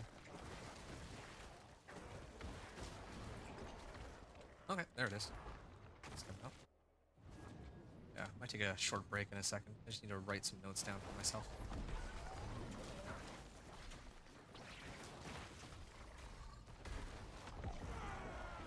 Alright, here we are. There, done.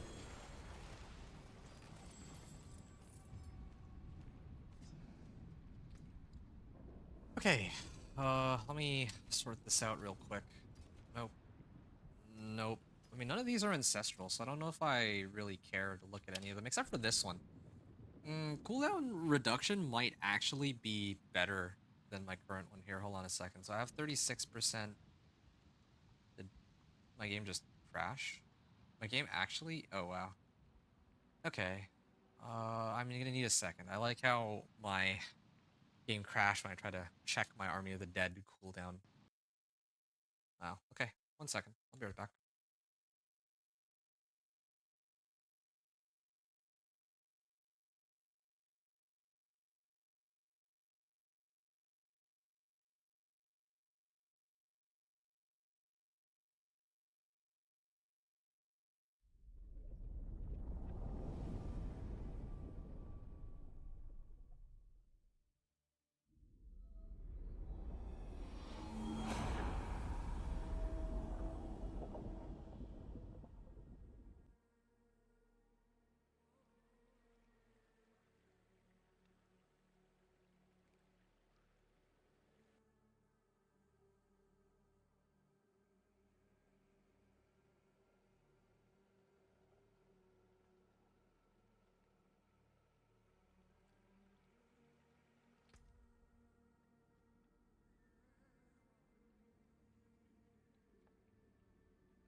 Right, let's keep going here. So we crashed while we were checking the difference here. Okay, so 36.28% cooldown, going down to 33. That's a pretty big deal. And did I ever have a chance to level my glyphs? I don't think I did I? That was the whole reason I was there. I'm so sad. That's pretty awkward. The whole reason I even bothered to do that run in the first place, and it crashed before I could get my glyph XP.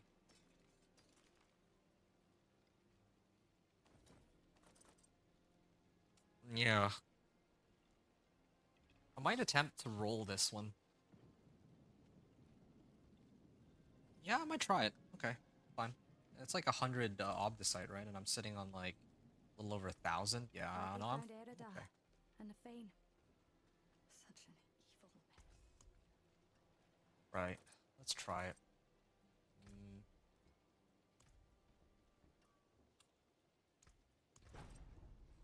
Maximum life, and then utility. Ah, we can get spiked armor on this. 2 ranks, ideally.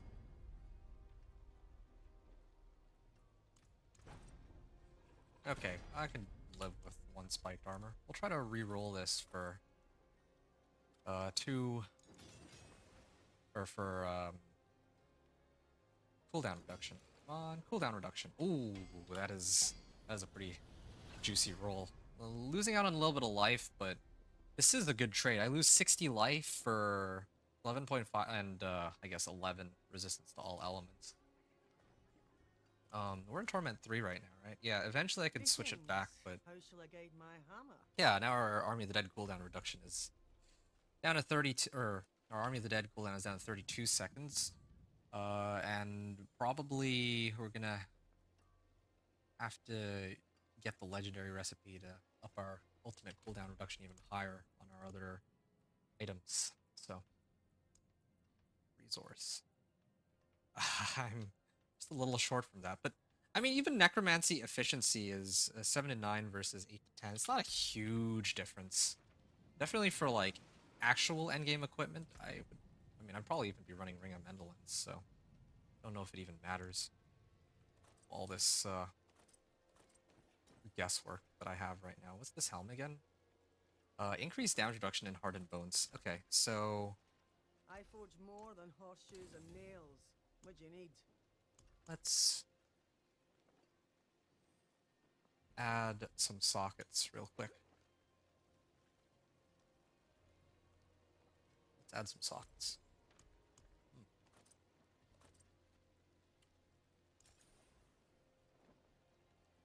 Very well. And for my helm, we are gonna put hardened bones. Definitely like having hardened bones. Pretty useful aspect.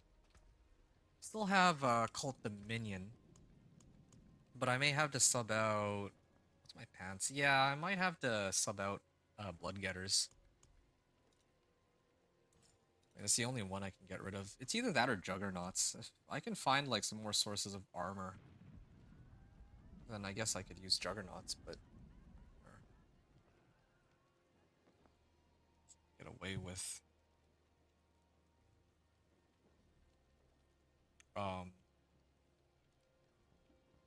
like running something other than Juggernauts, but yeah, right now it's not looking good. Well, I mean, I don't even have a Flicker Step yet, so I don't know why I'm really... I don't know why I'm really having to overthink this at all. Watt Rune. Watt Rune with, what did I have previously? Oh, I unsocketed it, so I don't even know. I think it was Evade, right? Cast Evade. Oh yeah, I'm not even ever using this anymore. Yeah, it should be Chem and Cur. No, wait.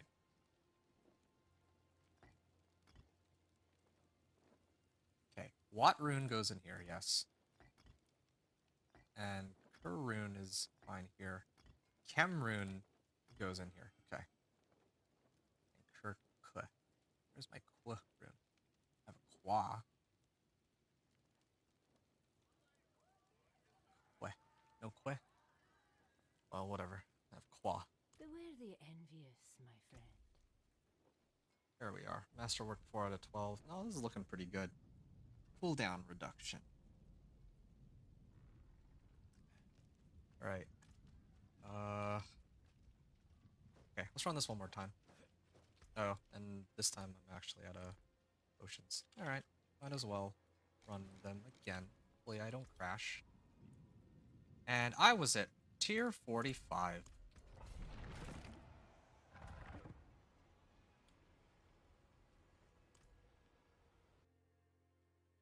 So let's do that.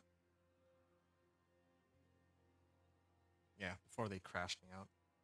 I'm going to redo this run. I guess it's not the worst thing. It only takes like 5 minutes, so. Knives in here.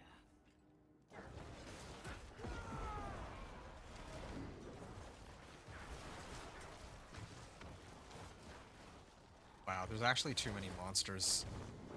Like, all my minions are blocking other minions. There we are. Yeah, this is tier 45, so should be should still be able to take this. I mean, I think I was able to clear it in like 10 minutes last time, right? Or in 5 minutes, I guess. Ooh, 3 million damage on that.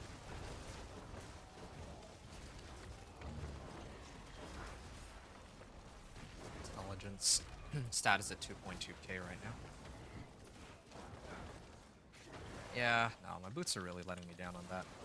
Just have like a lot of life on it. It's like the main thing that kind of makes it nice, but we're gonna need to find another way to get our life.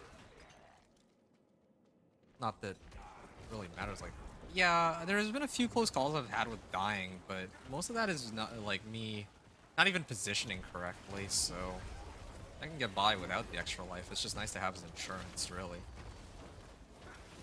Yeah, if I can sub out my boots for Flicker Step, that's a no-brainer that I should make that switch immediately. Let's get rid of VR. Oh, it overpowered, but I actually use that witch power that overpowers because my golem actually can overpower. It can make sense if minions not overpowering, I guess, but the golem having a lower power is kind of cool. Okay. Ooh, explosions. 32 seconds on this. Maybe I can roll instead of like intelligence or max life. Both of those would be good, but I think the one roll that I'd really want now is ultimate cooldown reduction. That's actually super important. Yeah, I can roll ultimate cooldown reduction on my rings.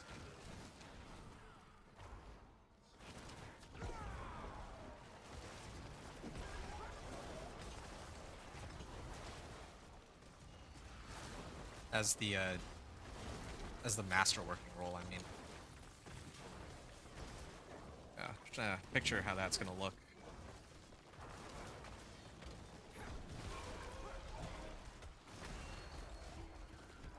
Like, aiming for like almost 20-second cooldown on Army of the Dead.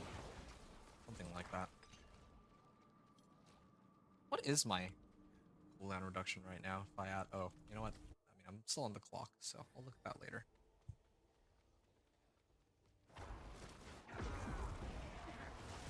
I wonder if it shows on my character sheet though, actually. It says chili cooldown reduction. It's not even written in there. I have like base cooldown reduction, but not quite what I'm searching for here. Ooh, Lethal Shrine. Totally forgot about Lethal Shrine. Lethal Shrine's kind of nice too. Gives a little bit more damage, I guess. And it also allows my weapon to be relevant, or slightly more relevant. I'm sitting on 42% crit strike chance base though, so that's also not bad. And that's despite the fact that my rings themselves don't have any crit strike chance.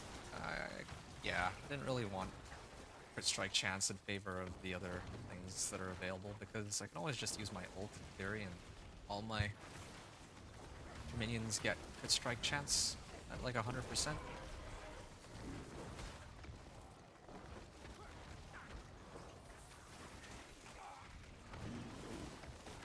Explosion. Oh, they hurt. Well, I mean, I still have my barrier up, but they're throwing a lot of little pellets at me. Actually do damage to me. If enough of them hit me. That's the next area. Alright. Activating this. I mean, this is working out. I'm getting glyph upgrades that I need anyway. So, happy with the progress. So far, anyway.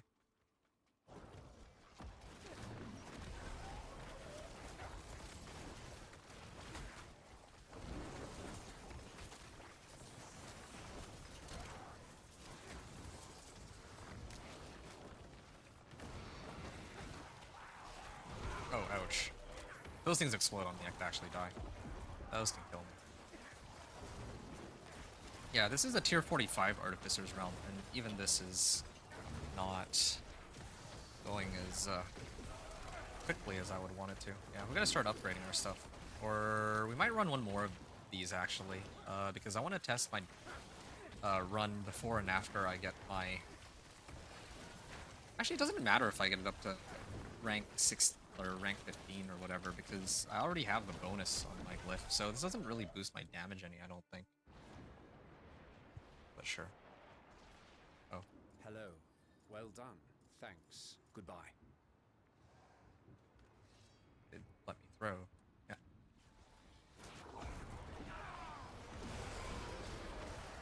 Yeah, I'll go in super fast though. That's the one upside about this compared to the other. Doing it on like tier 50. Okay, before I forget, or rather before the game crashes on me again, let me just check this real quick. Yeah, here we can see that it's already active, but we will still get this up to rank 17, and this one can go up to rank 18. Okay, goal is to try to get these all up to 45. Yeah, all these should be up to 45. Or 46, rather. Assuming that I have enough gem fragments. I think I should at this point. I've opened up quite a few caches of those, so should be alright. Intelligence, max life, and 3 to corpse explosion. Okay, 3 to corpse explosion doesn't really help me, but it's nice to have a backup base. So I'm gonna toss these into my stash. Alright. Now comes the next big upgrade. I'm gonna replace both my rings. Now, I might also even try to gamble for Flicker Step here, so... I'm gonna take these out. Ooh, yeah, this actually does cost quite a bit of gold, though. Or, well, not yet, but probably will. Let's do this one. 4. Okay, boosting our chances of getting Give it a go. some nice boots.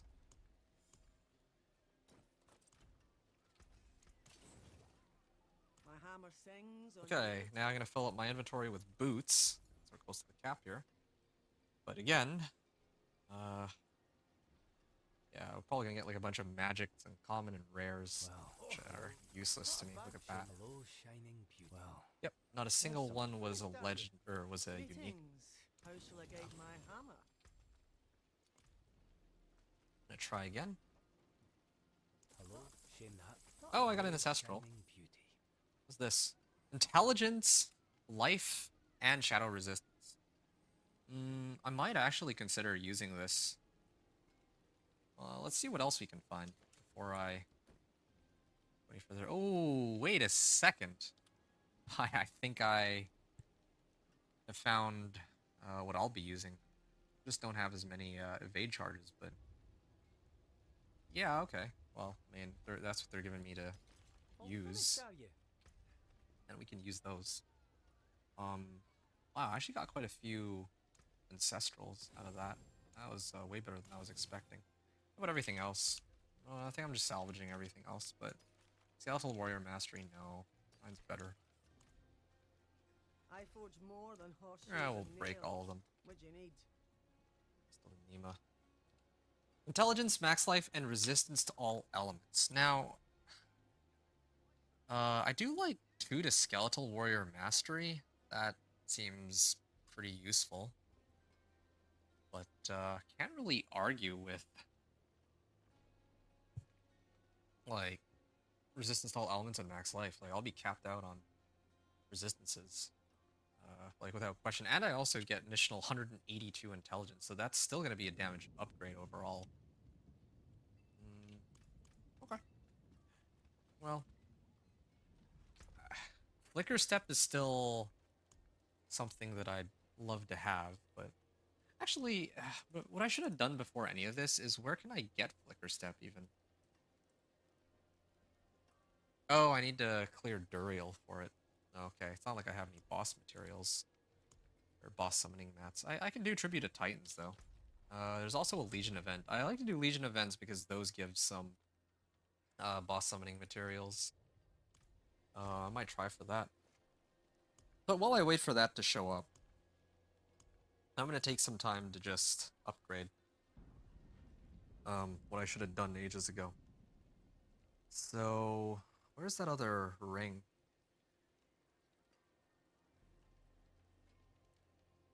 But tell me I salvaged that ring by accident too. Keep doing that. Salvaging the wrong ring. No, I think this is the ring, right? I think this was the ring that I wanted. No, these two. Yeah. Okay, we'll do these 2 rings then. And we'll hope for the best. Fingers are crossed. I was saving these for the maximum roll, but I think it's a waste of time, like for an extra 1%. When I don't even plan to use these permanently. Minion finesse. Okay, now I actually have to roll for, yeah, golem damage is the best case scenario here. Ultimate cooldown reduction. Alright, yeah, there. Max roll on that too. Okay, we got 2 really good rolls. And let me actually just throw that on real quick. Instead of, this one's summon damage, right? So if I put this one on, I lose out on attack speed though, but again, because I have this Frenzied Dead stick, I don't know if I care. Well, anyway, so where are yeah, 87.5% if I put this on. Now suddenly it's 126% more damage. So huge upgrade. The wonders of Sanctuary at your fingertips. Inner Calm. How may I help you?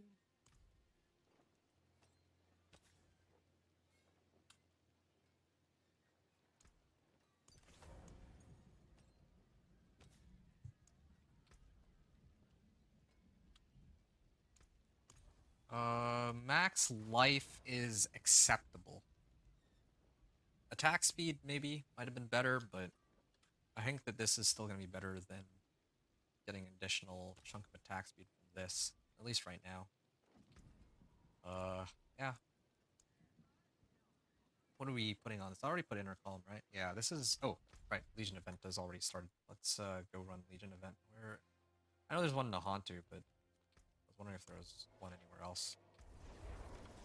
Okay. Yeah, I'll up the rest of my gear after.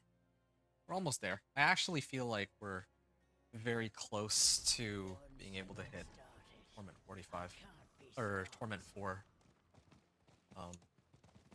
I do the hit 65. We have 2 minutes to make it, so yeah, we'll be fine. Or not 2 minutes. We have 1 minute to make it.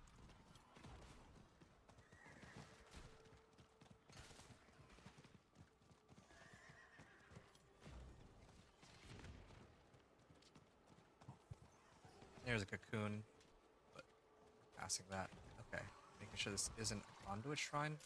It is a conduit shrine. Good thing I didn't click it. 10 seconds. Let me through, let me through.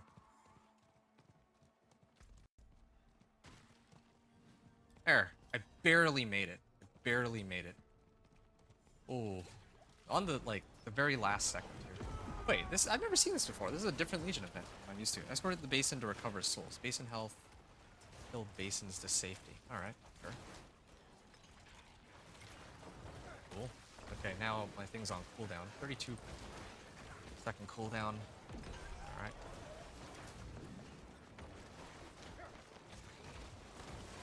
There! I can sense them! Let's guide those souls to freedom! Okay, this is different from what I'm used to.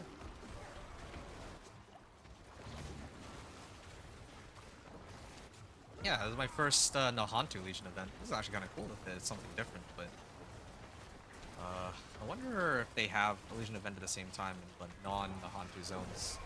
Otherwise, you can't access it as a regular player. Basin health. That's all we can say for now. Retreat. Okay.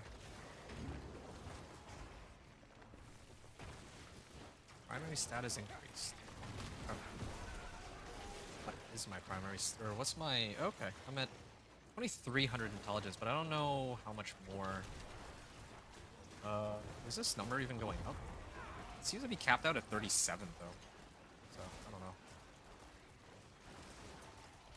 Yeah, I guess we'll find out later. 2306 is what I have with this. So like I'm trying to see if the stat bonus actually even shows up.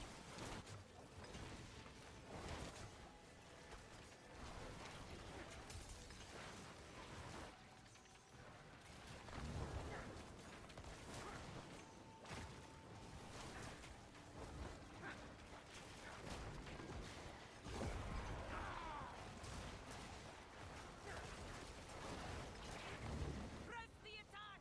Those souls are depending on us. Okay.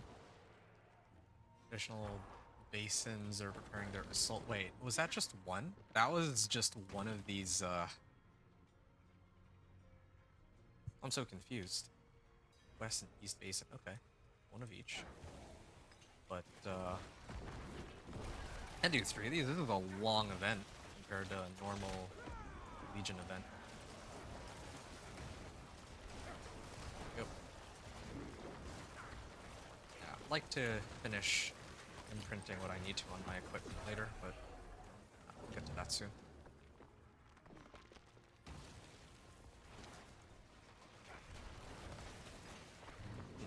Something else I gotta check real quick. This Paragon node, like legendary node, it'll increase damage for each 20% of attack speed bonus they have. Okay, so it's not how much I have. So even if I don't have attack speed, it's okay. Like, as long as I have this aspect. Frenzy Dead. It's not a problem. Okay, I'm activating my Army of the Dead here.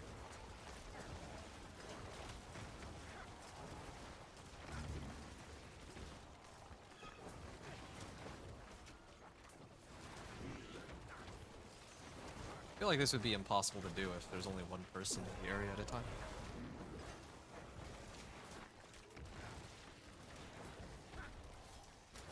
These take a while. 46. Okay, yeah. The intelligence stat boost does show up in my stat sheet. Because previously it was 2300, now it's 2600, so that's a big, big difference. Okay, I think the Necro, the other Necro platelet here is doing all of that. Is that Blood Wave? It doesn't look like... I think that is Blood Wave. Doesn't look like Blood Wave, though. Yeah, like mini explosions here. I didn't think... Oh. Blood Surge. Blood Surge with minions. I think I get it. It's minions, but minion Blood Surge, where every one of his minions has their own Blood Surge. I think there's like a unique that does that. And then he has that aspect where Blood Surge pops a second time. Less damage. Oh yeah, it's this one. Crew's Embrace. Consumes many courses to call. No, this is something different. This is consumes nearby courses to cast other Blood Novas. Yo, this is taking like forever. Like, this is a whole... Like a one Legion event usually takes like less than 5 minutes in a normal zone. The rewards they give better be like crazy because this is taking a while to complete.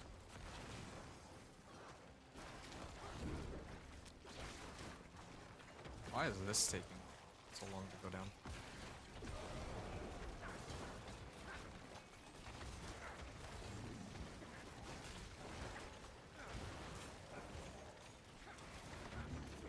I do like it though. I enjoy the concept of it as an escort mission. I just don't know if I agree with it, Legion event taking this long.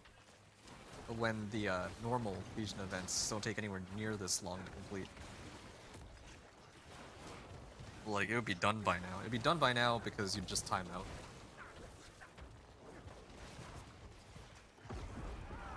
Try to activate my ult here. Don't want to really deal with Suppressor or DR.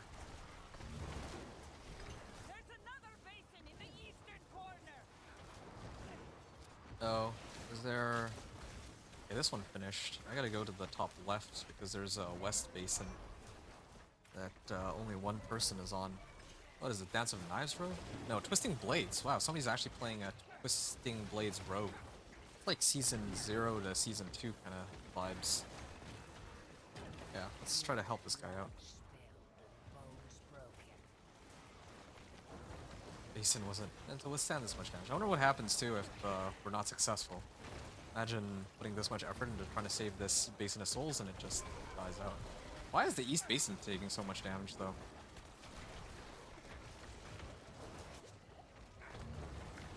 Okay, maybe I have to stand here and try to tank it. I can sense them. The sky goes home to freedom. Wow. Am I at least getting like a good amount of XP out of this? I don't feel like I am. Not max on good favors at least, but I don't know if that means anything there. I wonder if that means like the Nahantu world boss is somehow different. Or the rewards are at all different. West Basin health has... the West Basin health is actually going up for some reason. Kind of makes me wonder, should I go to the East Basin? Because it's like they're struggling. Oh no, they're right here. Oh, they actually made it all the way here.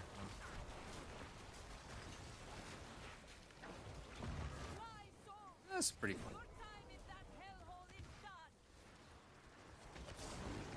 Quite challenging compared to a normal Legion event. Yeah, this should be its own separate, like, activity, I think. It'd be kind of cool, like a little mini escort mission. Kind of reminds me of, like, the Shepherd Whisper. But, like, much more... more of a challenge. Okay. I'm gonna activate this. Try to fill this one up. Oh, can I save both at the same time? That'd be kind of nice.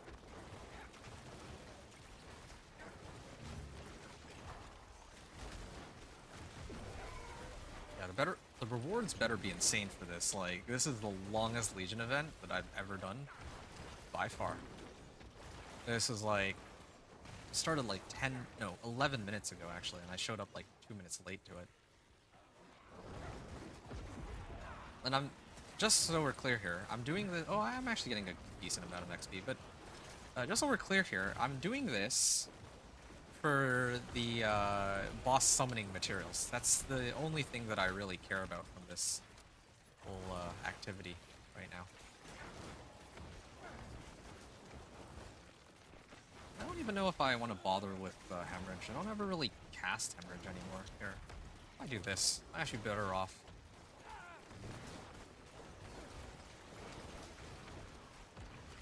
Like, I don't need to have another skill. Like, if I were to choose another skill to use, though, on my, as my 6th, it would probably be Blood Mist at this point, just so I can break myself out of CC. That's really it. East Basin health is lower. I should... hands and back into the ether.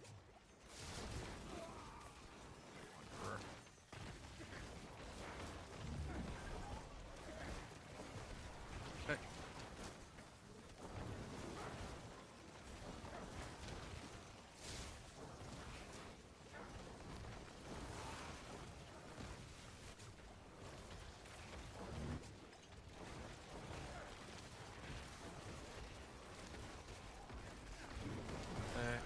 And The next basin is there. oh.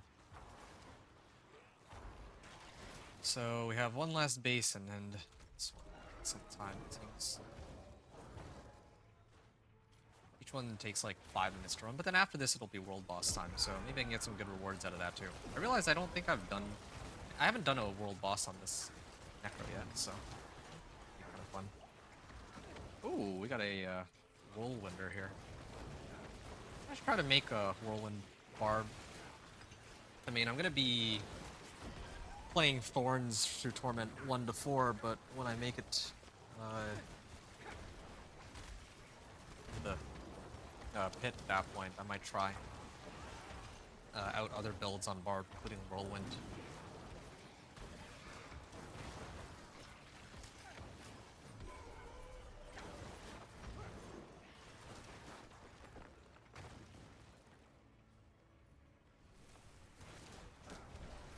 I wanted to be right back, actually. I kind of, not the best timing, but I gotta use the bathroom, and I think I can survive. And, I mean, we're all gathering around this one base anyway, so what are the odds that I die here?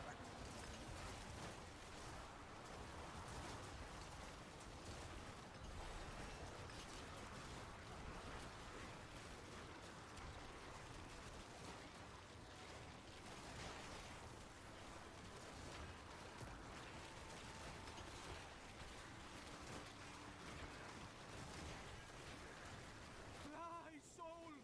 Your time in that hellhole is done!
Okay.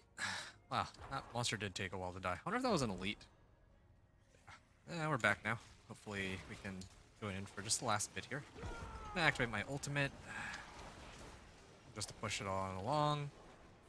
Thank you for your There we are. They're free from the citadel. The Soul Hoarder approaches. Well, let's see what that's about. Grindabor the Harvester. Alright. Too bad I can't activate my ult for it. I would have loved to see how much damage my ult would do when it's used, but... maybe I still can. Okay, hold on. So this is how... whoa, Sorkus Master of Shadow. Oh, there's a few of them. Okay, so this is me activating my ultimate. I don't really see his health bar going down very much in comparison to what he was at before. Oh, this is kind of cool. I like this. I actually kind of enjoy this. I just don't know if this should be categorized as a Legion event, is my only real complaint. Like, the activity itself is a lot of fun. I'd love to do this again. That's a prime cocktail. Yeah, full-on escort mission.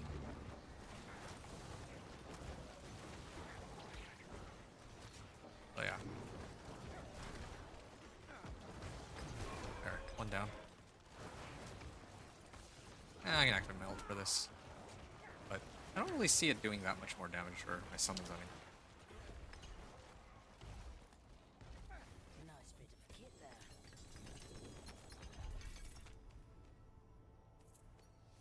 Blood Innovation. Still not quite what I need, but at least we got some of these, well, we got Exquisite Bloods, but not Distilled Tears.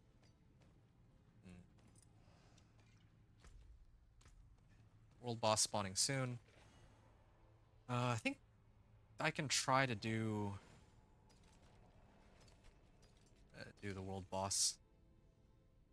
This is, I think this is the one, like the other ring that I was gonna mess around with. Yeah, so where's the world boss slated to spawn? There's one coming up here. Alright. Close to Fate's Retreat. So we're gonna go to Kiragar for now. We're gonna adjust our equipment, and then we'll try to head on down there.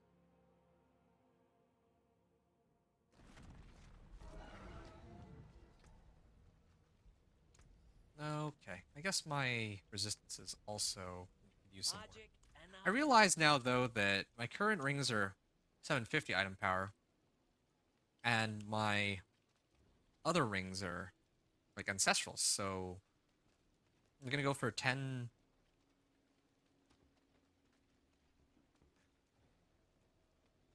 Sorry. 10 resistance to all elements, all the way up to like 12.5% resistance to all elements. So that's gonna be a nice adjustment. Okay. 750 item power. Okay, let's get our next ring going here. I'm gonna probably replace resource cost reduction soon for this. Kind of a shame that I don't have the legendary recipe for this yet, but this will have to do for now. Ultimate cooldown reduction. Okay, first try on both. And I'm gonna try to roll off the resource cost reduction. And, you know, in favor of either attack speed or resistance to all, or, well, anything really. Damage actually might be better. Try 2 more times? Crit strike chance. Yeah, sure. Or crit strike damage. Either one of these. Thing is, like, ultimate isn't always up. So I'll stick with this for now. I think attack speed might be the best option, because eventually I'm going to need to migrate off Frenzied Dead onto my rings. Or one of my other slots, and attack speed would be the best option for that. But this is okay as a temporary arrangement. So we have the right rolls. Now we just need to put on the right aspect, which is Great Feast. And put on the correct gem into there. I think I'm ready to get going. And salvage all. World boss spawning in 14 seconds, so that's perfect timing. Oh, and then I still have my boots to sort out. Oh, that's gonna be fun.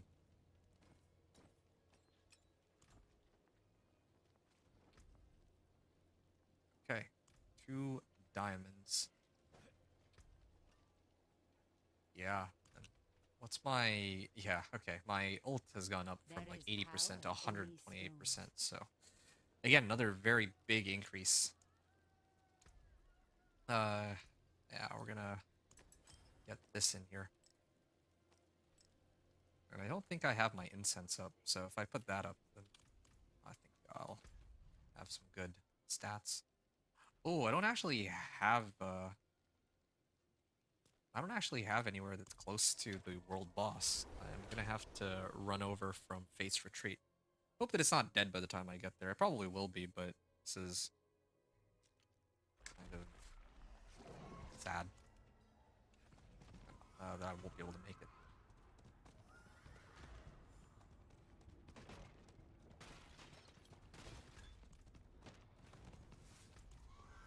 Okay, I have 1 minute to get there, so I should be okay. Yeah, so we've adjusted our rings, at least. Maybe boots will be next. Sitting on 1,300 obols. Alright. Oh, I haven't even masterworked them yet either, have I? Yeah. Yeah, I'm gonna swing by here and grab this before I head into the world boss. This would be better for me in the long run. If it spawns back here again in the future. I think I can still make it. Kind of like trying. Okay, maybe this will help with being able to run in there quicker. Nope, ignoring the treasure goblin. I have allegedly 5 seconds, but I think world boss gives a little bit more leeway. Okay, yeah, I still made it. Okay, I'm gonna activate my ultimate here and my golem. Ooh, yeah, there's some damage coming out, but I don't know if that's mine or someone else's. Oh, there we go. There's my ultimate. Oh, ouch! Okay. He used his skill like right on top of me. That's sort of embarrassing, but at least my summons are still up. Okay, now I'm gonna activate my ultimate again. See if his health bar goes down any. Yeah? Maybe? I saw him get like chunked like a little bit. Yeah, he's like half-life now. That's cool. That's kind of a funny death. Was that my... I think that might actually have been my first death, right? Kind of a silly death, but sure.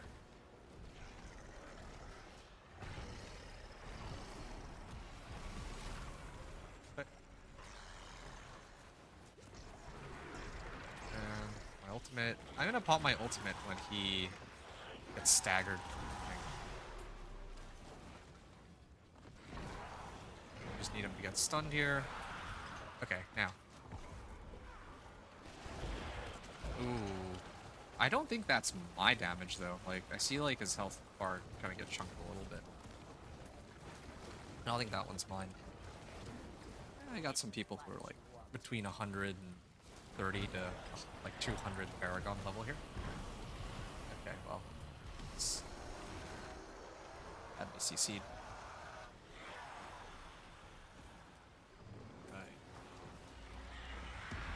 Okay, let's not die to that third time. Activated my ult.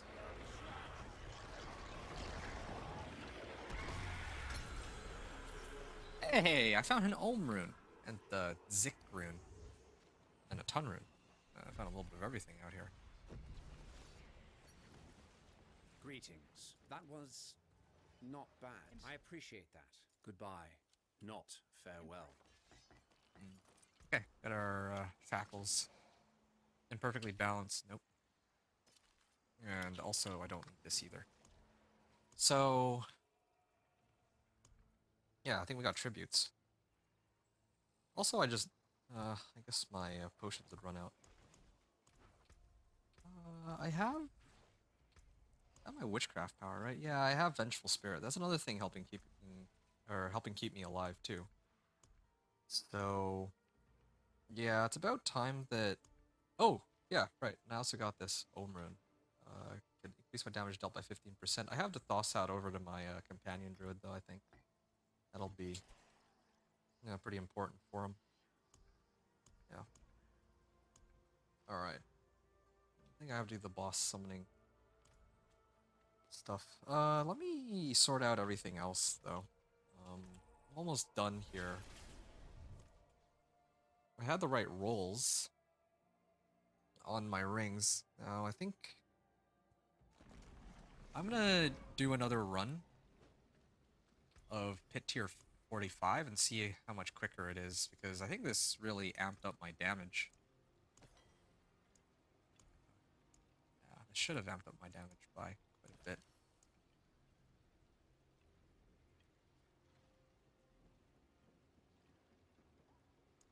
Ooh, it eats Angel Breath. Wonder. No fragments. Just the Angel Breaths.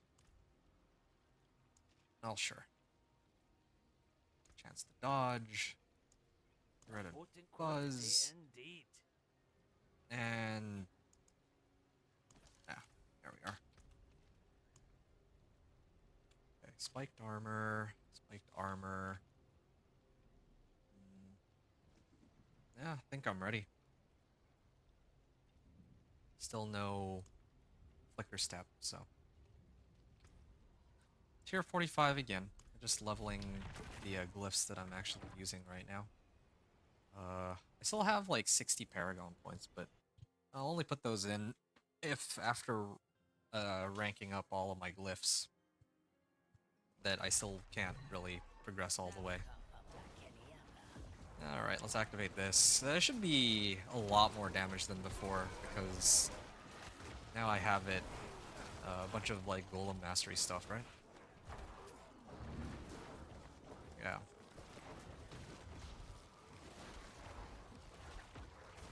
Okay, activate Golem here.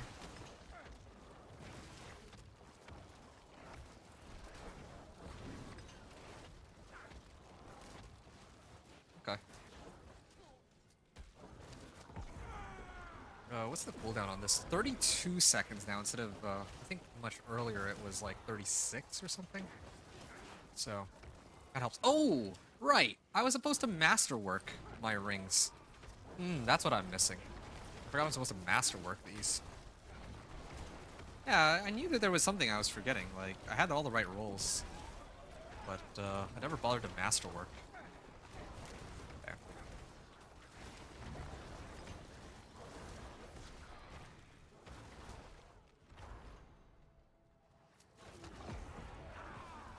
We are.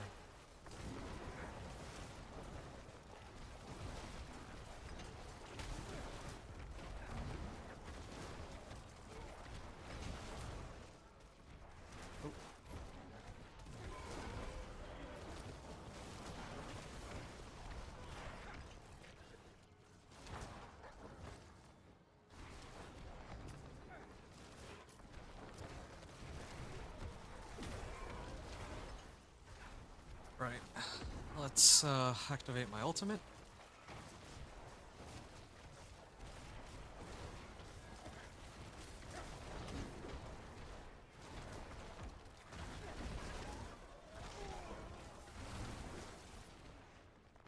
Okay, there's nothing on this side, so I guess we just keep heading on the other side. I really do think that if I have Flicker Step, though, that it'll be so much easier to play this Army of the Dead, since I'd get... Well, it's not just the ultimate cooldown reduction, but it's the unique effect where if I evade through monsters, and I evade a lot, and I reduce its cooldown by up to like 10 seconds. Those two things combined, like, I think suddenly my build would become much stronger. But again, I actually need to roll Flicker Step. Yeah, that and Ring of Mendelin are the two that would get my build set up for Torment 4.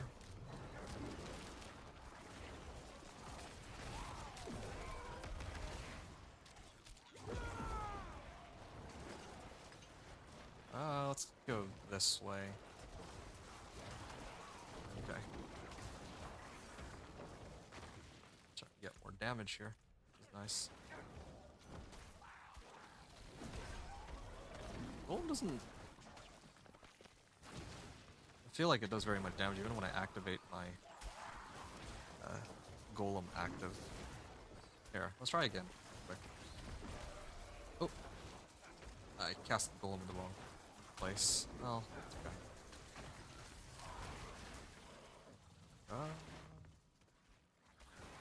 Where's the boss?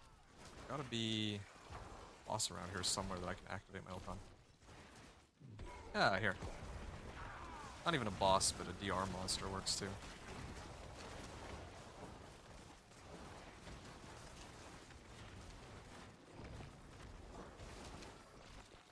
Right. I'll activate my golem here, and is it? No, I didn't even activate its skill. I know that he has this attack where he drains everything in the area from another, like a pack or. I don't know what exactly it is he does. He just, yeah, there you go, that effect. That did like no damage. For some reason, even though I have like plus golem damage. Like golem active damage, isn't it? Yeah, no, it's not even golem active damage, it's just golem damage. So it should work regardless of whether he's hitting, like passively, or just attacking with the active. You know, I just realized something. He hits for... This one active attack doesn't really do that much more damage than his passive. Maybe that has something to do with it. I thought it would do like a lot more damage to like the companions, but it's the difference from like 31k to like 57k. It's not a very big difference. Anyway, yeah, we're a little under... Like, we went more than 5 minutes on this one, but part of that is because I'm actually trying to read through some stuff, so I'm still sitting on Army of the Dead. Hello. Impressive. Thank you. Goodbye. I still have Army of the Dead active, so yeah, I didn't activate that for a while. Oh, there you go, 14 million crit overpower. Is there something among this that I could get rid of? Damage. Okay, this boosts up attack speed. Wave of Woe. Applies vulnerable. This is a must-have, those two, but Psychic Growth. Okay. Using these two to apply vulnerable, but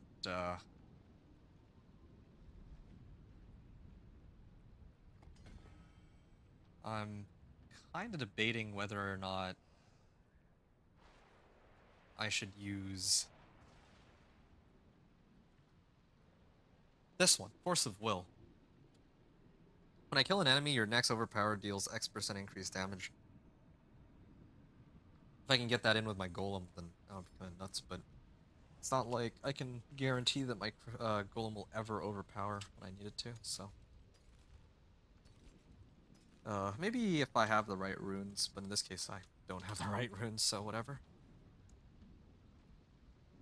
I should try to max out Eliminator, although I was here to test out the timing on all this, so whatever. Okay.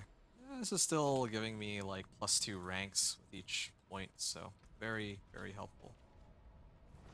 Right, 5-minute runs on these pits. 5-minute runs. But now we're gonna try to masterwork and see if we can speed it up. Me too. And I think the goal here with masterworking is, again, I want to buff up either ultimate cooldown reduction or intelligence. I imagine though it'll select golem damage, just a wild guess here. More there than Ultimate cooldown reduction, okay. Well, yes, that is wonderful. Similar situation here. I'm gonna guess max life maybe? Ooh, it did roll max life. Yeah, I have enough that I can afford to reroll it one time, so... Well, maybe twice. Maybe twice depending on whether it or not it selects max life again or crit strike chance. Here we are. Yeah, it selected crit strike chance. That's too bad. Yeah, I'm just gonna leave it as is. Sure. So, ultimate cooldown reduction... This is down to 30 seconds now. I'm gonna try it again. The run that I was just doing, like so pit 45. And see if the time increased. I thought I popped potions. I guess I didn't. Okay, well this is another thing that should help boost the run speed too. Having these elixirs and incense. And then I have to switch out my boots after this. I think that intelligence overall will be better because it'll work for everything, not just skeleton warriors. Yep, here.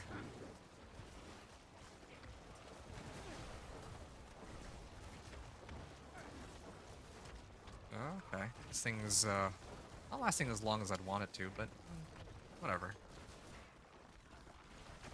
It is starting to get lower and lower cooldown, and if I can get to like 20 seconds or something, then like with Flicker Step, ooh, be juicy.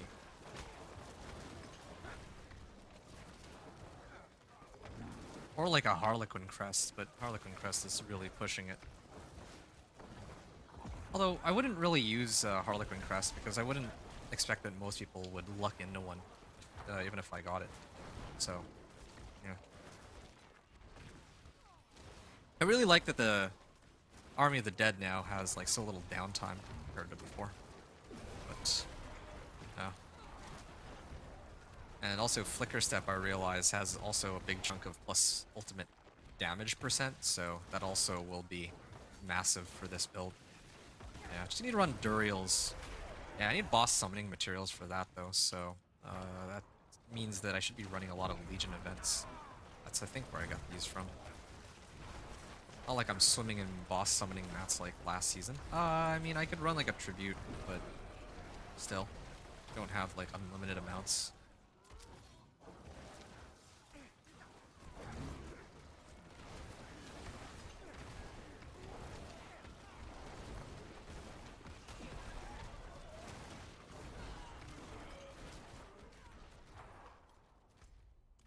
Okay, let's go next area then. Okay, my ultimate is up again, and press that. And activate it on all of them. Make sure that I kill this first, ideally. Ooh, yeah, killed it all. Protection Shrine. It's kind of useless to me.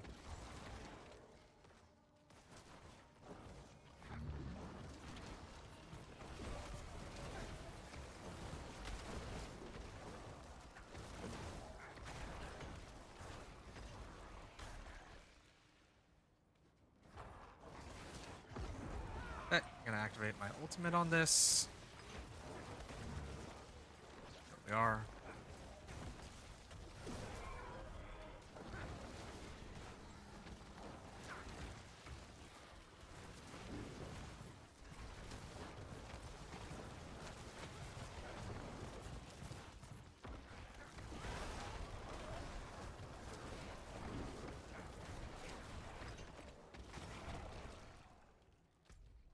Oh, what's up here? Oh yeah, well, I'll just use my ultimate for this. There's like a few other rooms, monsters, so maybe try to activate my golem on this. Nope, they're still alive. There we are. Iron Maiden that. Maybe Decrepify might be better. Like, Iron Maiden and Decrepify, but...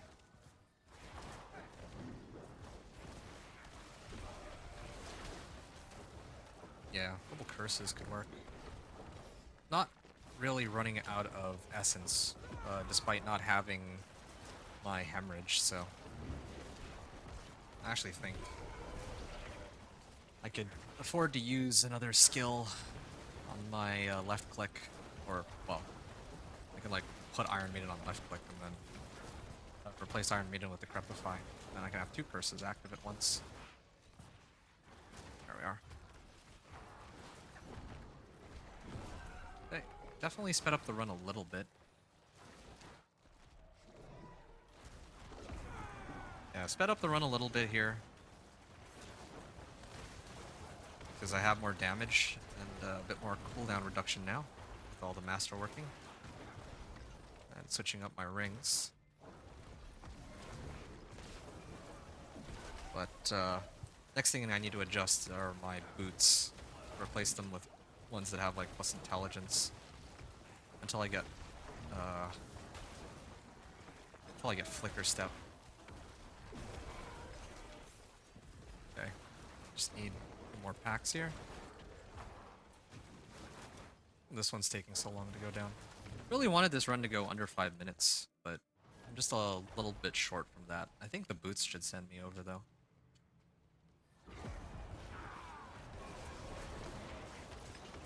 There. And this will melt super fast, but two-handed scythe. I like how I found one two-handed like ancestral at the very beginning, and it's so difficult to find it again after. Okay. Okay, so now it's just +1s. So I may have to up it a little bit if I want to keep boosting these as +2. Time to go, it seems.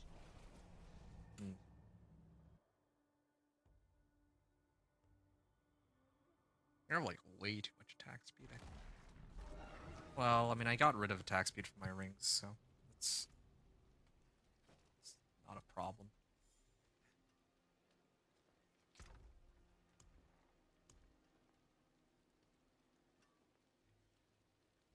Yeah, this is my best available set of boots right now, I would say. So let's try to do something with that.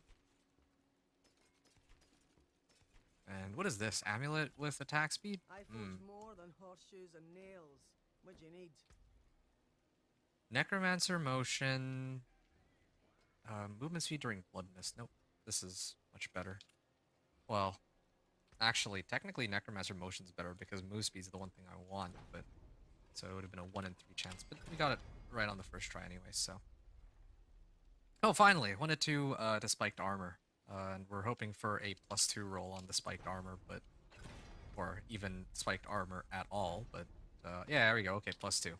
That's about as good a set of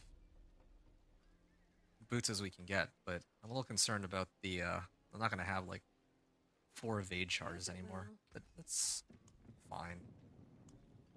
Masterworking, and we're hoping for int on this, but Solid bits here. resistance to all elements or anything else could be good. Okay, max life. So, yep, let's throw that on. My life will go up compared to the previous one. My movement speed goes down by a lot, but I don't really need movement speed anyway. And I gain intelligence, so 200 in fact, yeah. If I could re-roll this and get the masterworking roll to be int, That would have been the best case scenario here. Oh yeah, and I don't have a cult minion on this though. It's the only other problem.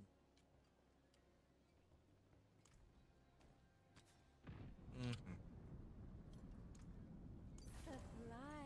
See some steel you need? What's still got some good in it?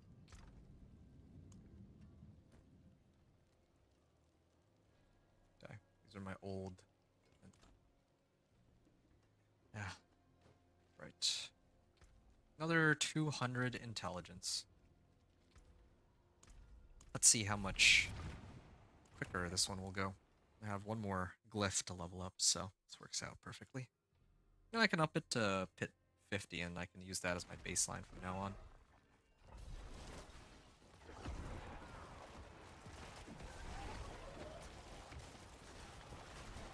Oh. I feel... Man, I feel so slow. Oh wait, no, I'm slow because of the spiders. It's not because I lost out on that much movement speed. Definitely don't feel as fast as when I had initial 50% movement speed, but I need my minions to kill stuff along the way anyway, so no problem. Okay with waiting.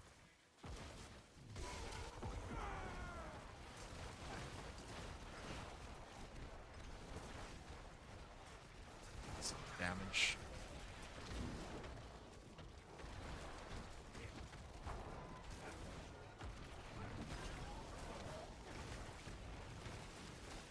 Oh.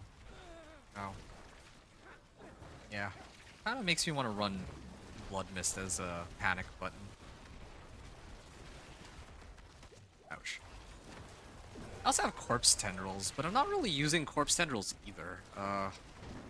Like, because I have Vulnerable from my Witch powers as a source. Like, I'm supposed to be using Corpse Tendrils for Vulnerable, and because with Grasping Veins I get Crit Strike chance, but I mean, I don't think I need it for either of those purposes, so I might actually switch out Grasping Veins, like, just straight up not using it. I do use it to pull monsters in, though, and for stunning them, but I guess I'll use Golem for this one. I have 6,500 life right now.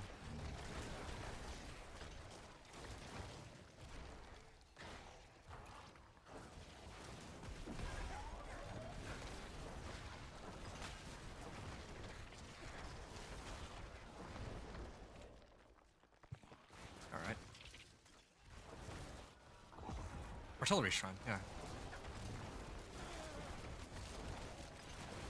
These sources of damage. There we are. 505. Is that number of monsters I've killed in the last while?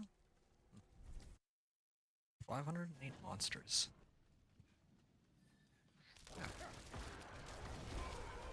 Oh, here it is. Massacre. And Lethal Shrine. Yeah, sure, I'll activate my ultimate here. Then I'll switch back over and hit that Lethal Shrine. Okay. I can head back now and hit this.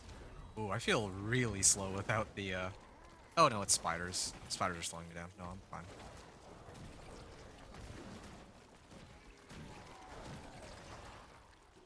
Yep, all my minions are critting here. Yeah, I think my run will be done in like under 4.5 minutes now.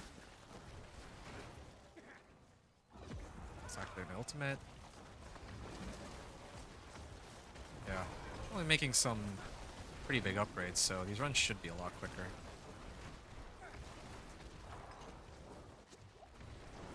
Gotta make sure that I'm fortified to maximize my damage here. Oh, ouch.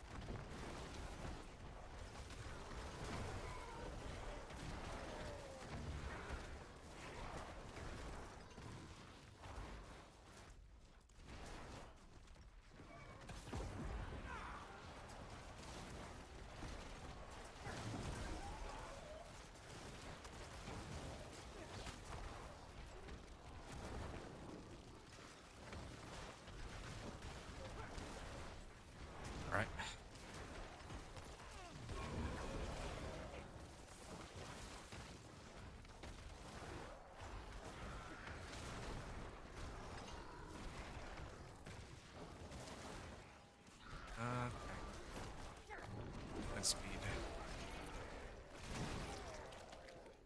Come on. I was hoping for 4.5 minutes, but can't get through this quickly enough. And I want to activate my ultimate, but if I activate, I can't use it for the boss. So yeah, this is a rough run, I'd say. Yeah, it's a marginally quicker run than the last one. I'll be able to clear this in under 5. So there we are. Yeah, we'll be dead before this thing reaches the 5-minute mark. What is hell from below? Oh, alright. Yeah, one on each of these. Bone Spear is guaranteed to overpower enemies within Bone Prison and deals increased damage to them. Ah, right, I remember this aspect. Wow. The insane aspect. What makes me want to make or try out Bone Spear? Yeah. I mean, I have every aspect this season, so I can gladly do it. That's what I want.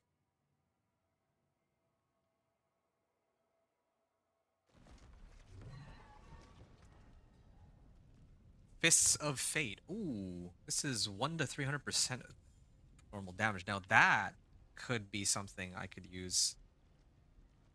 I mean, this is a 300% roll, but the item itself is non-ancestral, so not sure. I don't care about crit strike chance. It's just a question of whether this is more valuable than my current gloves. Or I lose out on an aspect too.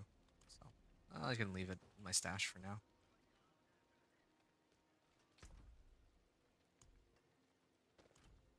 I forge more than horseshoes. My hammer sings on Could do another run. I'm sitting on 1,800 obols. Yeah. Yeah. I could also try and roll for, like, I have, like, almost 2,000 obols, right? I couldn't try to get every other piece of equipment up to Ancestral at this point. I actually think that wouldn't be a bad idea. Helm, chest armor, pants. Especially my helm, I guess. Helm would be the best one to get. Because it has cooldown reduction as a potential modifier. But Tunic would be the easiest because it only costs 25 for some reason compared to the other ones. Nope, all of them are not quite what I'm looking for. got some good in it. And now we try again. Tunics. I'm really just looking for one Ancestral. Now that I'm looking for Ancestrals, they won't give it to me. For this. Last time I was looking for Flicker Step, any Flicker Step. But here, it doesn't seem like they're being too generous. Soul Brand. Yeah.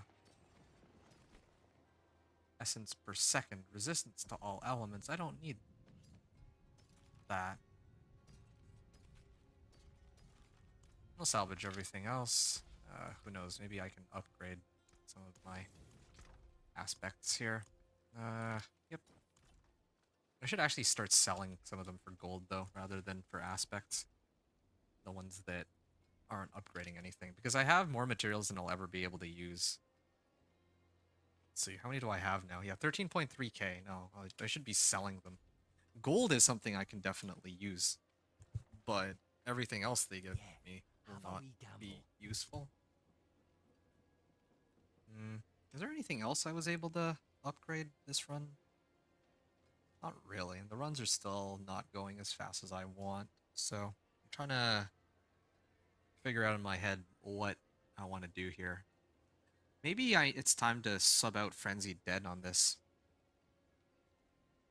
Yeah, maybe it actually really is time to get rid of Frenzied Dead. Move Reanimation to my weapon. Frenzied Dead should be on one of my rings, and then, like, Inner Calm probably in my amulet. Yeah, I think it's about time. This thing's been sitting here, and yeah, let me just check my Frenzied Dead roll. This is like almost maximum roll too. So This is like double. So this would be 17.5%. I would get 12.5% here instead. Well.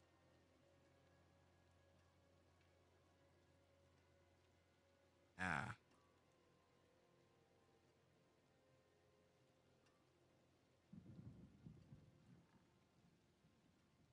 I mean, I can always just re-imprint it on here, right? I would still cap out on my attack speed, even if I get rid of the one I'm currently using. Bright Or- aura. Brighter soul. Maybe... Don't I have like a...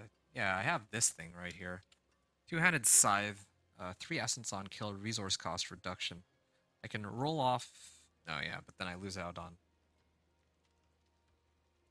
I'm losing out on int and max life and crit strike damage.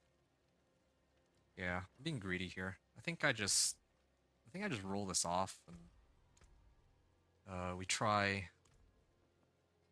to start pushing everything up one. So this one would get Frenzied Dead. Inner Calm goes in my amulet. I am still running low on these Abstruse Sigils and Forgotten Souls though. Look out for that. Well, maybe not running low on it, but those ones, if I'm not careful, I might actually run out of those. Inner Calm, my amulet, and then now I would use reanimation. So 80% increased damage while alive. Now that I've done that, it's time for me to temper. Oh, right. That was the other reason why I wasn't tempering. I was waiting to get like legendary versions of the augments, I think. Yeah, because it'd be really nice to just be able to double masterwork these. Yeah, I actually would. I have almost enough to just go rank 8 on my weapon. And also get the 2 tempers on it. One of them is like weapon tempers. I don't have like skeletons hit twice or anything like that right now. Okay, I know I said I was gonna do tier 50, but I'd like to do... Let me do tier 50 first. I'm kind of curious to see how long this will take. Then I'll switch back to 45 after.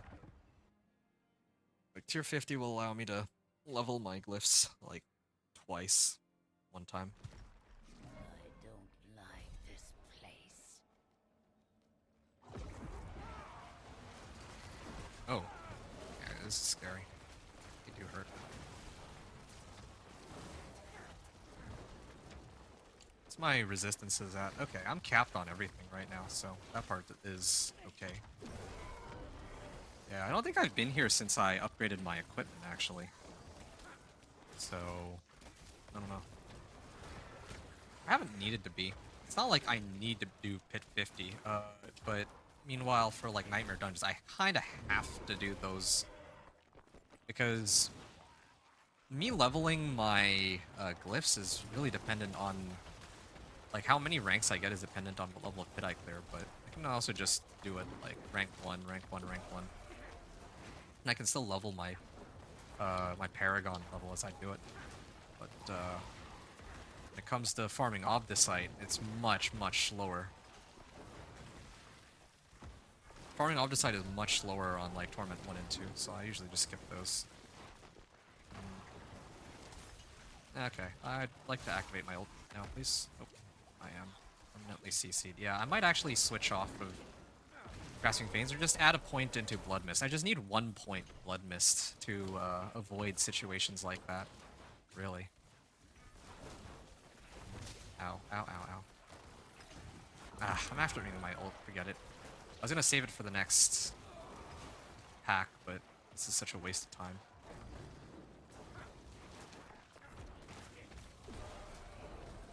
Yeah, I'm gonna switch off over to Blood Mist after. I don't like being so vulnerable.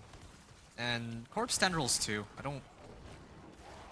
In theory, I should use those to pull monsters together, but I pull these monsters together and then what? It's not even like I'm using Bone Spirit or anything on them.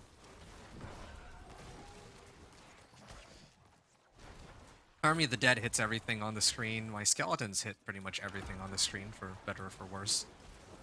Yeah, Corpse Tendrils doesn't help me as much as I hate to say it. I can't even get crit strike chance on them.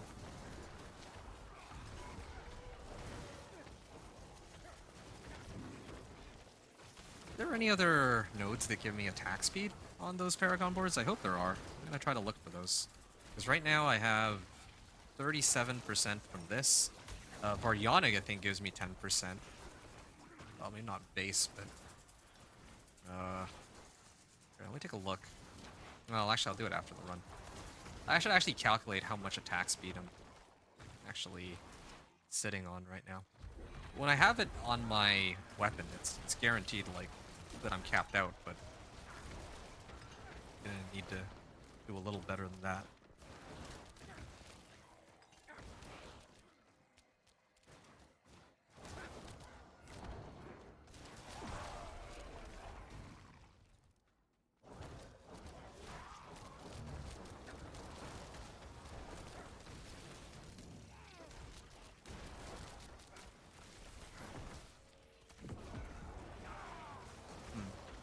Oh, 7.3 or 7,312k? Wait, what was that?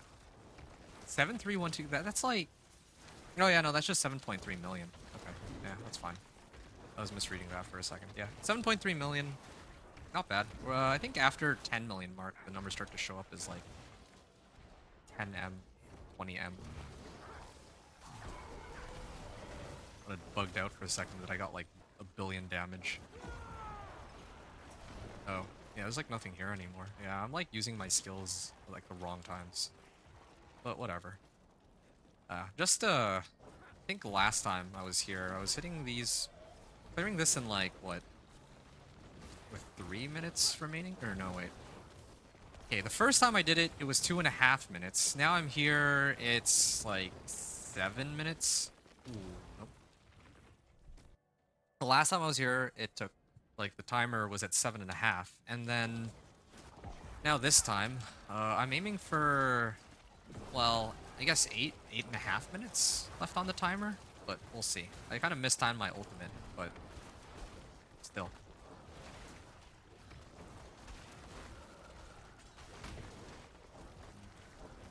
Still didn't get Flicker Step. If I could get Flicker Step, it'd help a lot. One set of Flicker Step from Uber Duriel or Uber Andariel.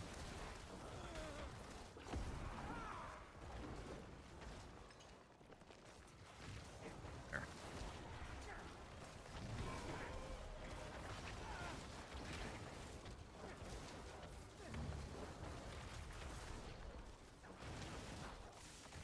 Oh, there's a DR monster here. Can I kill it with my golem? The golem doesn't even activate his skill half the time when I use it. He has the same problem with the companions. Sometimes I cast my wolves and they just don't do anything except for stare. Just uses his skill when he feels like there. That time he used it, but even that didn't do any damage. This is pretty sad. I'm gonna activate my ultimate here. Yeah, it really does feel like all my damage is attached to Army of the Dead right now. Really wonder how Ring of Mendelin or Flicker Step would change that.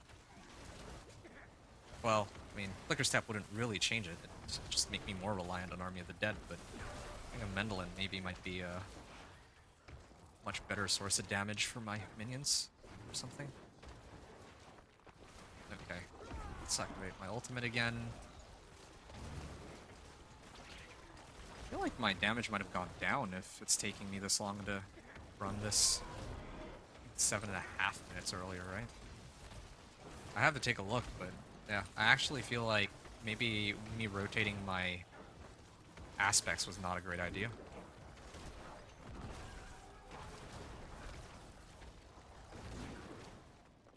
Then again,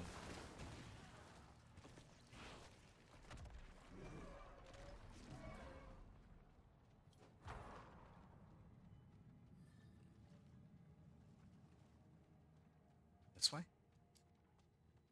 My potions are gonna run out soon. There's a choice cut.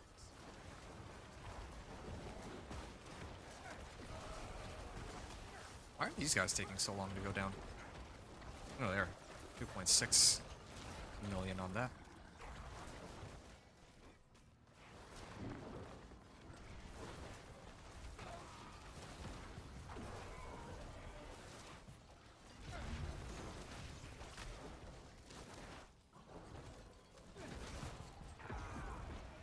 I can't evade past these. Oh, I have no evade charges, that's why.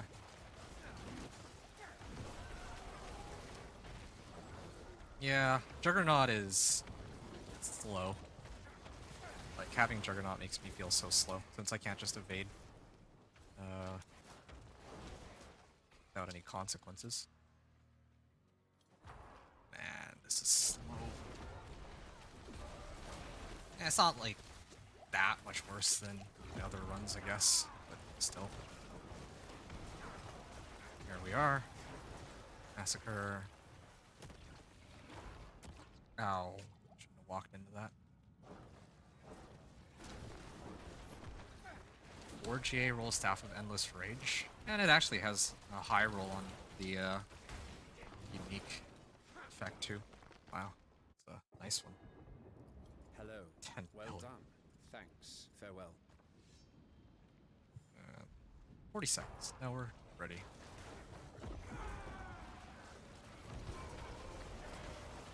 Here we are. We'll go down before the 6-minute mark is out, but yeah, 9-minute run on this.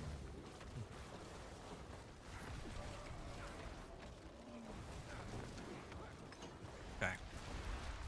Oh man. Okay, maybe a little under the 9-minute mark, but oh, hey, another legendary ring. Wow. 2 legendary rings. Okay, this one I can afford to get rid of, though. I don't think I'll ever be using that one. This one has a nice roll on intelligence, similar to the other ones, so we'll leave that for now. Let's switch over to it for extra life. Alright. Yeah, so like I was saying, I can rank this up +2 twice, and then this one +2 twice, too.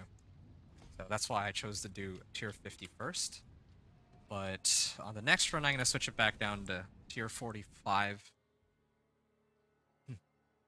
Tier 45, I'll try to rank them up one at a time. And I'll also see how the speed of the clears have changed, if they got faster or slower.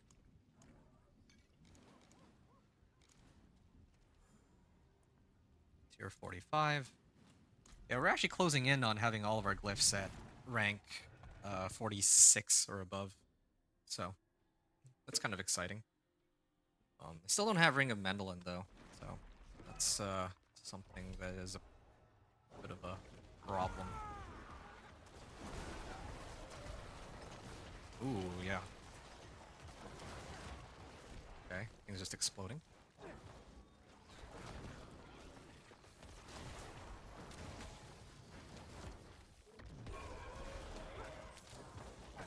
Oh yeah, I was supposed to adjust my skills to encompass Blood Mist, but I'd forgotten about that. It's okay. We can use what we have.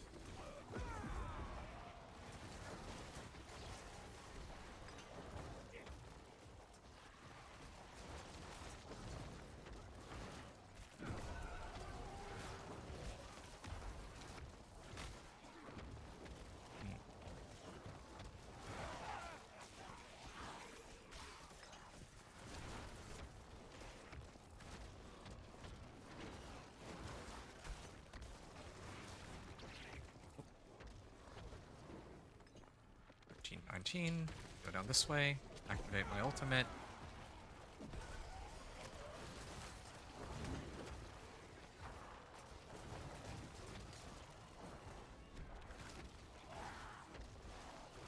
Alright.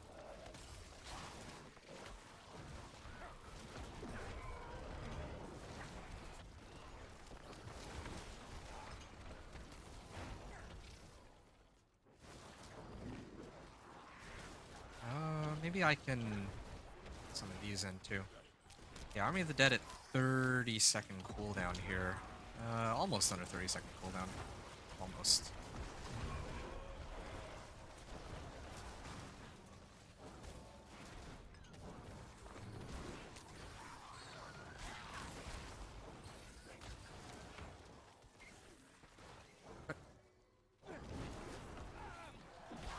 While Army of the Dead is active, you deal increased summon damage. Maybe that also boosts Army of the Dead's damage now since it's tagged as a summon skill.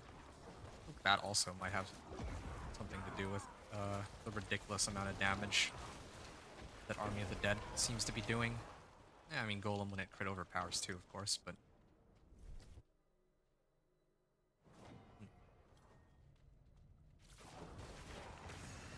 Okay, so last time we got it just under 10 minutes. Or just under 5 minutes here.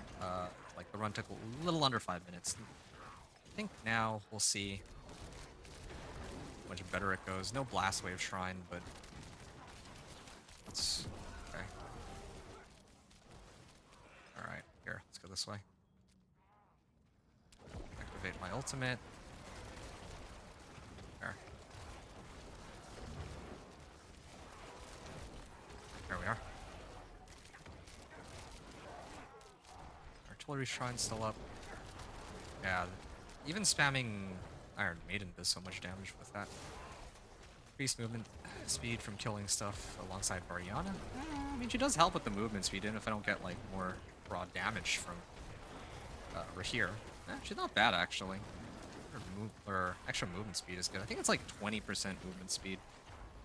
So that sort of helps on this character, since I feel so slow on her. On him otherwise. Let's run in here. Middle.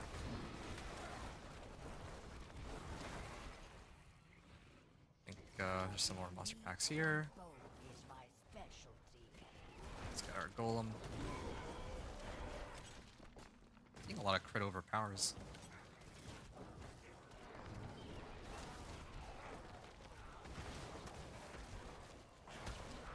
I wonder what happens if I run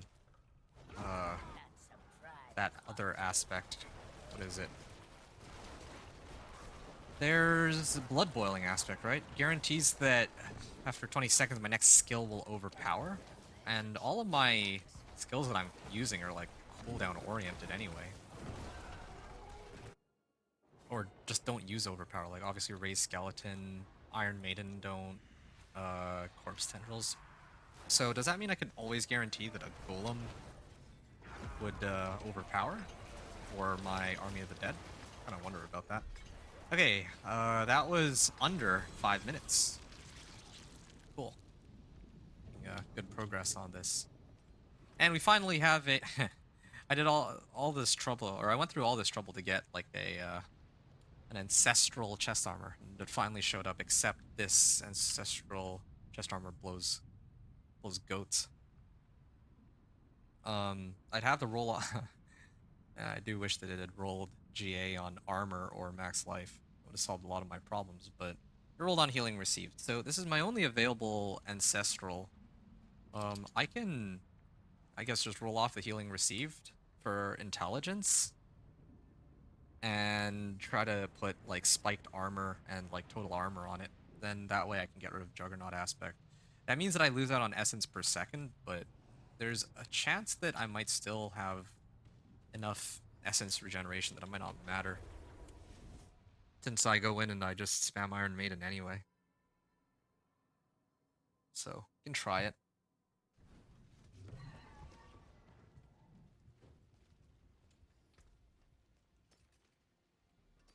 Increase damage. Hey, is this an upgrade over my existing one? No, it isn't. So, it is worthless. I forge more than horseshoes and nails. What you need? Oh, well, this also gives me a better roll on the aspect, but...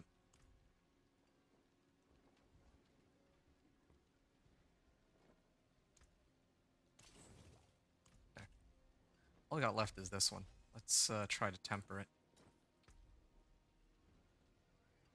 Blood Mist cooldown reduction. Well, I think I'm okay there. I, again, don't really think I need DR on my minions. I haven't seen them die one time since I've begun playing this season. Maybe in the future they will. But At least right now. It's not the time for that. 1 to spiked armor. I think this would be sufficient just by itself. Okay, definitely have to sub out healing received here for intelligence. It's a no-brainer. Oh, okay. Essence per second is an option too, but... May your road be filled with wonders. Yeah. 1,240 armor. So, we're capped. Am I on Torment 3? Okay, even my resistances are, like, over-capped, too, for some reason. 30, 40, so why are my resistances so high? Is it because I kept rolling resistance to all elements on my stuff? Like my boots and my gloves? I guess that would be it, yeah. I think that's what has me covered on resistances, which means I could probably roll off resistance to all elements for like attack speed or something from my gloves. I might actually do that. 34%. Subtract 15, that brings it down to like 29. Still might work. And, oh yeah, I wanted to replace Juggernauts for really anything else. Oh, yeah, I could do Bloodgetters. Get that back. Oh wait, no, I already have Bloodgetters. Yeah, I remember. I was preparing for the possibility that I lose a Cult Dominion if I get, like, Flicker Step or something, but now I just have a free slot. Bloodgetters, Coldbringers. I could do Coldbringers. Freeze monsters with that.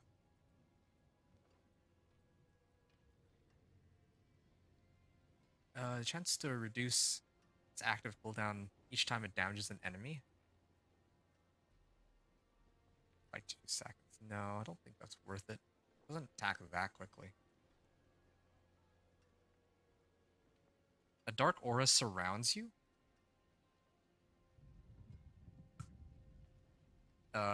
Yeah, then if that's the case, I don't even need to run Iron Maiden and Decrepify. I could just go full... just fully AFK.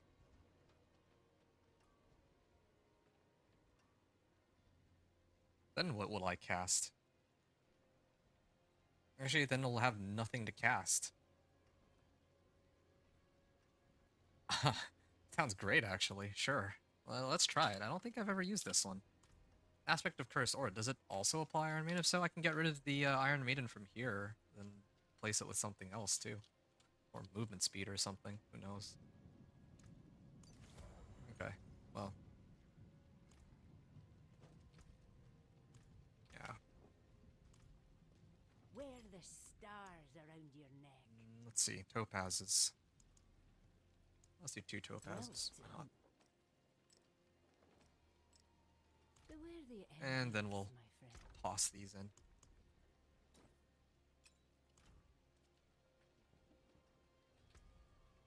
Okay. Yeah, I'm still overcapped on resistances. I could replace my resistance to all elements here with like attack speed just to get more overall damage. That's an option I have. Or replace my boots with it. There's a few ways I can do this, but yeah, I think we're good for now. Yeah, let's keep going.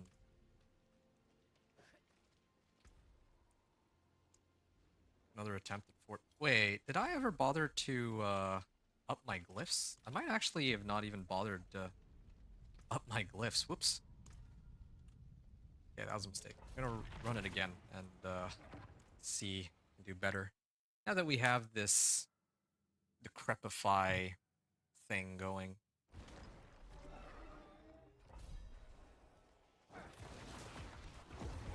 Okay, I have a dark aura that surrounds me.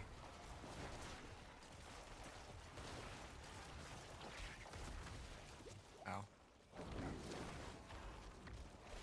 Yeah, gotta be ways to do a lot more damage than this.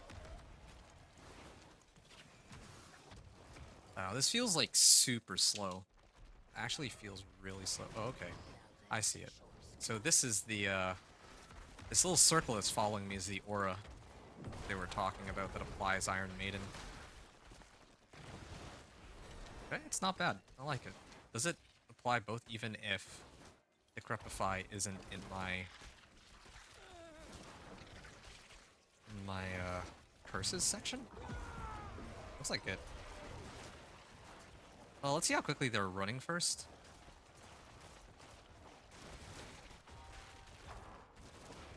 Oh wait, no, I slowed them there because I evaded. Yeah, I don't know. I actually have no idea. I mean, I could just put Iron Maiden on left click and then Decrepify. Nah. I don't know. I have no idea.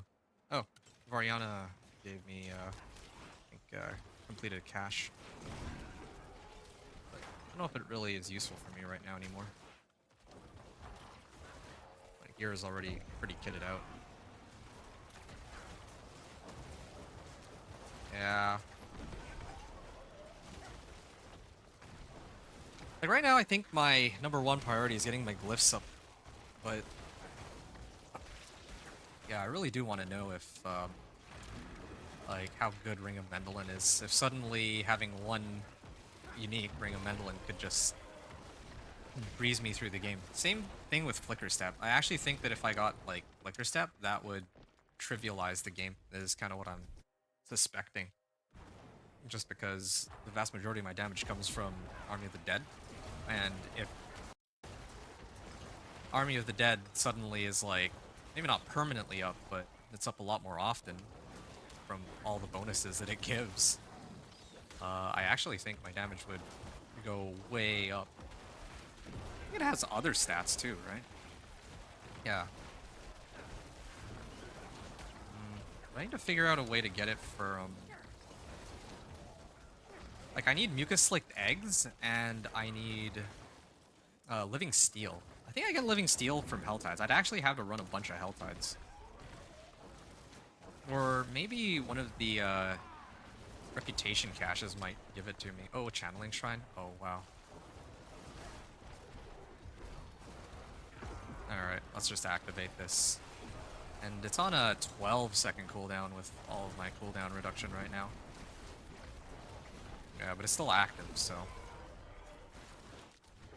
There. Okay, just keep this going. A Channeling Shrine. I'm gonna activate this.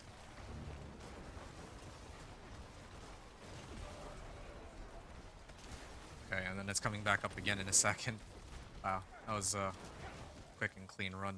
Yeah, I do see that these guys are dying, like, way quicker than ever before. Okay. Yeah, no, this run is going super fast and super smoothly. I can see Massacre on that side. 270 almost. 9.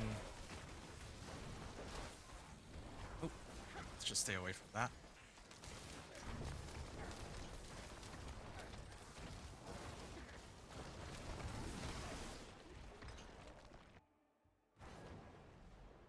All right. Yeah, we're almost at 11 minutes, but that's because I had a Channeling Shrine, so that doesn't really count, I think. Yeah, because you're not always going to have a Channeling Shrine. I appreciate it. Farewell. Oh, legendary Ancestral Boots, but again, how good do they really be? Apparently not that good, so... I can hold on to them. It's a good alternate, but... Okay. Now let's try and get this up to max. Oh, it's a 70% chance now? Okay. Oh, okay, double fail on this. Yeah, maybe... I'm gonna get the other ones up to... like, whatever rank it is that they won't be failing, and then... guess we're gonna have to start spamming pit 50s now.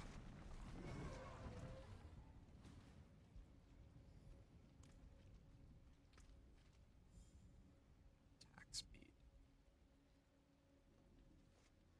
37.5% attack speed. That.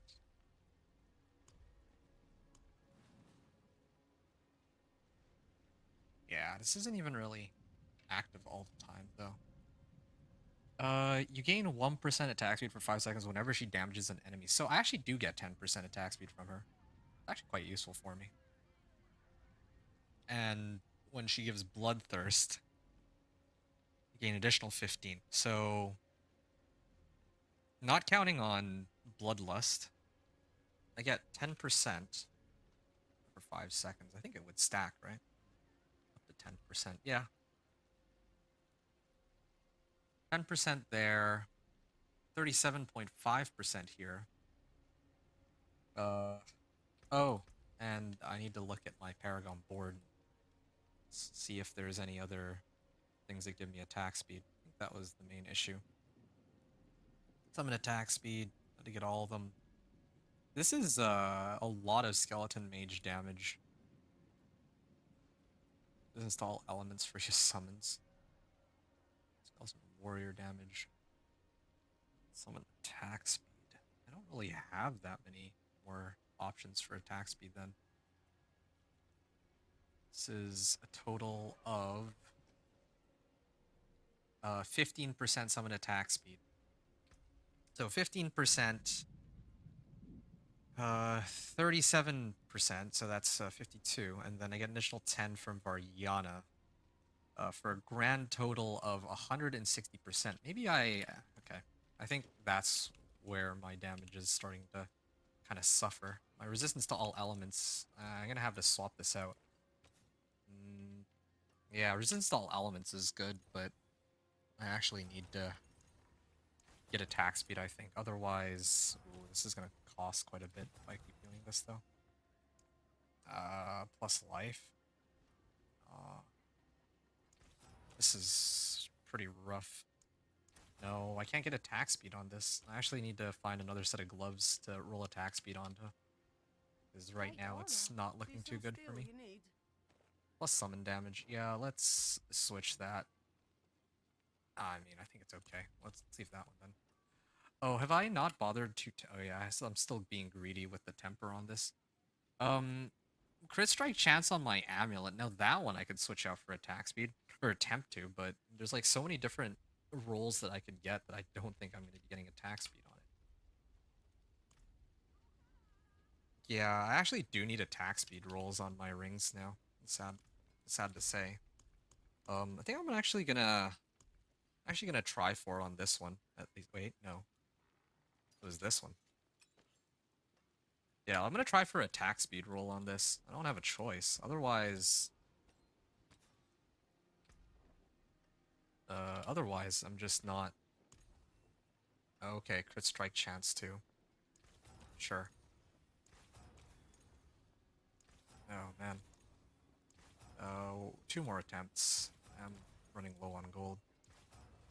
That is a problem for me. I'm also finishing Whispers without even meaning to, for some reason.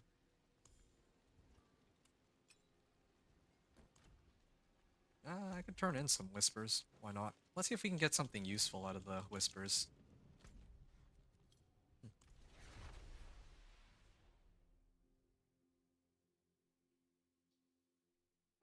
Although I don't have my... like, I have my Smoldering Ashes that I've already respec'd, so... not gonna have as good a chance to get. I'm looking for... ooh, collection of gauntlets. I want ones with attack speed on them. Like Ancestrals with attack speed, but... yeah, sure. I don't know if these can drop Ancestrals. That's why I'm doing this. Necromancer Motion, okay. Yeah, that helps. A Mott Rune. I don't think I have one of those yet. What's Mott? Ah, Dark Shroud. Okay. Intelligence crit strike chance. No, I don't need that.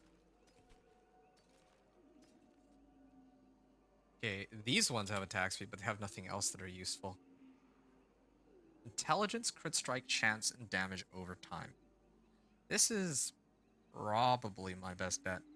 Roll off damage over time. I don't get as much intelligence as my ancestral gloves, but might be alright. Don't ruin all that work. Yeah, feels bad that I have to downgrade.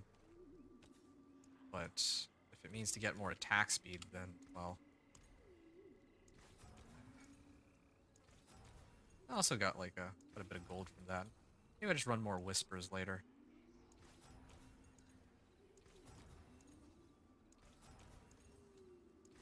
Okay, one last attempt. Nope, Another happy customer. garbage. So, I'll just salvage it. You can still use these. Yeah, how many more obols do I have? I'm still looking for a replacement set of pants too, and helm. Probably want to deal with helm first, because I do better than the one I'm using right now. Guardian's Lair. Nope, going back. Karagar. Yeah, man, time's been flying today. I'm already 6 hours in, and I think my... Yeah, I'm at Paragon level 162. It's pretty crazy right now.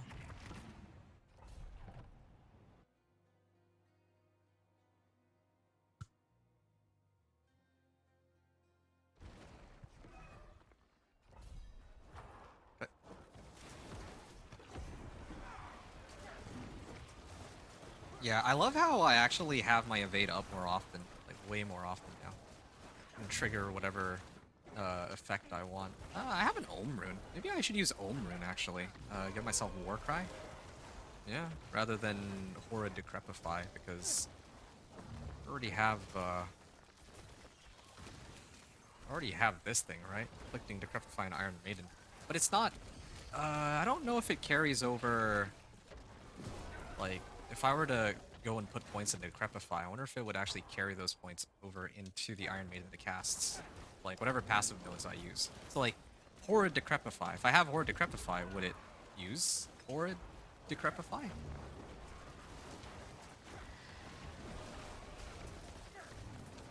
don't know.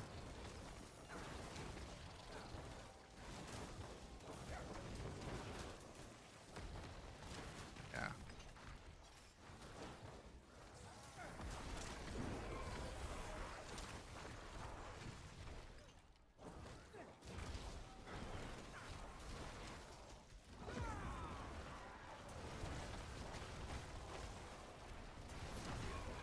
Ooh, yeah. Good amount of damage there. It wasn't even a crit overpower either, just a regular crit. Almost 7,000 life.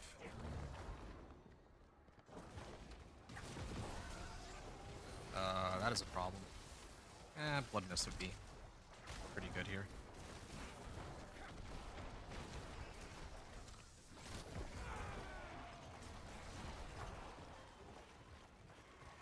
Oh, there's too many obstacles that are blocking me.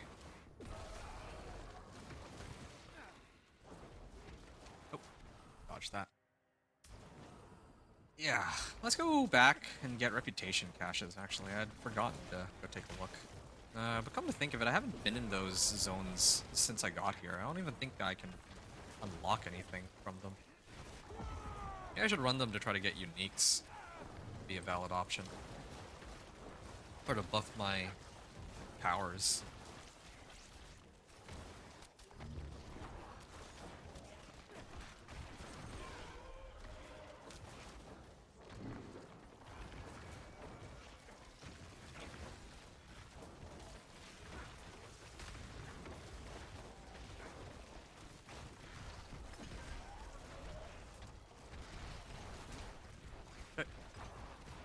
I'm gonna pop my ultimate here, or actually sea monsters. Yeah, I still do need Iron Maiden to curse monsters that are like a little farther away. Oh, channeling shrine. Yeah, okay, fine. Let's make use of this then. All right, roll them up.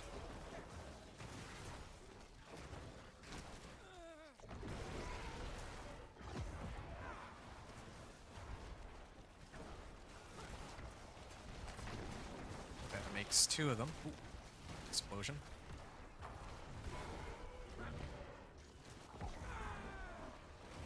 Here we are.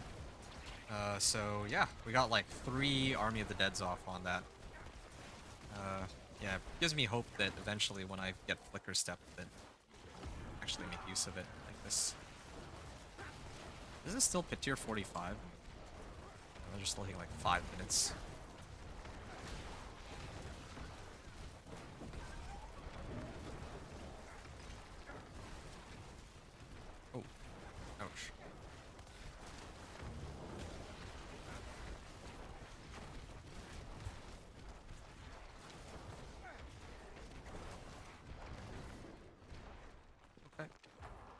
going. Yeah, the boss is about to show up, so I'm gonna have to avoid using my ultimate for now. Oh, okay. Next time, I'm gonna have to see if I slow them down when I run into them. That's probably a dead giveaway. Because I'm not cursing them anyway, right? So... Okay, this run took a little less than... well, a little more than last time.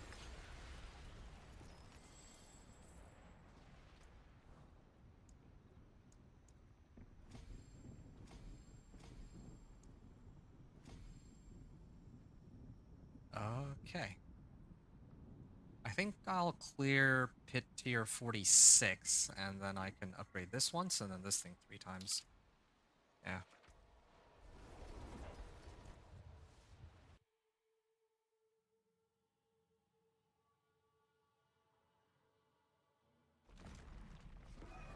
You chose violence.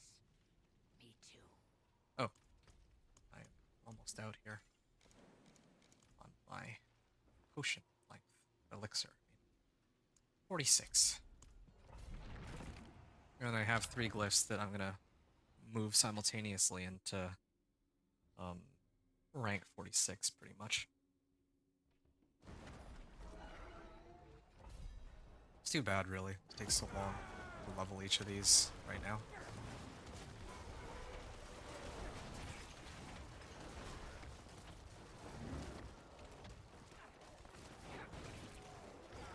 Oh, yeah. Let me check to see if... yeah, my health is still down. This takes so long to die. Oh, this is a DR monster. Okay, I'm gonna run through these. Do they get affected by our Decrepify? They do. How long does it last though?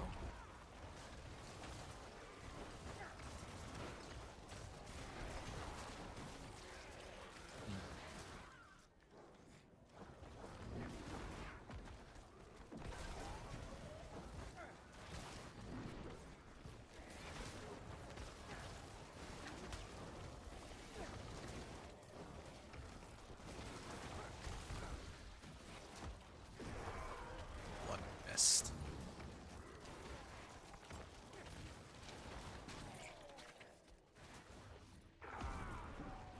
Yeah, I actually don't know what skills or what other skills I can use to really amp myself up at this point. It really is just Blood Mist and Bone Prison, but all with Bone Prison, it supplies Vulnerable, which is something that I already have access to. Yeah. Normally I use it to apply Vulnerable, but if I can already get Vulnerable through other means, then I have some slots free to do other things with them. Alright, there we are. Ooh, these guys are like extra slow though, and they're far. Protection Shrine. Yeah, totally need that. Gonna get another Paragon point here.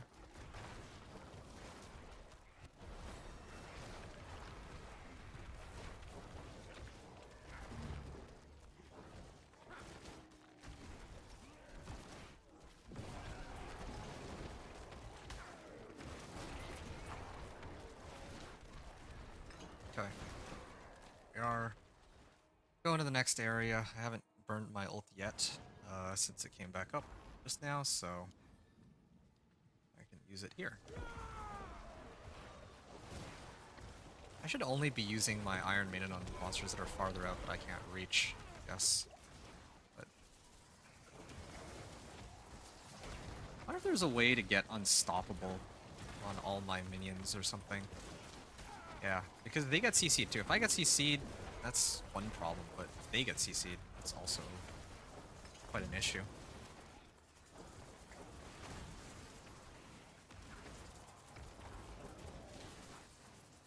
Oh, Channeling Shrine? Okay. Another Channeling Shrine, how convenient. Got Channeling Shrine the last few. Oh, I haven't been activating my Army of the Dead either, when I'm supposed to. Too much going on at once. Playing that mostly. Yeah, I'm not gonna get another Army of the Dead up in time. So, didn't get to use it to its full potential, but It's fine.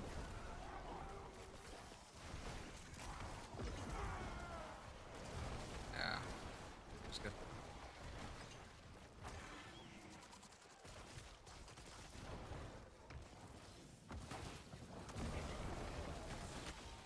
Oh, let's avoid that.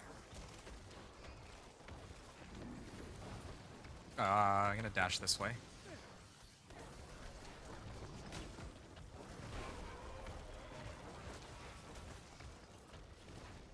And let's avoid that. Let's keep going. Army of the Dead.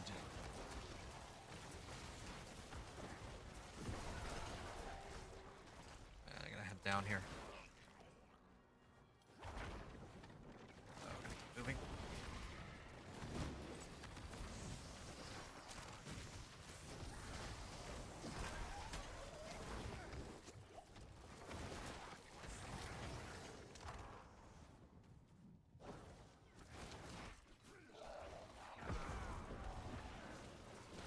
And oh, I just noticed the timer's almost up. I shouldn't have popped my ultimate there. Well, whatever. We can clear it without having our ultimate active, so. Corpse Tendrils. Apply vulnerable, except vulnerable is already applied on this guy. You're just gonna try to avoid. Ooh. But maybe me not having... Yeah, I don't have essence here. Maybe I need something that gives me essence. Bone Prison, maybe? Wait, Bone Prison has something where if I kill something inside Bone Prison, it reduces cooldowns of other skills, right? I haven't used that in so long. I'd completely forgotten about this. Casting it grants essence. Trapping a boss generates another 25 essence. Reduce your active cooldowns by 0.5 seconds for each enemy trapped. Yes. Yeah, this is probably the one that I'd want. Yeah, let me replace Corpse Tendrils for it, if that's an available option at all.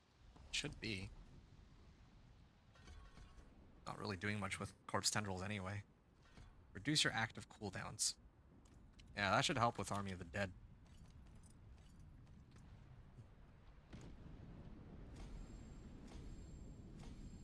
And there. Okay. All very close together. What is this dagger? The Morticrux. Okay. Doesn't really help me. Intelligence, total, armor, and poison resist. It's kind of a nice roster of skills. Nah. 38, 37, 37. Okay. Now I'm gonna hit 50, I guess.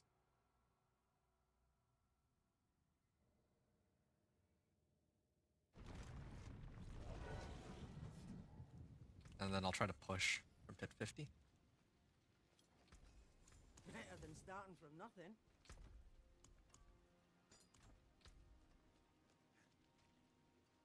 Oh.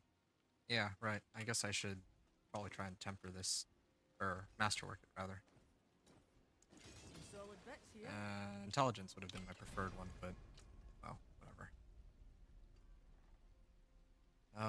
Yeah. It's still waiting. Yeah, this would be huge, though.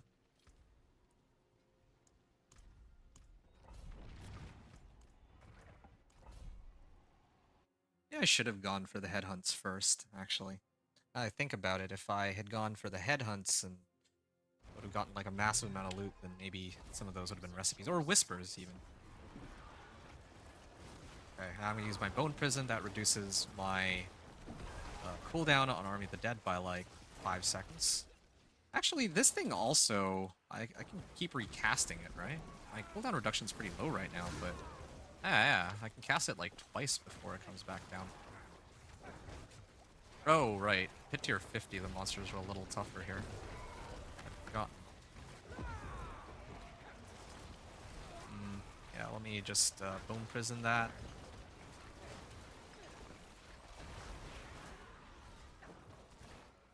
Okay.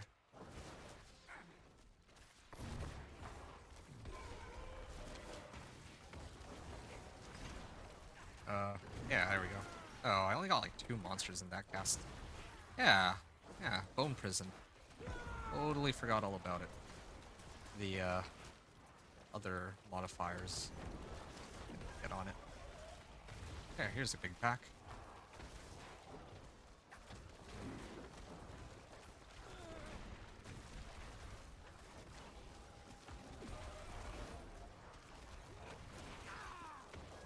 And I'm just gonna activate my ultimate. Ooh, yeah.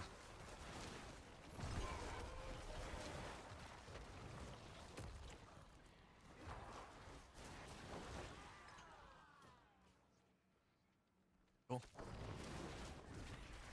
I'm not casting it where I should be, though. Like, I need bigger mobs before I use my Bone Prison. Otherwise I'm using it for nothing. Alright, Army of the Dead here. Big pack. Let's Bone Prison it. I think that reduced it by a whole bunch. Is my Army of the Dead not actually hitting this guy? This is like the one that I needed to worry about the most. My skeletons are all still alive. Damn it, this one. Yeah, I'll activate Army of the Dead here, sure. It's the 139% right now. There.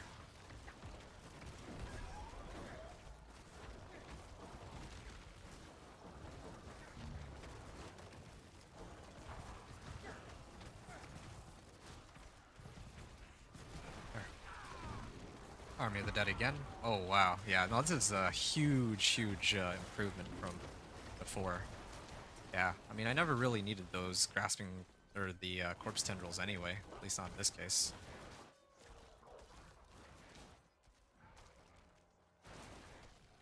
Okay, for hack here, yeah. Good. Yeah, now the last slot, I could probably put Iron Maiden on that and get like Blood Mist or something if I need to bail myself out of a situation. Yeah, I could actually get behind that. Doesn't sound like a bad idea. I could replace the passive node with like +1 movement speed. Just 1 point into Blood Mist, I think. Unless something else about it that could be useful. And I'm like maxed out on Essence here, so this is nice. The only problem is if I go up against the boss, I don't know if I have enough Essence there. Or if I'm just like running around here. Yeah, 78. Okay, I'm activating my ultimate. Take a moment to look at my abilities here.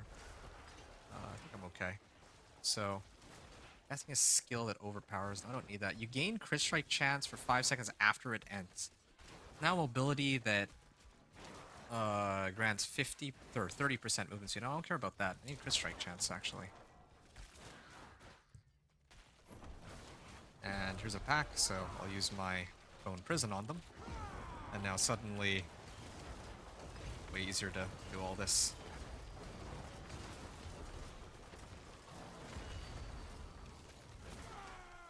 And okay. I actually kind of wonder how much damage I would be doing if I ran Bone Spear with those boots that I found before. I feel like that'd be kind of nutty sort of build. Ooh. I suspect with the changes to Bone Spear or the new unique that might be even stronger to run Bone Spear now than summons. But I'm not sure. I mean, there's a lot of damage that comes from Army of the Dead specifically, though. Like, that's hard to beat. Yeah.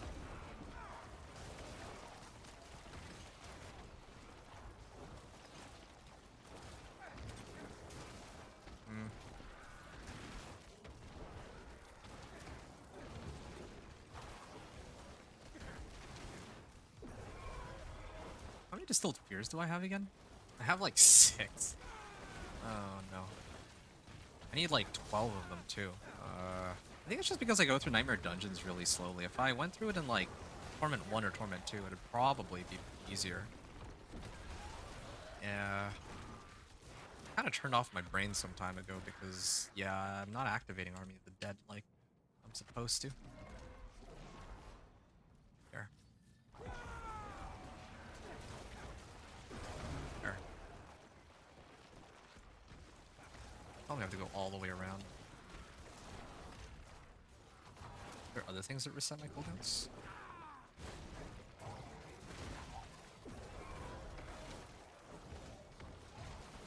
Yeah, glad about the changes they made to some of these skills. They feel a lot more fun to use now, like being able to reset cooldowns and all. Paragon 164. Yeah. We won't be able to reach 200 by the time we make it a Torment 4 on this guy, but maybe on one of my other characters might be possible.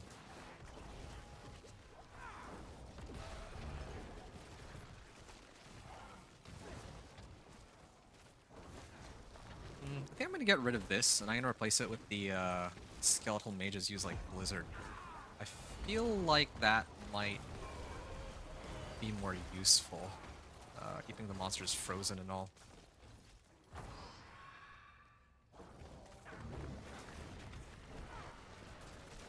Oh.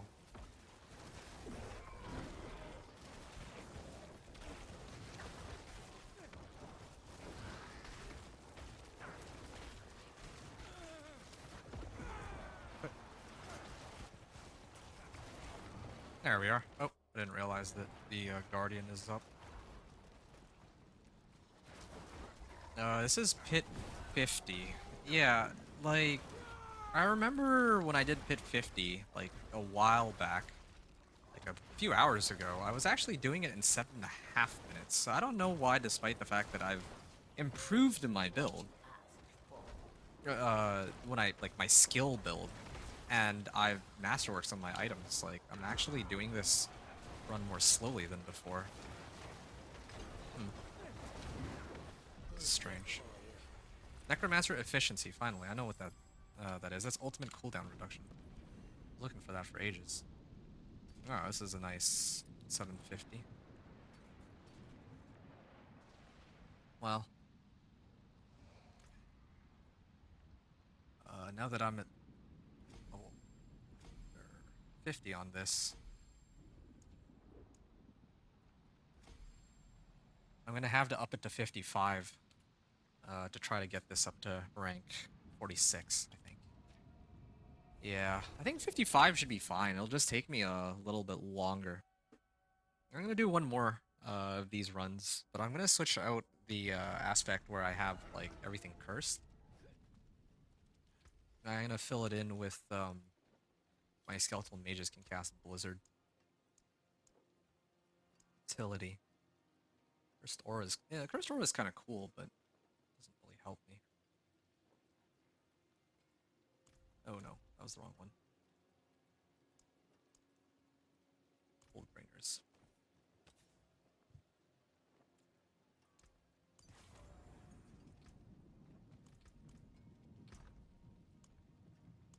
Also, why do I have 7,000 life now? I think I adjusted something earlier, I just don't remember what. Oh yeah, I tempered, or masterworked this into rank 4, and then it selected life to upgrade. Okay.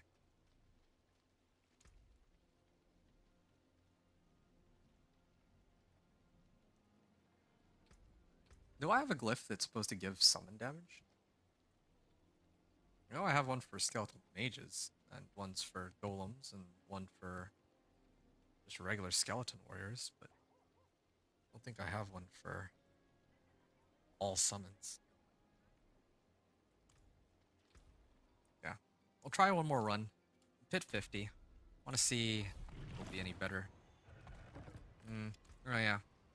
Let me make one more adjustment. I'm gonna get rid of this, and I'm gonna put it in here. I could have aimed for Enhanced Blood Mist and then Dreadful, but I don't even really think I need that. Not really dying for crit strike chance right now.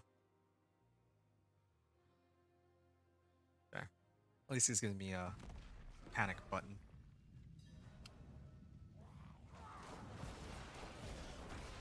Okay, let me activate this first of all.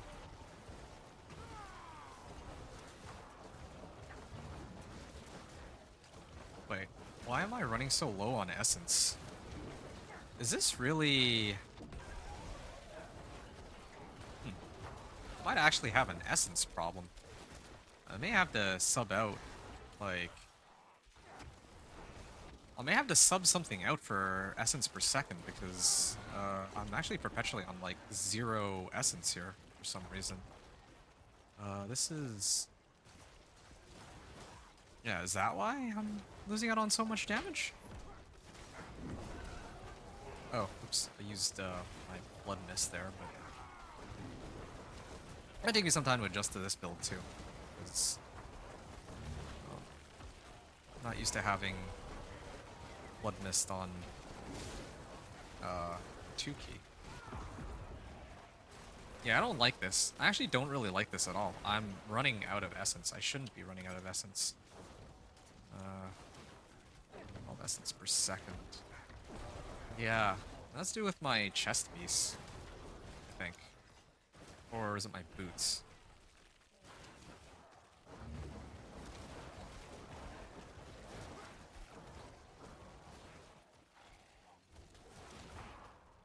Yeah, this one's gonna definitely be slower than the previous one, but...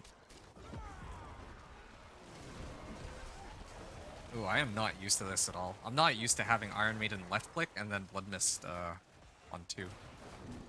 Take a while to adjust, but we'll try. Yeah, definitely more interactive than before though, that's for sure. Nothing else.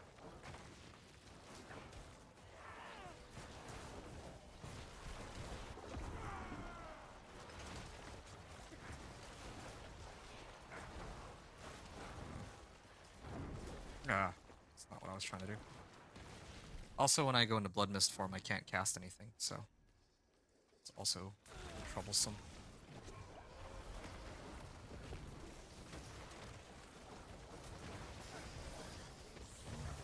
Oh, stand away from the circle.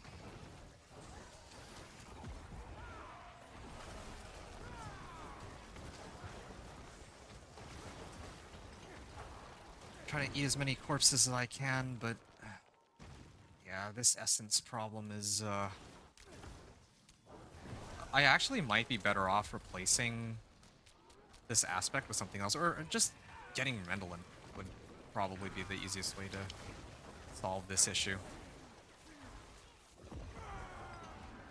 Earlier I had enough essence per second though, so I don't know what happened. Yeah, I definitely feel the damage difference if I have my essence versus not having it. Too many things to keep track of here. I don't like that. It might still end up being a quicker run than the last one though. Might have to do a few of these and find out.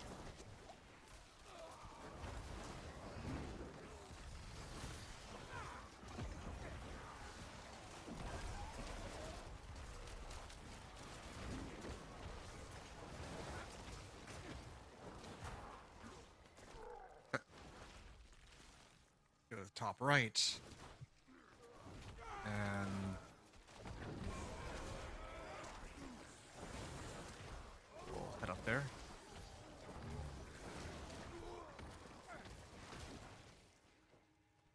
Last wave shrine. Okay. Well, I guess I should have activated it after I... Oh, it doesn't even matter. Yeah, I mean, it's been a while since I got in a Blast Wave Shrine. But, yeah, this is easily the, I think, strongest shrine. Aside from, arguably, Channeling Shrine. Can I Blood Mist and still... Oh, yeah, I can just Blood Mist and get these guys. Even in Blood Mist form. Oh, the last pulse. There we are.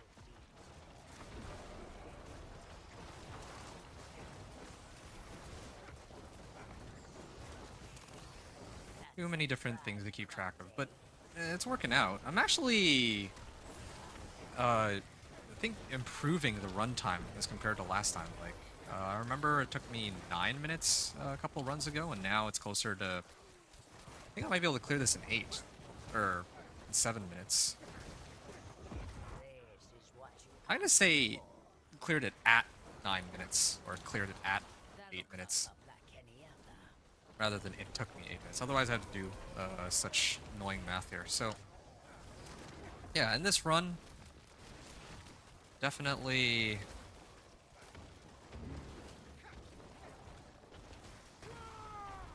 a lot better than the last one. Ooh, the explosion is gonna kill me.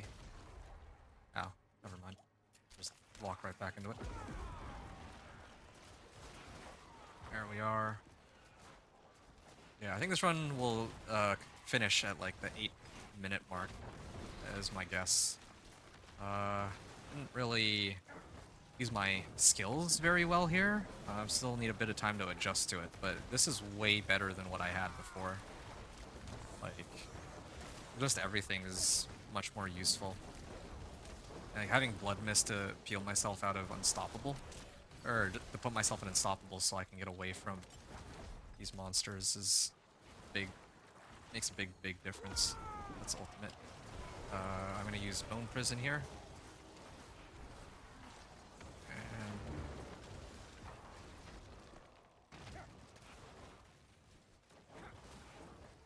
still the mindset that Iron Maiden's on 2. It's not. Oh. Oh boy, I'm gonna Blood Mist that before I die. Ah, there we are. Okay. We're at the 8-minute mark. Let me use my Golem. I'm gonna curse him. Maybe Bone Prison him.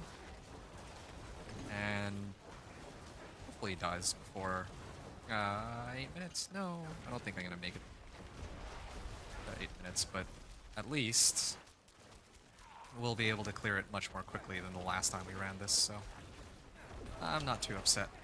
But what I am upset about is it's tier 50. We're not even at tier 55 yet. Oh, two-handed scythe, non-ancestral, of course. So worthless, but sure. Why not? I can hold it. Armor thorns. It's still a higher roll, but yeah, I think the build I have is fine for now. Oh, can I? Oh, I can't even. Can't even get this to 100% success chance. So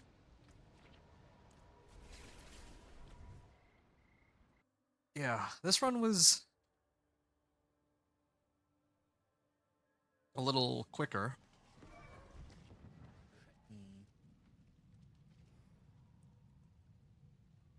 I'm just not used to which things I'm activating right now. That's part of the problem here. Oh wow, I'm actually draining through a lot of my materials. Yeah, I might need to do more whispers or what later.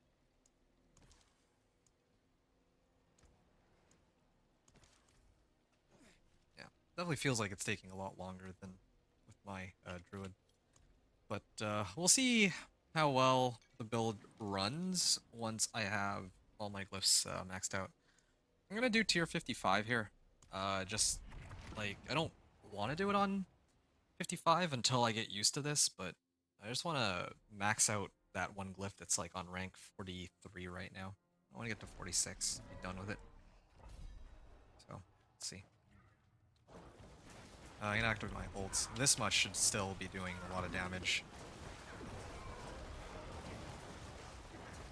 Oh no, I don't do any damage anymore. And I'm using the wrong skill for this.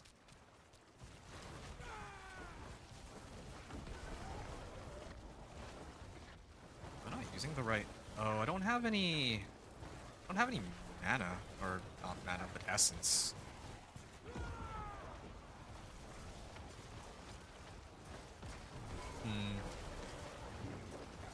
Yeah, this essence is actually starting to get pretty annoying. There's got to be some way to counteract it. Does resource cost reduction maybe work with it? Yeah, I wonder.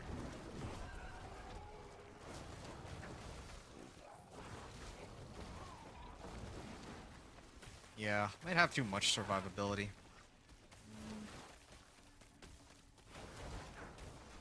Sub out max life for essence per second. I'm like sitting at 7,300 life. I haven't come close to dying in like forever. Okay. I think I've decided. I'm actually gonna head back.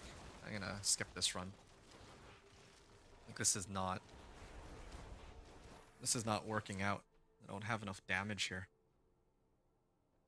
And I think that it's because this one aspect isn't working.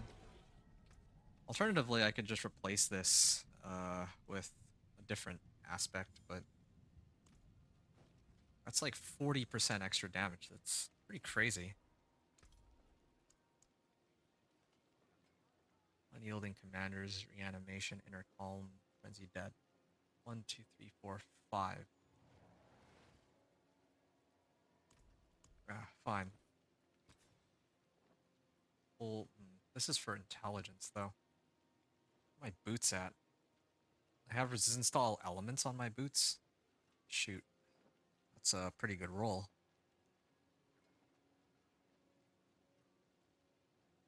Yeah, I think it's because I got rid of essence per second on my helm and my boots. That's what's causing me to have a hard time with my essence. Okay. I hate to say it, but I think I have to... Wait, casting an ultimate skill increases your ultimate damage by 8.8%. Your cooldowns and this bonus are reset. You know, I actually would prefer to use this one for now, I think.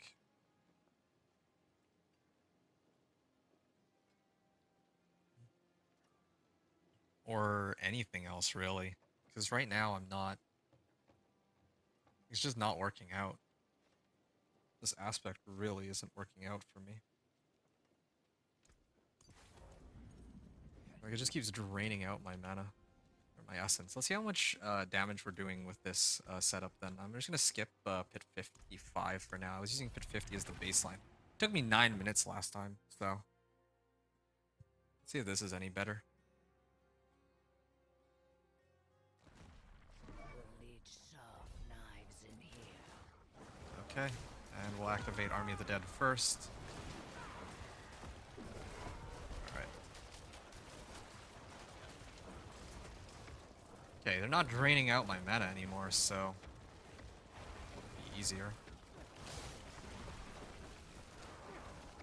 Or rather, it's like, I'm not like out of essence ever. Yeah. See if this makes any difference.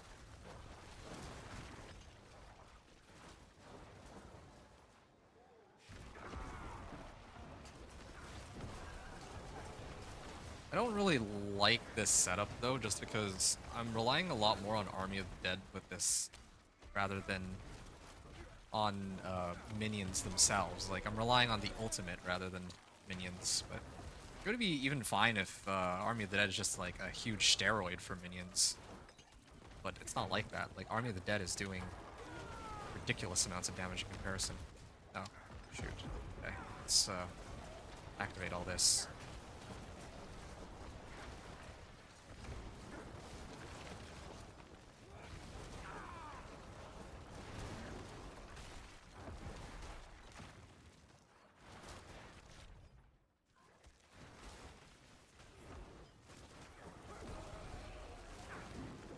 Let's activate this. Let's activate my ultimate. It says your cooldowns are reset when you have enough stacks, so your ultimate skills are dealing more damage. So I just need 4 more stacks of all this. Wait. Oh no, I see. I'm running out of... Like, there's just too many effects at once.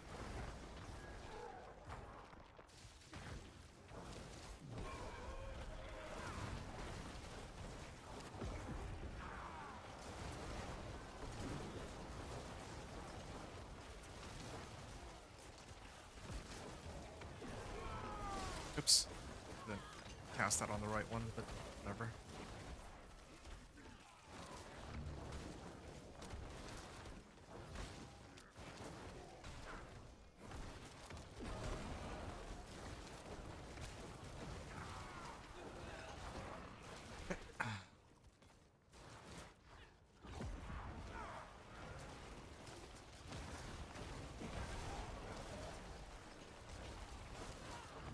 Here we are.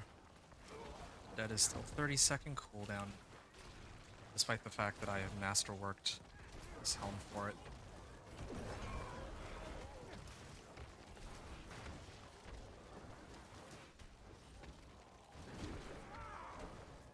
And there, finally went down. Activating Army of the Dead here. I have movement speed on this, but it's like my only source of movement speed now. There's a portal here. Just need these guys to do their job real quick and finish this guy off. There. Chorin's demise. We're halfway. Activating. Wait, I activated my bone prison. It didn't do anything. Okay, we're at 8 ranks now. Yeah, Army of the Dead is doing even more damage, but I can hit this. Just got it. 9. So it says that at some point, like, my stuff's supposed to get reset, right? There we go. All my cooldowns got reset, including Bone Prison, but it didn't affect Army of the Dead itself. So I don't know. Not particularly impressed by that. Maybe Edge Masters might be better. Well, no, I mean the clear-cut option is to get Mendelin. Oh, didn't realize that my ultimate's down, but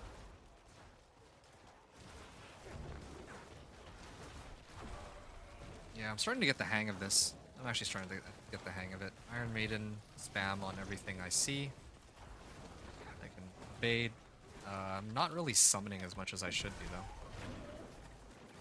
Anytime I Bone Prison it up, I should use it on a big pack. And we'll use my ultimate here, and just Blood Mist along. Everything is first, and my priests are active on my minions. There. Use my Bone Prison for that. You guys have a lot of poison. What's this one? Blast Wave? Lethal. Okay.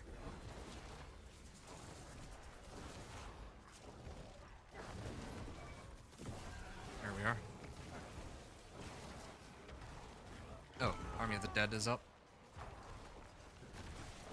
Okay. Reduce the cooldown on it.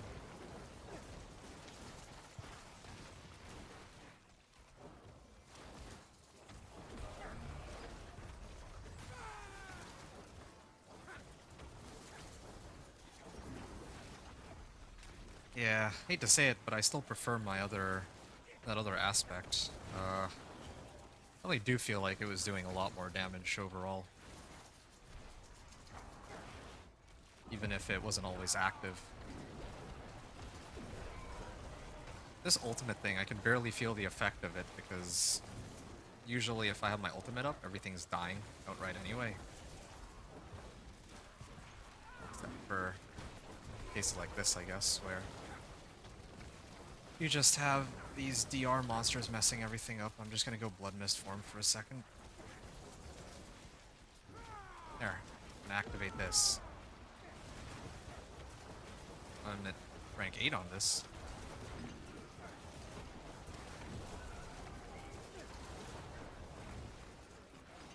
Okay.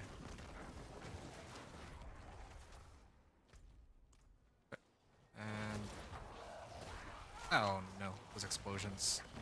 Surprised that those didn't kill me outright. Ooh, okay. Yeah, there it is. Wow, Rahir used his skill because I got injured for that. Yeah, I'm like always permanently fortified though. Once I get back to full health and all, so I think I have my skeletons to thank for that. Trading corpses and whatever else have we.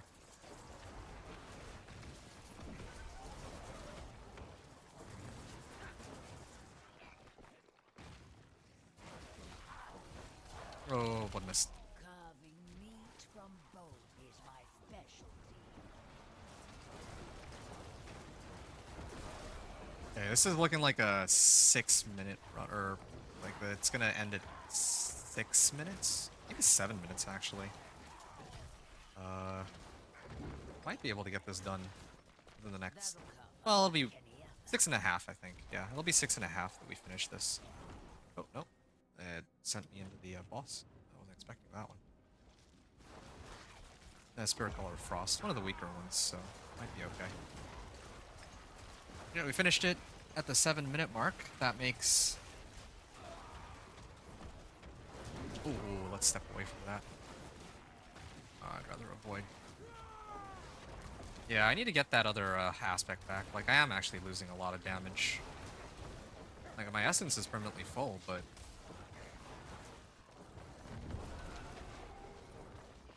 Yeah, I mean, I got to replace it for this ultimate thing, but it's not really working out as well as I'd hoped.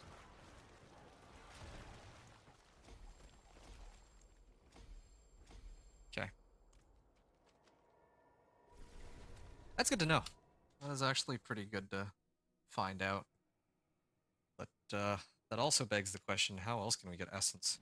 There's gotta be something that can generate me essence. Essence. Okay, I can also use this to get essence, but 40 essence by itself won't do me very much good.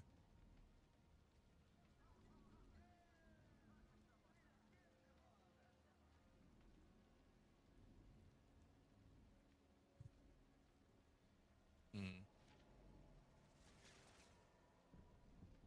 Wait.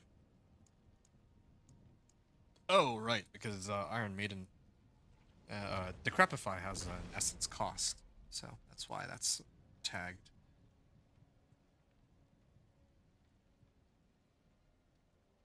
Yeah, there's no easy outs here. There really is just Iron Maiden. Bone Spirit eats essence. Well, I guess I have no choice then. Oh, and I have, like, still some more Paragon points. 70 of them, to be precise.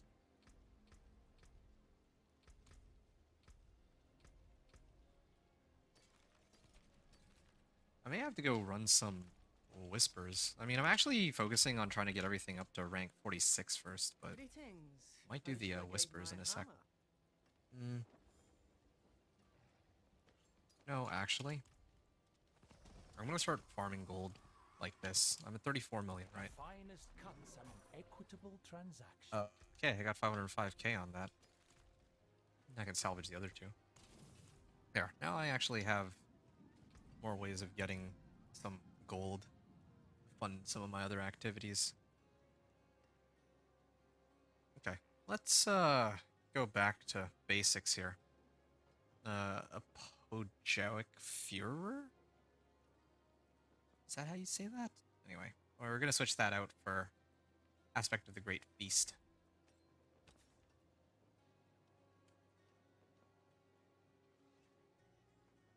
Aspect of the Great Feast. Bright aura. Brighter soul. 70 remaining, so this is about 100 Paragon points that I have active right now.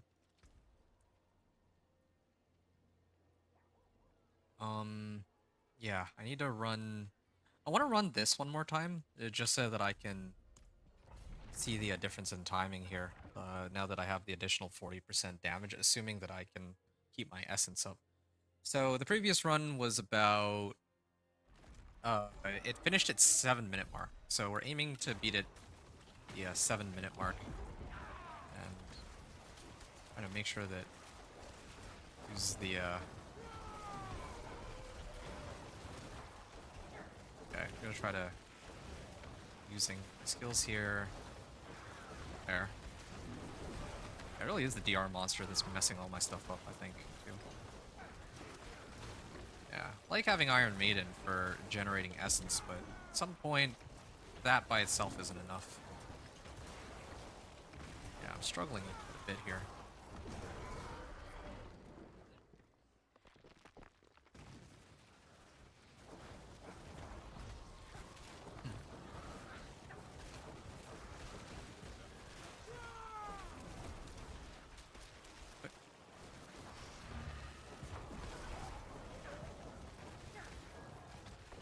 Yeah, I'm just gonna keep eating corpses. I'm gonna stand in one spot. Maybe this is what I'm doing wrong. I need to activate Inner Calm and Iron Maiden, and then I can keep eating corpses to fuel my essence here. Yeah, I'm trying to get more used. Or I'm still trying to get used to this build. It's, I think one of the main problems right now. Yep, I'm still standing still. Still standing still.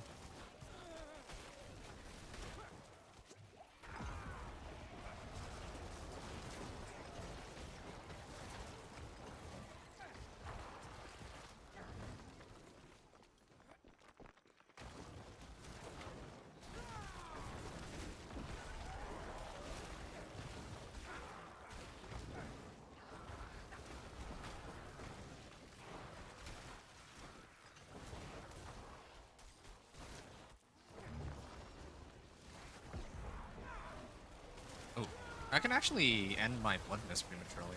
I'd forgotten about that.